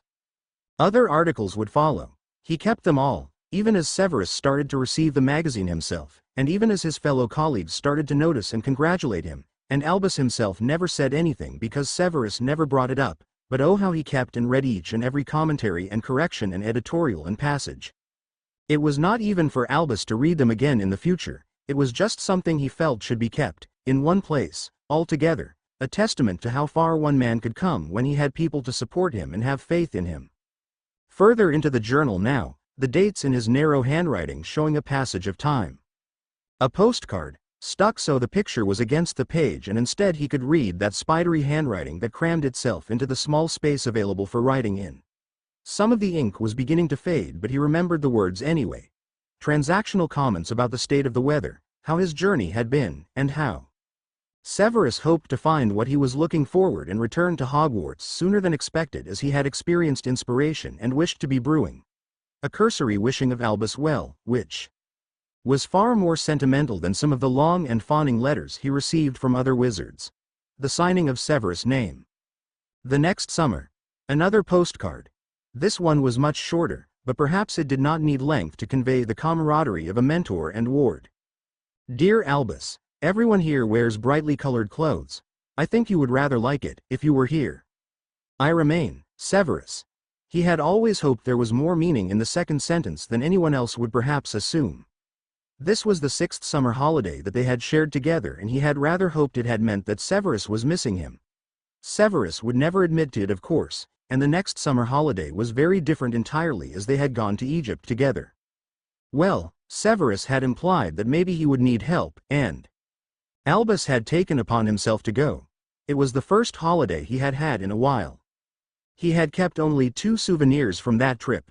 One was a photograph, of which there were only 2 copies, and the other was in Severus' room, and one Albus knew by heart. The other was a pressed flower. The petals were dusky pink and the shape reminded him very much of the bluebells that occasionally grew along the outskirts of the Forbidden Forest. They had been stargazing of an evening in between visiting tombs, and Albus listening to Severus' apparently very in-depth knowledge of ancient Egypt, which Albus had not studied in any great detail but still he found himself amused and engaged, and carelessly, Severus had been encouraging a clearly starved and dying flower back to life with some wandless magic even as he followed Albus' description of the constellations and the stories the older wizard could tell. Albus had captured the flower the next morning when Severus had been packing away. Severus himself had purchased no souvenirs, but had not refused the photograph, presented a few months later on a cold January evening in suitably garish wrapping paper. He turned the page in the journal. Happy 2000th birthday, Albus. At least, it certainly feels that long. I remain, Severus. He smiled. Next, an article from the Daily Prophet this time, reporting on a conference that he had attended to watch various demonstrations and talks and occasionally ask deliberately awkward questions at panels he had not been invited to be on. He had watched his boy talk with passion and skill and knowledge and never had he felt quite so proud of anything or anyone. None of his own extraordinary achievements matched seeing his once shy and blunt and awkward potions master keep an entire room silent and intent and hooked on his every word as he had shown a more effective method for creating healing potions. The sheer brilliance was there, for everyone to see, and afterward he had sought the younger man out and found him seemingly embarrassed before a crowd of suddenly interested parties, fans, Albus would wind Severus up with for years afterward, and there had been a fleeting expression of relief as he had joined the group. Severus had tried to divert the questioning to Albus, but instead, Albus had simply put an arm around him and attested that he could answer none of the questions as well as Severus could. There was only one line about Severus in the article, but the memories were as warm and as vivid as they had been 6 years before, and every so often, Severus himself would mention it, and therefore Albus knew it was important to him. He flicked forward a few more sheaves. The last of the not blank pages was from that summer just past, merely 3 months before. Another birthday, come and gone. I have run out of things to put on these infernal birthday cards. Stop living so long. What else am I supposed to say? Keep being brilliant. I remain, a now speechless, Severus. If nothing else, Severus had always seen him as brilliant. Even when said with sarcasm, the adjective would burrow its way into Albus' heart, and sometimes he clung to that word far more than he would allow his Slytherin friend to know. The book was only half full, and as Albus stared at the next blank page, he was filled with this sudden uncertainty. He had started the journal always with the purpose of finishing it, of filling it, and perhaps then giving it to Severus to prove to him that he really did mean so much to Albus, if he did not already know. He wanted Severus to realize that Albus had never forgotten anything, and had treasured so many of their memories, the journals, the trips, the holidays, the postcards, the birthday cards. He had always assumed there would be more. Lots more. Enough to fill another half of a lifetime. He closed the book and removed his spectacles, folding them carefully and resting them on top of the book. What if there were no more souvenirs to fill the pages? The pages filled with memories he had shared with his son. He admitted to himself that he had been trying not to think about it. They had stayed in the forest a little longer, until Severus' power nap, as he called them, had woken him a mere 20 minutes later with a little more strength. They had agreed to hide his eyes until it was more strategic for such a reveal, which Albus knew to mean when their hand was forced, even as a little voice in the pit of his stomach was upset and hurt at that. And once Albus had settled Severus back into his office and promised to buy him some nicer gloves for his birthday to hide his damaged hand, he had left the younger wizard to rest and heal. The next day, breakfast had come and gone as normal, and Severus had been there, and by the end of the day the house point counters showed enough of a change to rile Minerva, and therefore Albus knew things were some sort of ordinary. He was not necessarily avoiding Severus, but at the same time he felt like he needed some space of his own. Albus wanted to be angry, he wanted to hurt, he wanted to process, and he wanted to reflect, and then perhaps he would be able to put these thoughts away, like he did everything else, and they would cause him no more pain, and he would be the objective leader of the light once more, and it would be like nothing had happened. That was absolutely doable. He had done it before, with that which had caused him the greatest torment. Shut it away, try to forget, as he had before. The problem here was he could not imprison Severus in Nurmengard, despite how much of an excellent protection that would be. Even then, it wouldn't stop the dreams. Albus had never been as talented at occlumency as he was at its counterpart. To be fair, he did not need to be. Most people never even considered trying to penetrate his mind, and therefore he was out of practice. That meant, when the darkness of an evening came, he was vulnerable. Vulnerable to the images of a man with his blue eyes and the dark hair of his mother, falling so far, falling too far, falling out of reach, and he would never be there in time, and he would not be there to comfort, and he would not be there to soothe, and he would not be there to save. Why had Tom not killed Severus? He almost wished for such a thing, to spare the uncertainty and the unknowing. Why had he left Severus alive, returned him to Albus, and made sure that Severus still felt safe, though the word was an oxymoron in itself, safe enough to return the next time the Dark Lord summoned him? Tom could kill Severus that time, or the next time, or the next time, or the next time. And yes, Albus accepted that was how it had always been. The slightest slip from Severus would have been enough, and Albus would have waited and waited and waited, and then eventually have had to give up and accept and mourn and grieve. Severus saw this situation as no different to what it had always been. Albus did. He saw the difference. He knew the difference. He felt the difference. He feared the difference, and of course, Tom knew that, and maybe just this once, Tom had mastered the game and was using Albus. Greatest weapon against him, masterfully and effortlessly and almost carelessly. Tom knew the difference, that would torment Albus. One single word, and that single word could break him into thousands of pieces. The one sin he would never, ever forgive of himself. Before, Tom would have killed Severus for being Dumbledore's man. Now, Tom would kill Severus for being Dumbledore's son. He picked up his quill, turned back to the blank page of the journal, and started to write. My son, you asked me if this is how I imagined it would be. Well, instead, let me tell you how it has been. Updated Saturday the 13th of June. I wrote this listening to Dumbledore's Office by Ambient Worlds on YouTube. Such a stunning piece of work. One of my headcanons is that Albus is not brilliant at occlumency, though relative to everyone else, he's probably an expert. I remain, SS19. Chapter 24. You know those half-moon spectacles Albus has, well. Bumblebee Blood. Chapter 24. Albus leaned against the arch-shaped frame of the potions classroom door, watching the sole and so far oblivious occupant with a soft smile. Severus was busying himself toward the front of the drafty room, clearly preparing for his next lesson. The gloves he was wearing seemed just a little too large and a little cumbersome for the intricate task he was undertaking, but also necessary to hide the damage to his hand, for fear of unsettling his Slytherins or the other students who found stability in his strict and unyielding methods, ever impassive and seemingly invincible. Albus, on the other hand, remained all too aware of Severus' mortality and the fact he was very, very far from invincible. He straightened, to speak, and, "You have been avoiding me, headmaster." Severus did not turn from his organizing, but his voice was loud and clear. "I thought that was my strategy." His smile lingered and he stepped into the classroom, caught out. "Indeed, Severus. I have needed the distance. From a sheer number of things, in truth." At this, Severus faced him, and the expression on that young face was what Albus imagined he himself looked like when he observed a mischievous student over the top of his spectacles. Not that Severus was wearing glasses. That is your prerogative, headmaster, and one I shall not pretend to fathom.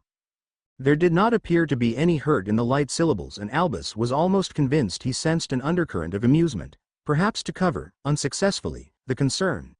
"You need not be worried, my boy. Even brilliant wizards need peace, at times."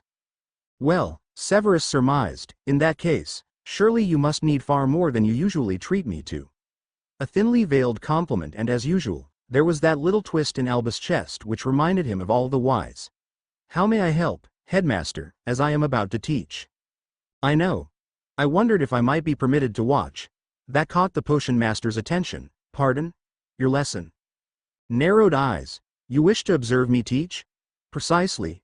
Albus turned his smile into a charming grin that worked on nearly every person Albus had ever met.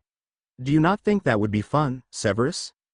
Like a cat prowling, Severus advanced on Albus, moving his gloved hands to the pockets of his robes. "You have not observed me teach in over 12 years, Albus. Not once." "Then I might have been letting standards slip, my boy. Here I am to make amends." He straightened where others would yield under. Severus' piercing gaze. "Acquiesce, Severus. Humor an old man." "Humor you, yes, headmaster, always. What is your game?" "Here." Severus paused for effect.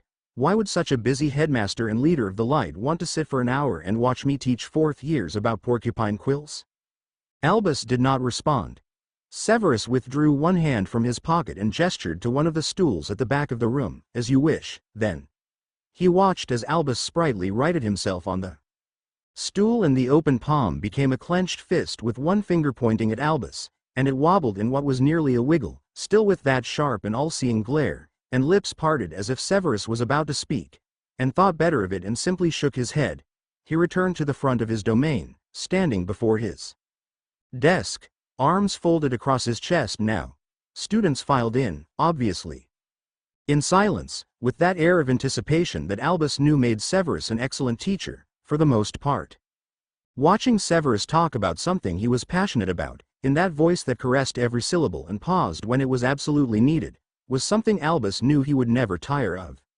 But it was seeing his interactions now with the students, admittedly well-trained students who enjoyed the subject, that made the difference. The subtle corrections, the even subtler praise, the presence and the attention. observing how the students recorded the different reactions between porcupine quills and other minor ingredients. Severus was quick to intervene when necessary and quicker still to react to even the slightest imbalance in his perfectly controlled environment. Not for the first time, Albus resented the curse that rested on the defense position. Severus would be the perfect choice, of course he would. He always had been.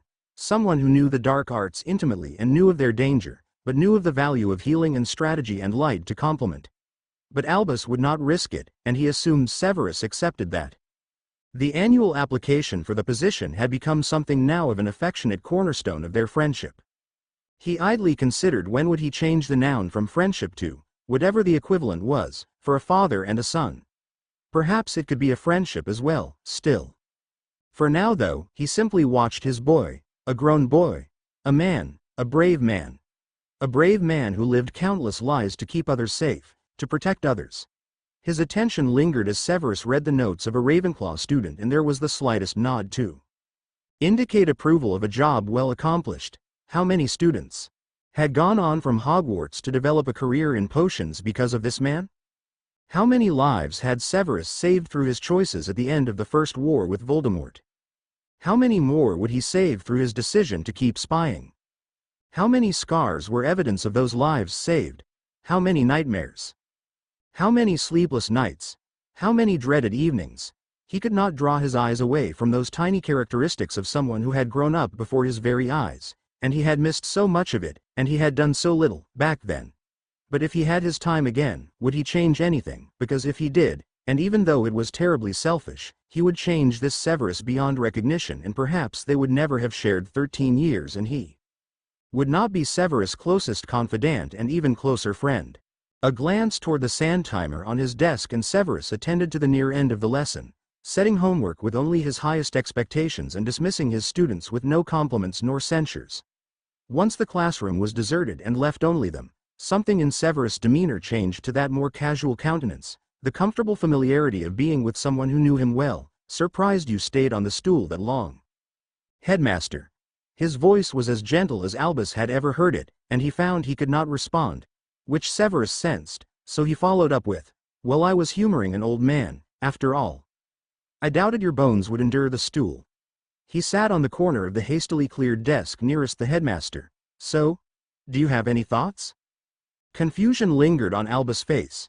"Well, you taught for many years. I believe one of the greatest teachers Hogwarts has ever seen, though of course I only have your opinion on that, headmaster. Do you have any suggestions for how I could improve?" Severus glanced behind him, to his empty classroom. "I wonder if I should do more on individual ingredients. Although, if students want to brew, ideally they need to remember the steps and not the properties of the composite parts. None of this. Class showed that innate ability for potions invention, unlike the current 7th years. He trailed off and returned his attention to Albus when the other made no indication of appearing to be listening. "Maybe I should teach them the unforgivables." No reaction from Albus. "Headmaster." His voice sharpened. "At least do me the courtesy of listening." Albus blinked. "I am sorry, my boy.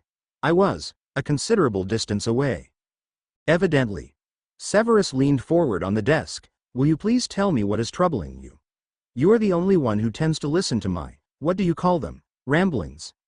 That at least rewarded him with a smile as Albus disagreed. "I call it passion, actually." Severus. "It is nothing I can so easily tell you, and not something I wish to trouble you with. You have enough to worry about." He gestured to Severus' arm. "I presume there has been nothing since?" "No." Entirely quiet. "I do not know if I am being ignored, or whether he is not summoning at all. Either way, we know it is coming, and we know what I will do. It is nothing that needs to be discussed and dissected." Severus moved his arms across his chest. "You, on the other hand, could talk about what you were thinking." Aside from the small smile, Albus' face was unreadable and Severus sighed. "We talked about unauthorized use of legilimency, didn't we? As length, as I recall, my boy, after my latest transgression." "You were lucky then, headmaster, that your ex-Death Eater spy respects those guidelines." Severus hopped down from the desk. "If you will not enlighten me, then I am going to study." Severus. He stopped and, when requested by a not-so-commanding gesture, approached the headmaster. "Please tell me what is troubling you." A pause, and Albus reached to touch Severus' face, gently brushing his fingertips against Severus' cheek in a movement he had done so many times before, and yet something unfamiliar stirred still in Severus' chest and stomach. Albus, I am so proud of you, my boy. You do know that? Of course. Severus frowned slightly. You tell me frequently. I know. But do you know? There was some strange fervent reverence in those blue eyes, and the intensity startled Severus more. Yes. I do. It keeps me alive. His own words were spoken to respond to the emotion, and perhaps belied more than he would usually, but neither did he wish to retract them, so instead he settled on mitigating them, alongside a determined will to survive and hatred of the Dark Lord, of course. But Albus, being Albus, latched onto the significant truth, because of course he did. It keeps you alive. Yes. The fingers against his cheek were shaking, just the tiniest amount, and Severus found himself distinctly out of his depth. Of course it does. He would have to be honest, and maybe that was the best thing. The longer I can stay alive, the longer I can protect you, and the longer I can make you proud of me. He caught the inside of his lip with his lower teeth before continuing, hating his childish habits when vulnerability rose to the fore. I like proving others wrong. The gaze did not waver, and he felt like he needed to lighten the moment, much as that was unlike him. I realize to do that, I have to prove you right, but I will allow that travesty to occur. Just this once. Try not to let it go to your brilliant head. Albus was about to withdraw his hand, and Severus decided it was time to play his cards. He reached up to catch the headmaster's hand before it did so, and he let for a second his true mask slip, and he let Albus see all that aforementioned vulnerability and fear and worry. Why are you talking like this? What are you planning? Even as Albus shook his head with that genial, charming, and wonderful grin, Severus saw it in those eyes. Nothing, my boy. I was being sentimental. You know I enjoy irritating you with such emotion. It is nearly time for our annual tradition, is it not? Christmas and birthday? 35 this year, am I right? Severus let go of the hand. You probably should know that about your child, really. He inclined his head. Katerina will be thrilled to see us again so soon. Albus stood. Of course. You can pretend that you will have something different to the stake. He had not reacted to the subtle comment about the child. Thursday evening, then? Severus nodded, and when Albus bid him good day, he echoed the farewell words and watched him leave. Albus was lying to him. That was not altogether new. Albus had kept things from him before, and would do so again, Severus was sure. But Severus had still seen it, and he knew it was something he would not forget. It should not surprise him that a wizard of Albus' caliber and brilliance and power and potential and everything Severus admired in such intensity would also feel and hide such unfathomable sadness. Well, I am peering over them at all my fantastic, wonderful readers with a charming smile that would rival even my beloved Albus. Thank you for reading. Update Saturday the 20th of June, SS 19. Chapter 25. I know I am behind on one of my updates. It seems unwritable, and this one was demanding to be written so, SS 19. Bumblebee Blood Chapter 25. Next week brought far colder evenings and a layer of crisp snowfall around the grounds of Hogwarts, though the twirling white flakes had not penetrated the clouds above London as Severus, bundled up in a near ridiculous amount of clothing, held the door open for the headmaster, who had, for yet another year, decided that muggles needed to be educated in the height of fashion in bright silver robes with a navy trim. Katerina, all beaming smile and brilliant warmth, sat them out of the way to stop the strange looks. This, I know, is a special occasion. Another year, Severus. Discarding of his outer cloak and loosening his collar just slightly. Severus regarded her with a neutral expression. Another year, yes, and still Albus is here. He pulled his scarf from his neck. I think that is more of an achievement. He sat down, and Albus saw the expression cross Katerina's face. She covered it, heading away to fetch their usual wine, and Albus quickly offered to Severus, "Excuse me a moment, dear boy." Severus was distracted by the menu, a frown appearing across his usually smooth brow as he considered the bright red and green cardboard supplement adorned with drawings of holly and berries and announcing through printed letters the superb Christmas specials.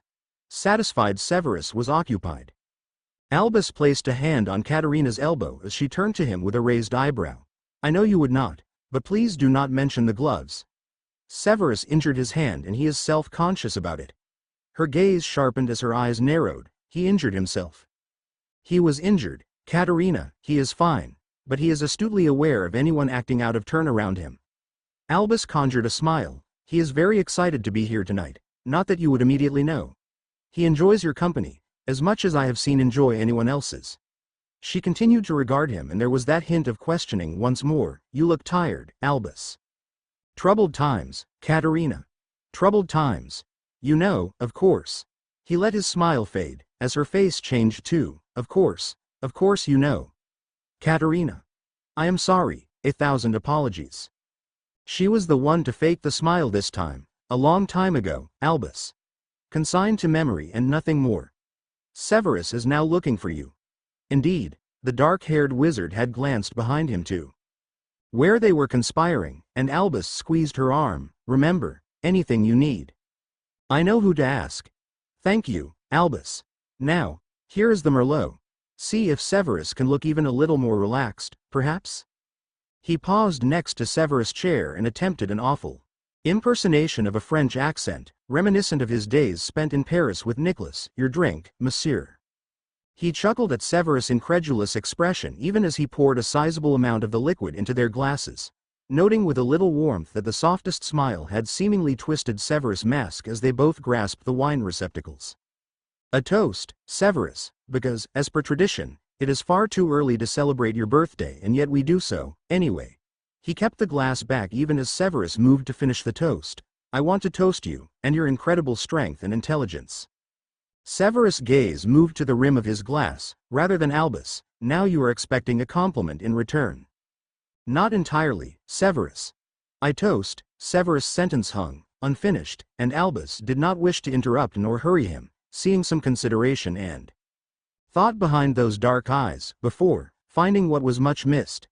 Those eyes caught Albus as he completed the words, and had they been tangible they would have been hands, gripping his heart and twisting with some bemusing affection. I will toast to that, my boy. The chinking was followed by 2 sips before Severus gestured to the menus. You have not chosen what you want to eat. 10 years.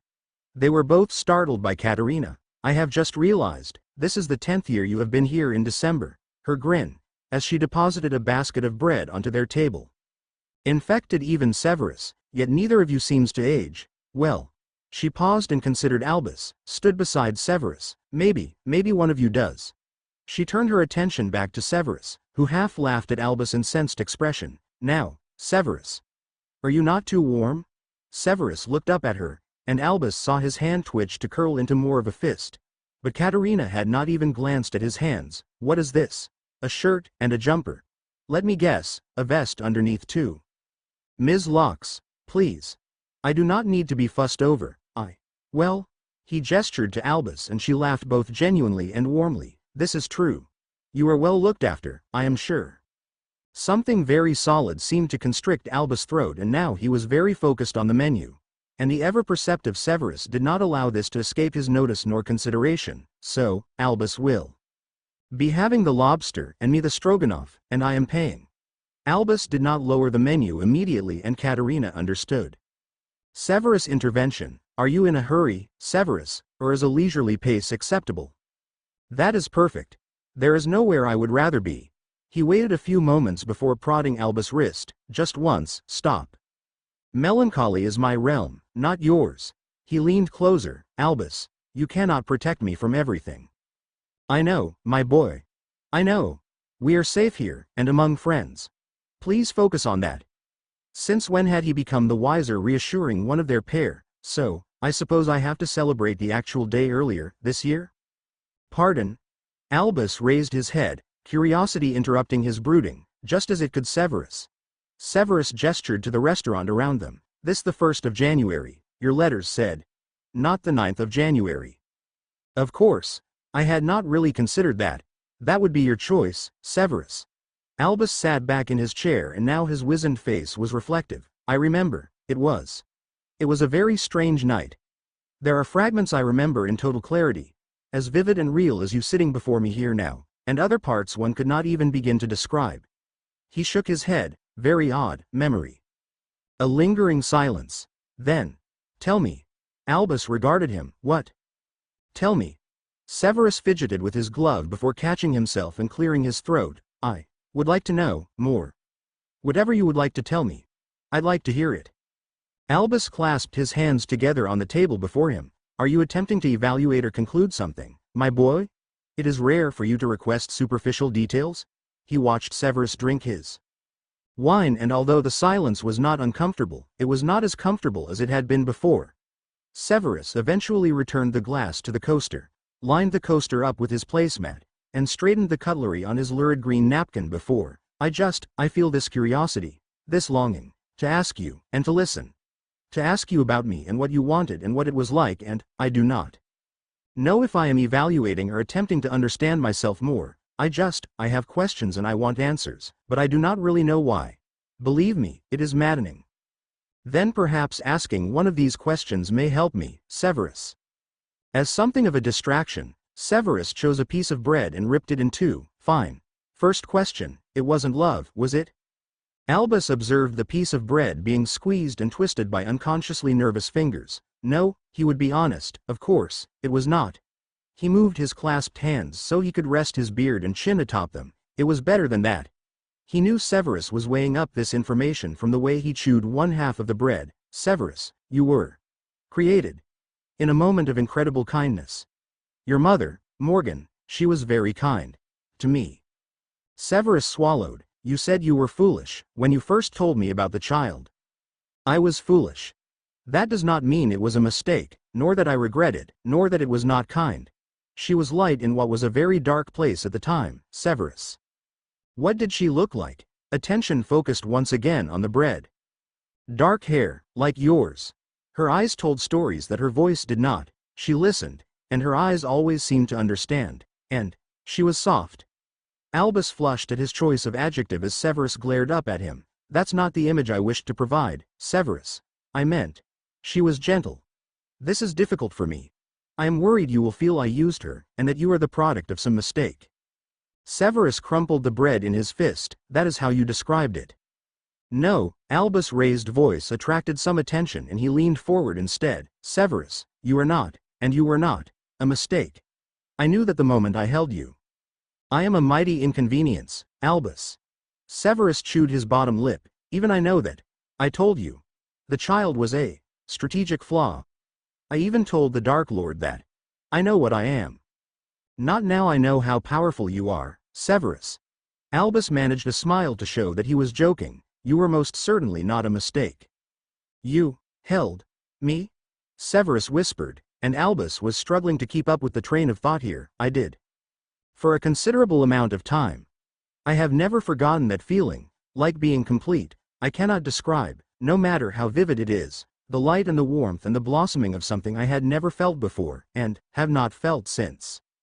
All from the little infant in my arms, infant you, and your eyes.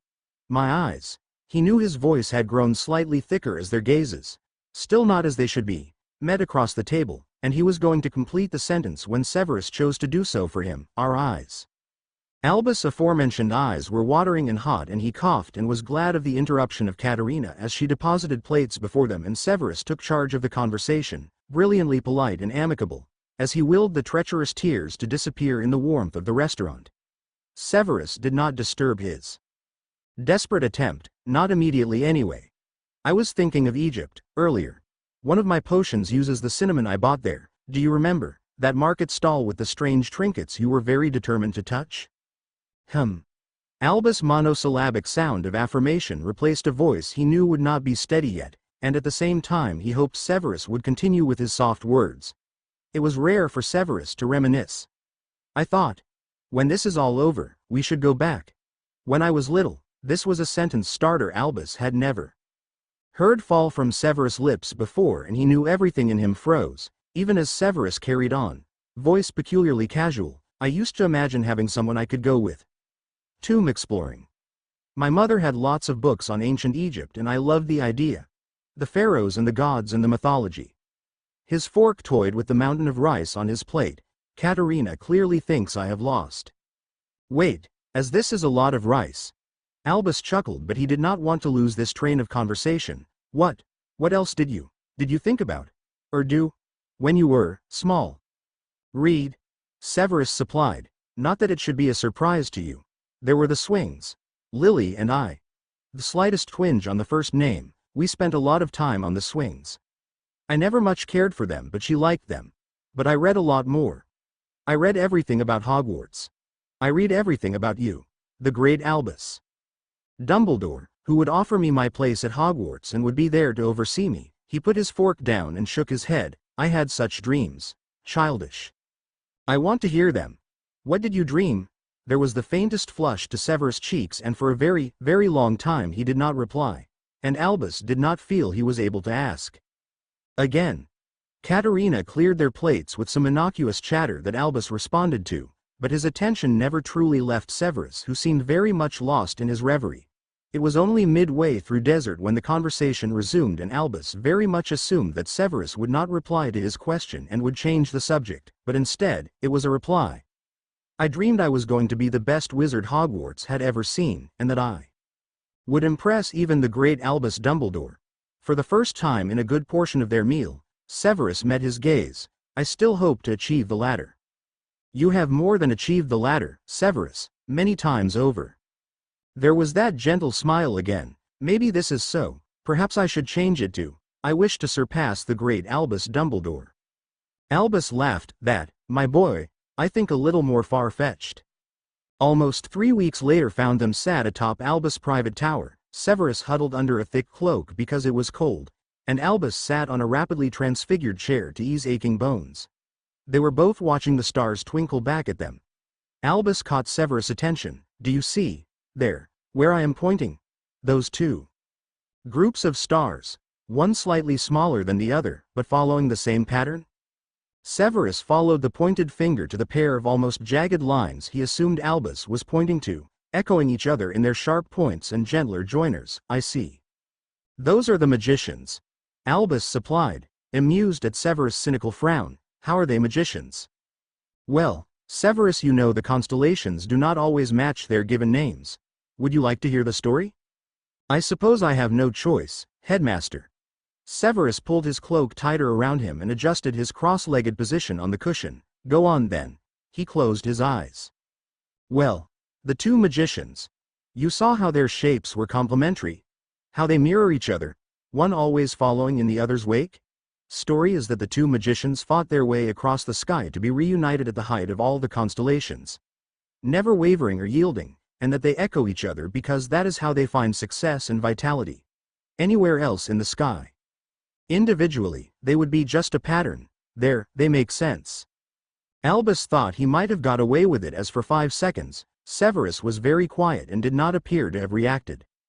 Then he dissolved into the laughter that Albus heard so rarely. That is the biggest cauldron of shit I have ever heard. Albus, forgive my language. He looked to the headmaster. I realize you have some bizarre obsession with metaphors and every story you tell has to have one, but really? Do not curse the proverbial messenger, Severus. I was just telling you the story. I am sure you will find it very memorable. You mark my words, it will be something you remember. Albus reached down beside his chair. Now, here is your birthday gift. Happy birthday, my boy. He passed the bright orange parcel to Severus, who moved closer to accept it with a small incline of his head and a genuine sentence of gratitude. More practical, I feel, this year, than sentimental, you will be pleased to know. Albus leaned forward as Severus unwrapped the gloves he had acquired, hoping they would be a better fit and more comfortable than the poor substitutes Severus was currently wearing. From the smile and the enthusiasm at which Severus removed one of his current gloves, he knew it to be correct. They were black, of course, but with a subtle flash of gold across the top of the glove where it would be hidden under Severus' sleeves. Gold had always been Albus' favorite, although he had learned never to truly trust it. He watched as Severus moved to remove his other glove, and when he revealed the damaged flesh he held up his own hand. Let me see, please. Severus offered his wrist, which Albus inspected in the dim moonlight. Does it hurt? No, and it seems no worse. I do not understand why he did it, if not to torture me. Severus frowned at his hand and arm, uncomfortable at seeing the black and red and purple flesh. And no summons either, since. What is he planning, Albus? I do not know, my boy. What will you do when he does? Every time he asked, he hoped the answer might change, but still it remained. I will go to him. You know I will. You know I have to. It is the only way, while we know I can still try, to protect you.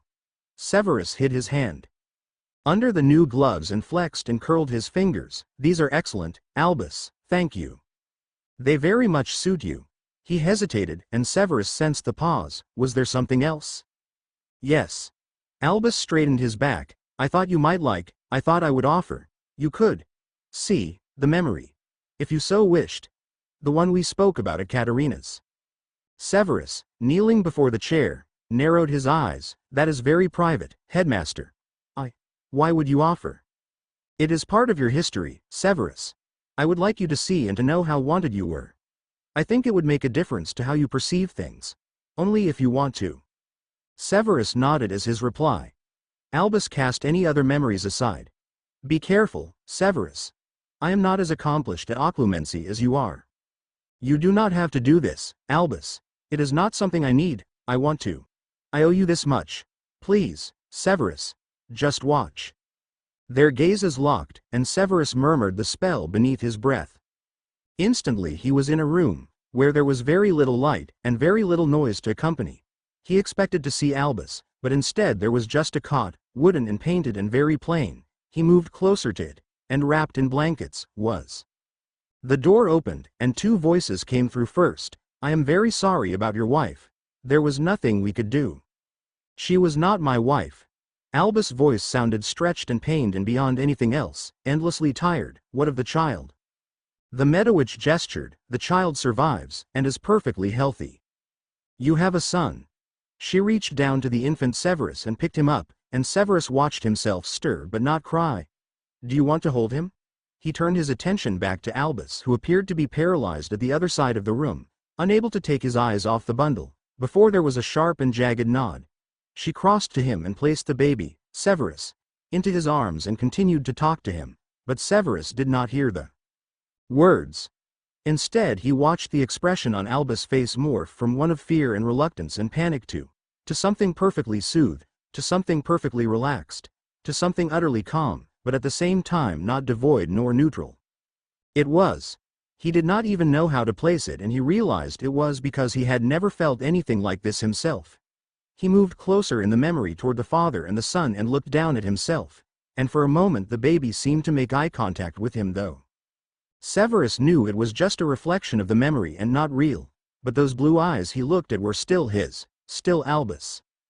He certainly has your eyes, sir. He saw Albus tighten the grip, the hold, comforting and possessive in the same moment. He's perfect. The voice was nothing more than a whisper. Yet even murmured syllables could still hold such power, and Severus felt the very outlines of the memory shake and tremble with Albus' own emotions, and he thought he should remove himself there and then, but something made him stay. The Albus in the memory made him stay, because Albus raised his smallest finger and brushed it against baby Severus' smaller clenched fist, and the sheer tenderness of that gesture, more so than he had felt for so many years as a child, broke something inside him. He pulled himself out of Albus' memories with a jerk, bowing his head to hide his tears. A shaking hand touched the side of his face and then cupped his cheek and jaw softly, and he moved his own hand to grasp it and hold it even as he battled his own sobs, shoulders quivering, needed the comfort of the old hand even if he could not feel the skin. He forced himself to look up, not surprised to see the mirror of tears on Albus' face, and the question he most wanted to ask wrestled itself away from the pits of his heart and instead ended up on his lips and then hung, aloud, between them. Why didn't you keep me? Albus shook his head. I do not know. Do you wish you had? Yes. Yes, I do. With every day that passed, from then to now. I saw the expression on your face. You loved me. Even in those moments. He spoke earnestly, and he would not break the gaze. You saw everything. I did. You loved me. Always, my son. The word washed over him, and he did not know how he felt, because he had never felt it before, nothing of this intensity. And he knew he could not stand it, and he wanted to run, to hide, and Albus knew that, of course. I am very tired, Severus. May we call it a night? Severus looked at him, and yes, Albus did look tired. He nodded a wet smile. Yes. Yes, of course. Thank you for showing me that. I think I can start to understand. He stood, and helped Albus to do so too. I have so much to say, but I do not know how to do so. Then find the words when you are ready, Severus, and I will be here to listen. Albus squeezed his shoulder. It took me that long to find the words for you. He drew a bright magenta handkerchief from his robe and swept it across Severus' cheeks. Amused at the blush and pleased to be ending on a lighter note. That's better, Bat of the Dungeons. He had never known his voice to be so affectionate. Sleep well, Albus. Severus closed the door to his office and private chambers and leaned against it, seemingly exhausted and invigorated all at once. He thought, once more, about the use of the word, son, clearly. Albus had been planning that, but it had also felt very natural. Like he had said in his head, millions of times. Should Severus had reciprocated, he realized suddenly, he had not thought of it, what would he call to choose Albus if Albus asked? Father felt too formal and too negative, he settled on, but was anything else too familiar? Too familiar for a man who had known him for 26 years, and for around 13 of those had been the closest thing to an actual paternal figure Severus had ever known. He exhaled and pushed away from the door, heading toward his desk when something new caught his attention. A note, from Minerva. This arrived with the evening post. Severus, I hope you enjoyed your stargazing. Never had you down for an astronomer, Minerva. It was a letter. Severus opened it distractedly, still trying out sentences in his head. Thank you, Dad. It did not feel right. It did not feel him. But then he had never practiced the word, in that form, he had never used it. It had always been, Father, and only really in the context of mentioning him to others. He was about to read the letter, just as something fell to the floor before his feet. It was what appeared to be a mass of red and silver. He held it up and it dangled as it untangled. Something he had never seen before, a lion pendant, although a piece appeared to be missing, hanging from a light silver chain. Something prompted a memory. The last part of the lion. This was what Albus had given to the infant, and had kept one piece of. Where had this been, all this time? He picked up the letter, and started to read. Severus, I hope this finds you well, on your 35th birthday. I followed the method your mother used to use. I wanted to have a conversation with you in light of recent events. I thought perhaps we could visit your mother's grave together, tomorrow, if you have the time. This is your first birthday without her. Also, I found this while going through the house. I believe it is yours. With kind regards, T. Snape. I am wearing the sweetest smile you ever did see, honestly, SS 19. Chapter 26. Sorry I am late. Updates for all my stories today, starting with this one, SS 19. Bumblebee Blood. Chapter 26. Severus was early to dinner the following evening, and such a stark change to his habits brought curiosity to his counterparts seated around the table. More so when he quickly served himself pasta and did not, as was customary at the evening meal, bury himself in a book. He observed the students from his seat, and when he became aware of the gazes on him, he turned to meet them with a raise of an eyebrow. Is something the matter?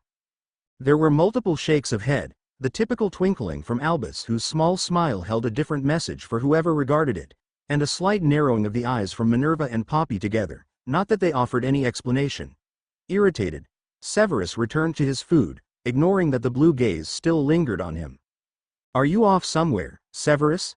Albus' voice was mildly curious.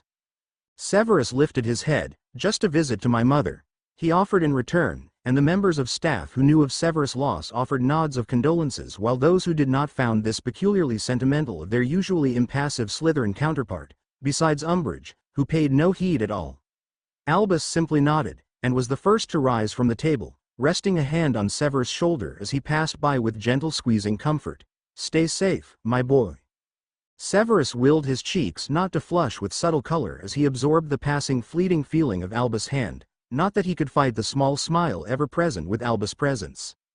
Watching the other wander down to where the students were eating and interacting with some as he flittered by, clearing his bowl and bidding a brief parting statement to his colleagues, Severus headed from the Great Hall and from Hogwarts itself until he was on the boundary between home and the wide world outside, pictured his destination in his mind, and disapparated. He gathered his thick cloak tighter around his shoulders and arms, grateful for his new gloves that continued to shield his thin fingers from the biting January cold. The small rural graveyard with its textbook medieval church was on the outskirts of Cokeworth and had taken some magical influence that Severus was keen not to be discovered to ensure that his mother could be buried here, instead of in the densely packed maze of faded headstones in the town center. She deserved the peace, here. Street lamps illuminated the pathways between the neat rows of stone statues and shapes, and he meandered between these pockets of light and the shadows amidst until he was able to see hers, with the bench beyond it, and the figure sat upon that. He paid the figure no heed, instead bending to reposition the flowers before the simple stone rectangle with the recent engraving, and he allowed the tiniest smile as he touched the top of the gravestone, but did not allow any words to pass his lips. If his mother was listening and watching, no spoken words would be necessary. "I did not think you would be here." The figure spoke, and Severus straightened his back and kept the tips of his gloves connected with the stone. "Of course I am here." He offered no respectful title, not now there was someone else who could legitimately claim it, instead of some sentimental whim of a Severus who knew he was desperately searching for connection and belonging. "Happy birthday." The words held so little emotion that Severus almost smirked in response, but instead he simply stepped away from the tangible reminder of his mother's presence on this earth, and faced his adoptive father. Severus was unclear of the etiquette here. He faced Tobias Snape. "Thank you. Will you sit? I would prefer to stand." "Fair enough." The stilted pleasantries unsettled him. "What do you want? Why are you here?" "She was my wife, more of a connection to me than to you." Severus sensed venom where there had only moments before been the attempt at politeness, and he shook his head. "If this is all you have to say." "So." Tobias stood, and Severus held his ground no matter how difficult that was. "Has he been arrested yet?" "What?" Eyes narrowing. "Who?" "That old man you were with. You know, barging into my house, threatening me with a stick." Tobias knew the damage such a stick could do, and Severus felt the need to reach for his, even though he knew now, as an adult, he was far more powerful than the other Snape could ever consider himself to be. Why would he have been arrested? "The wizard police came to visit, about a week ago. They seemed very interested, got me to recount the whole story." Tobias sounded vaguely triumphant, but that was not the cause of Severus' suddenly pounding heart. Wizard police? "Did not know your kind had police, but they were very efficient, told me it would be dealt with." Severus moved his hand to the inner pocket of his robe where his wand was resting. "What did you say?" "Told them everything." "How? What was it?" "Dumbledore threatened me, would have killed me if you had not intervened." "Yes, no need to thank me, but at least I explained that you were there to stop him." "You said I was there." His stomach had started to churn uncomfortably. "Why?" "Don't lie to the wizard police. We do not have wizard police, or if we did, still, they are not interested in muggles." Severus grasped his wand. "We need to go." "Why?" "What did you tell them I said?" "Not what I did, what I said." "I said you told him not to intervene, not to. Tobias had not moved from the bench as he considered, and Severus pulled his wand from the pocket, holding it at his side, arm rigid and straight. "Told him what?" His tone belied his gathering fear, as Tobias finally remembered, not to overstep his mark, just because things had changed. "That is what I said. That is what I told them." "Get up." Severus hissed. "Get up, now." "Why?" "Because they were not the wizard police. They were not looking for Dumbledore." "Then who were they looking for?" "Me." Severus reached out to pull his Snape up off the bench. "You do not understand anything that is occurring here. You do not understand how much danger we are now both in." Tobias was heavier than he had expected. "Why are you in danger?" "He knows I lied." Severus whirled to face the wider graveyard, feeling the wards press in around them, preventing any magical means of escape. "We need to run." "Lied to who?" The wand, unwillingly, ripped itself from his hand, flew too far away, out of sight, out of mind, out of aid. "Allow me, Snape Sr." The voice cut through Severus and his accompanying flinch as he murmured one final sentence to Tobias. "You did not send me a letter, did you, telling me to be here tonight?" "Why would I write you a letter? How would I even write you a letter?" Severus held both his arms out. "You stay behind me. Protecting muggles now, Severus? Perhaps there is more of Dumbledore in you than we first thought." Lord Voldemort swept across the graveyard toward Severus, bare feet barely touching the cooling grass, wand in hand. He appeared to be alone, but this did not reassure Severus. He was outmatched already. His fingers shook as he continued to hold the defensive position. The slightest shift in the wards and they would leave. He would be able to disapparate and take Tobias with him. I confess, disappointed," Severus. Lord Voldemort stopped when there were still a few meters between them. I believed you. So I must credit the masterful performance the last time we met, and perhaps you would have been spared, had wandering tongues not mentioned a visit from an old man with a long beard and long gray hair to a Muggle residence on the outskirts of this town, and a heated argument in the garden between him and a young man with dark hair and dark clothes. The serpent face was cold and resolute and set. You lie so well, Severus. Severus did not move his gaze from Voldemort. Stand aside, Severus. I will offer mercy to the Muggle, but you will face no such kindness. No, Severus whispered. I will not. Stand aside. There was some creeping whispering infiltrating voice at the back of his mind that hissed a repeat of the command to him, but he still ignored it, focusing his attention on staying stoic and unfeeling, and defended. That will not work. Dumbledore foolishness, too, Severus. What is this? Some misguided manifestation of love, as I recall. This man tormented you. Do not forget I know your mind, Severus, and it is mine. But not his heart. Never his heart. Very well. Voldemort brought his wand down sharply, and both Tobias and Severus, though slightly delayed as he still tried to resist, were both brought to their knees before the dark wizard.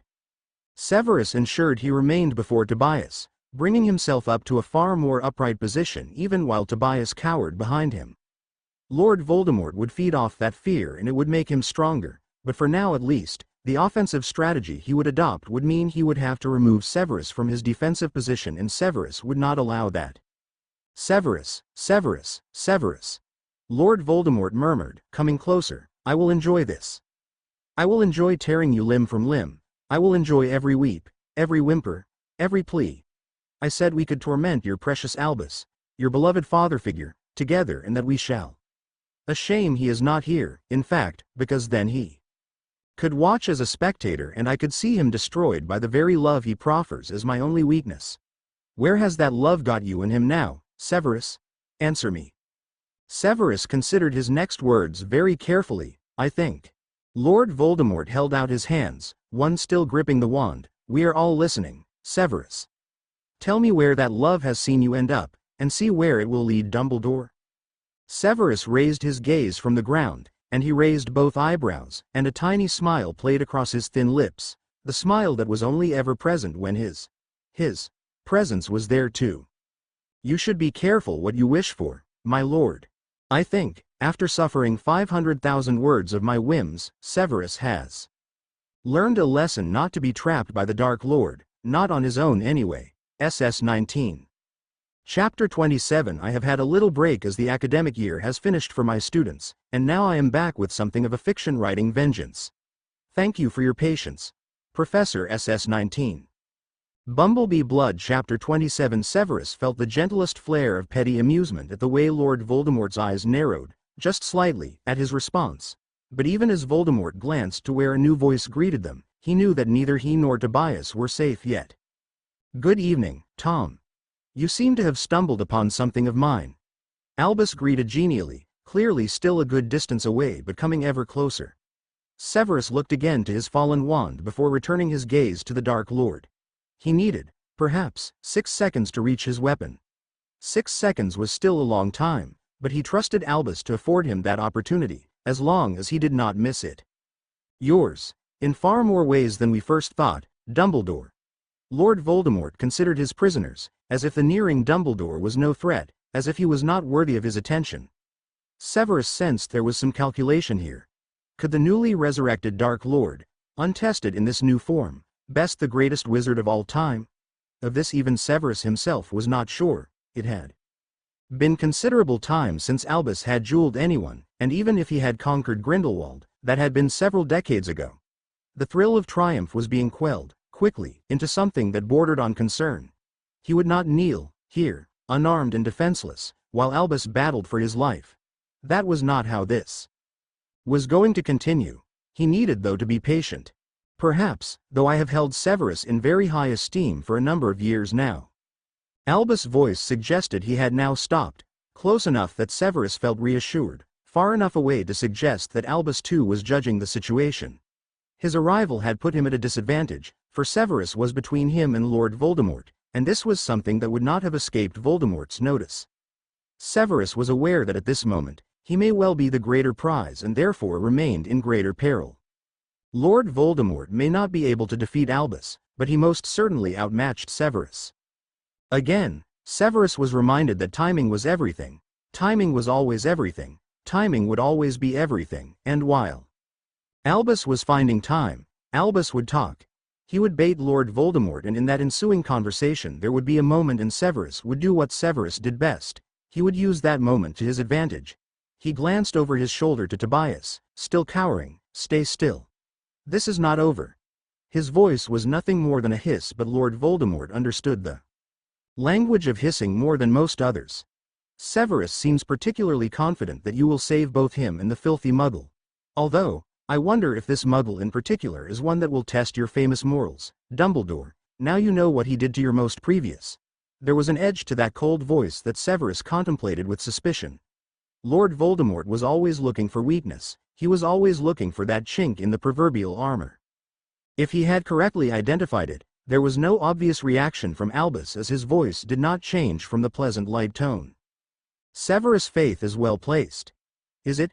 Voldemort took one very deliberate step nearer to Severus, and Severus held his ground even as Tobias moved away. "I could kill him before you could even move, Dumbledore. You are too far away. You would not be able to stop me. And yet that is my sole purpose for being here, Tom. You will not harm Severus.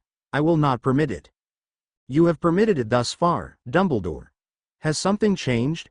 Voldemort brought his wand to his side with mocking malice, and Severus almost winced. "Oh, of course it has changed. The blood I intend to spill is yours. That makes Severus inherently more valuable to you. Hence why you are here. Severus. You need to be ready. I am. Make sure of it. Release them both, Tom, and I will permit you to leave here tonight, unharmed, just this once. I value the notion of a deal, and in this present moment, Severus' safety is more important to me than your inevitable defeat." Albus' voice had gathered sharpness and a distinct undercurrent of determination that could also be masquerading anger. In return, Voldemort laughed. "My inevitable defeat? Oh, such arrogance does not become you, Dumbledore, and it never has. Why would you be so keen to take Severus with you, after all he has done and committed, at my request?" Something uncomfortable slithered down Severus' spine, and the strength of such unease threatened his perfectly balanced mental defenses and shields, the constant worry of not being good enough, the perpetual fear of being a disappointment. "I think you will find, Tom, that Severus does everything at my request, not yours. As such he is nothing more than a source of overwhelming pride to me. Now, do you agree to my terms, or must I do this by force? And leave such an opportunity to cause you terrible pain? Dumbledore? You cannot stop me. You will not stop me in time. This is your most common flaw, Tom." Dumbledore spoke calmly even as Voldemort raised his wand, and Severus was aware that he was holding onto his inhale tight within his chest. "You always underestimate me." 6 seconds. The first was his reaction to Voldemort beginning to move the wand to commence the killing curse. The second was someone, knocking him to the ground just as green light flashed around them. The third was him, winded, not wounded, stunned, not stopped. The fourth was him, moving, somehow perhaps without thinking, toward his wand. The fifth was him grasping it, rolling onto his back, seeing the Dark Lord Voldemort turn to face Albus Dumbledore, face contorted with anger and fury and rage, and summoning all his strength, and his hand was closing around his own wand, tighter in. And the sixth. If he thought time could, it slowed down. Merlin, how it slowed down. If it slowed for him to act, or it slowed for him to watch, he did not know, but how he fought to do both. He saw the Dark Lord cast a curse, and somehow he was on his feet with a cry or maybe even a scream of a noun he had never spoken in anything other than stubborn reluctant necessity, and now it was born of worry and fear, ripped from the depths of his chest and his heart and his soul, and he was returning that curse with a shielding charm that threatened to knock him from his feet. It was what happened next that he would not forget, not even with all that followed. It was something that happened without thought or without reason or without consequence. He relinquished the shielding charm that had protected both he and Albus, and the Dark Lord gathered himself, and before he could fully, Severus cast a spell of his own and bright blinding purple light shot toward Voldemort, joined by one of the exact same from behind Severus. Before he could blink or react, he realized it was the exact same, and if Voldemort gathered that he was outmatched now, it was obvious from his sudden retreat and disappearance, and then they were alone in the graveyard. He exhaled a breath he had not realized he was holding. For a moment only, his entire world seemed to still. His mind attempted to catch up with his body, to process. Suddenly, he whirled to face Albus, who was leaning heavily on a gravestone, head slightly bowed. Albus. The distance between them was crossed in less than a second, and he grasped the older wizard's forearms. What is it? What is it? Are you hurt? He was aware that his voice had hitched in pitch. Albus. One hand settled over his glove. I am not hurt. Just tired. Albus squeezed Severus' fingers. Let me sit for a moment. Severus helped Albus to the bench, ignoring the one other detail his mind was attempting and failing to process. It was Albus therefore who raised it. Your father, Severus. He is not my father. Severus shot back, but now he was satisfied that Albus was not hurt. He did turn his head to regard the collapsed figure of Tobias Snape. Collapsed, not accurate enough. Collapsed and lifeless. He pushed me out of the way. Albus shifted balance on the bench, focusing waning attention on reinforcing the wards to ensure Lord Voldemort did not return, so it seems. Why would he do that? Severus murmured, and Albus assumed it was to himself, so offered no reply. After all, he did. People do strange things when they are threatened. Severus. Maybe he sought an opportunity to redeem himself. Are you? He did not know how to finish the sentence or question, and he knew Severus well enough to know that Severus himself would not know how to answer it. True to his form, Severus diverted the subject. We should bury him at least. We will not have time, Severus. I expect Tom will return, perhaps with reinforcements, if we do not leave soon, and I cannot hold these wards for much longer. Hogwarts is a far safer place for us both. Severus nodded to show he was at least listening, clearly not comfortable with the concept of leaving Tobias on the ground. Albus reflected on the fact that Tom had been rather correct in his assumption. He was struggling to summon any sympathy or empathy for the now deceased Muggle. Not after what had happened to Severus in his childhood. Speaking of which, Albus straightened his back as Severus turned back to him. You did not call my name before. What? Severus offered in response. Or my title. Not my usual title anyway. There was an instant shyness to Severus' behavior change as he fiddled with his fingers and did not make eye contact. Were you just caught up in the moment, my boy? No, well maybe. I thought he was going to strike you. I reacted on instinct. Severus tugged at an already loose thread on his left glove, and Albus found the entire image endearing as always. I thought you would be more formal when you did so. No, you are not a replacement. You are something different. Someone different. Silence. Something I wanted. More silence. It felt like some secret had been exposed between them, perhaps even ripped open without much consent, and Albus felt unsettled by this as well as feeling empowered. Do you regret it? No immediate reply to that, either. I will not push for it again, my boy, as I realize such sentimentality is not your style, unlike mine. Albus got back to his feet, slightly unsteadily, and without seeming to think about it. Severus was there beside him, a comforting hand on his arm. But I do want you to know that it was well received. Severus was still avoiding direct eye contact. I know. That was powerful magic you conjured before. To match my choice of spell so accurately suggests that something is beginning to build between us. That is something that could be worth exploring in terms of its potential. Albus moved his hand to settle on top of Severus. Before we go, I presume Tom will now use this information to his advantage, and of course you can no longer spy. What do you suggest? Now Severus did make eye contact. I have been thinking about this. Go on. Albus murmured, encouraging. I want this. I want to continue your legacy. I want to stand with you. I want to understand what this could mean. The words were gently spoken, and yet Albus still shivered at the sheer emotion behind them. Are you positive? We could hide you. You could be safe. I do not want to be safe, if it means not protecting you. You wanted to find your child so you could share your life with him. Now you have. So. Severus stepped back, gesturing to Albus' wand. I want you to end the enchantment, for good this time. If the slightest pause, Dumbledore, rather than a Snape, then I want to share that characteristic with you. I want the eyes you looked into when you held me when I was hours old, and when you promised you would never forget me. When you swore you would always love me. I want to know how that feels. Albus lifted his wand, but hesitated. Have I not yet shown you that? Not quite. Severus half smiled. You created this problem, so I will ensure you at least get to endure it. I am not enduring you, Severus. You haven't seen anything yet. He seemed about to complete the sentence with something else, and then shook his head. That will not be easy for me. You have not seen anything yet, Albus. I want whatever power that was we shared. The Dark Lord said when he first discovered you had a son that it would be powerful wizarding blood, and although I have had it all along, I have never accepted it. I want that power. You do not need power, Severus, Albus cautioned gently. Yes, I do. You need power to end this war. You need power to defeat him. I have always sought power, but never from you. But I can, now. Teach me. Severus took a step forward, as Albus waved his wand with a silent incantation. Teach me to do what you can. Please.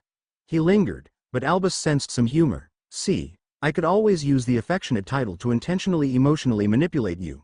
Something along the lines of, teach me to be as brilliant as you, please, Dad? Albus could have laughed. He nearly laughed. He appreciated the humor and he appreciated the timing and he appreciated the sharpness of the mind, but something stronger than amusement caught at him as he looked in those eyes. Eyes he had seen, yes, but had seen them through a haze of anger and fear back in the forest before. He had not stopped to look, and he stopped to look now, those eyes framed by that dark hair and on a face he knew as well as his own, belonging to a young man he had fought for and championed and felt for so many years now. The one they always said was like a son to him was now, truly, a son of his. He reached out to stroke the pale cheek so gently, aware he still had not replied, but perhaps Severus thought that was a victory, an acquiescence, and therefore did not need a reply. Albus, meanwhile, was too busy making or perhaps remaking vows of his own. Those vows that he had made, all those years ago, to an infant in his arms with eyes just like his, and now, silently, to a man before him with eyes just like his. That nothing, no Dark Lord, no evil forces, nothing, no one, nowhere, no when, would possibly harm his son.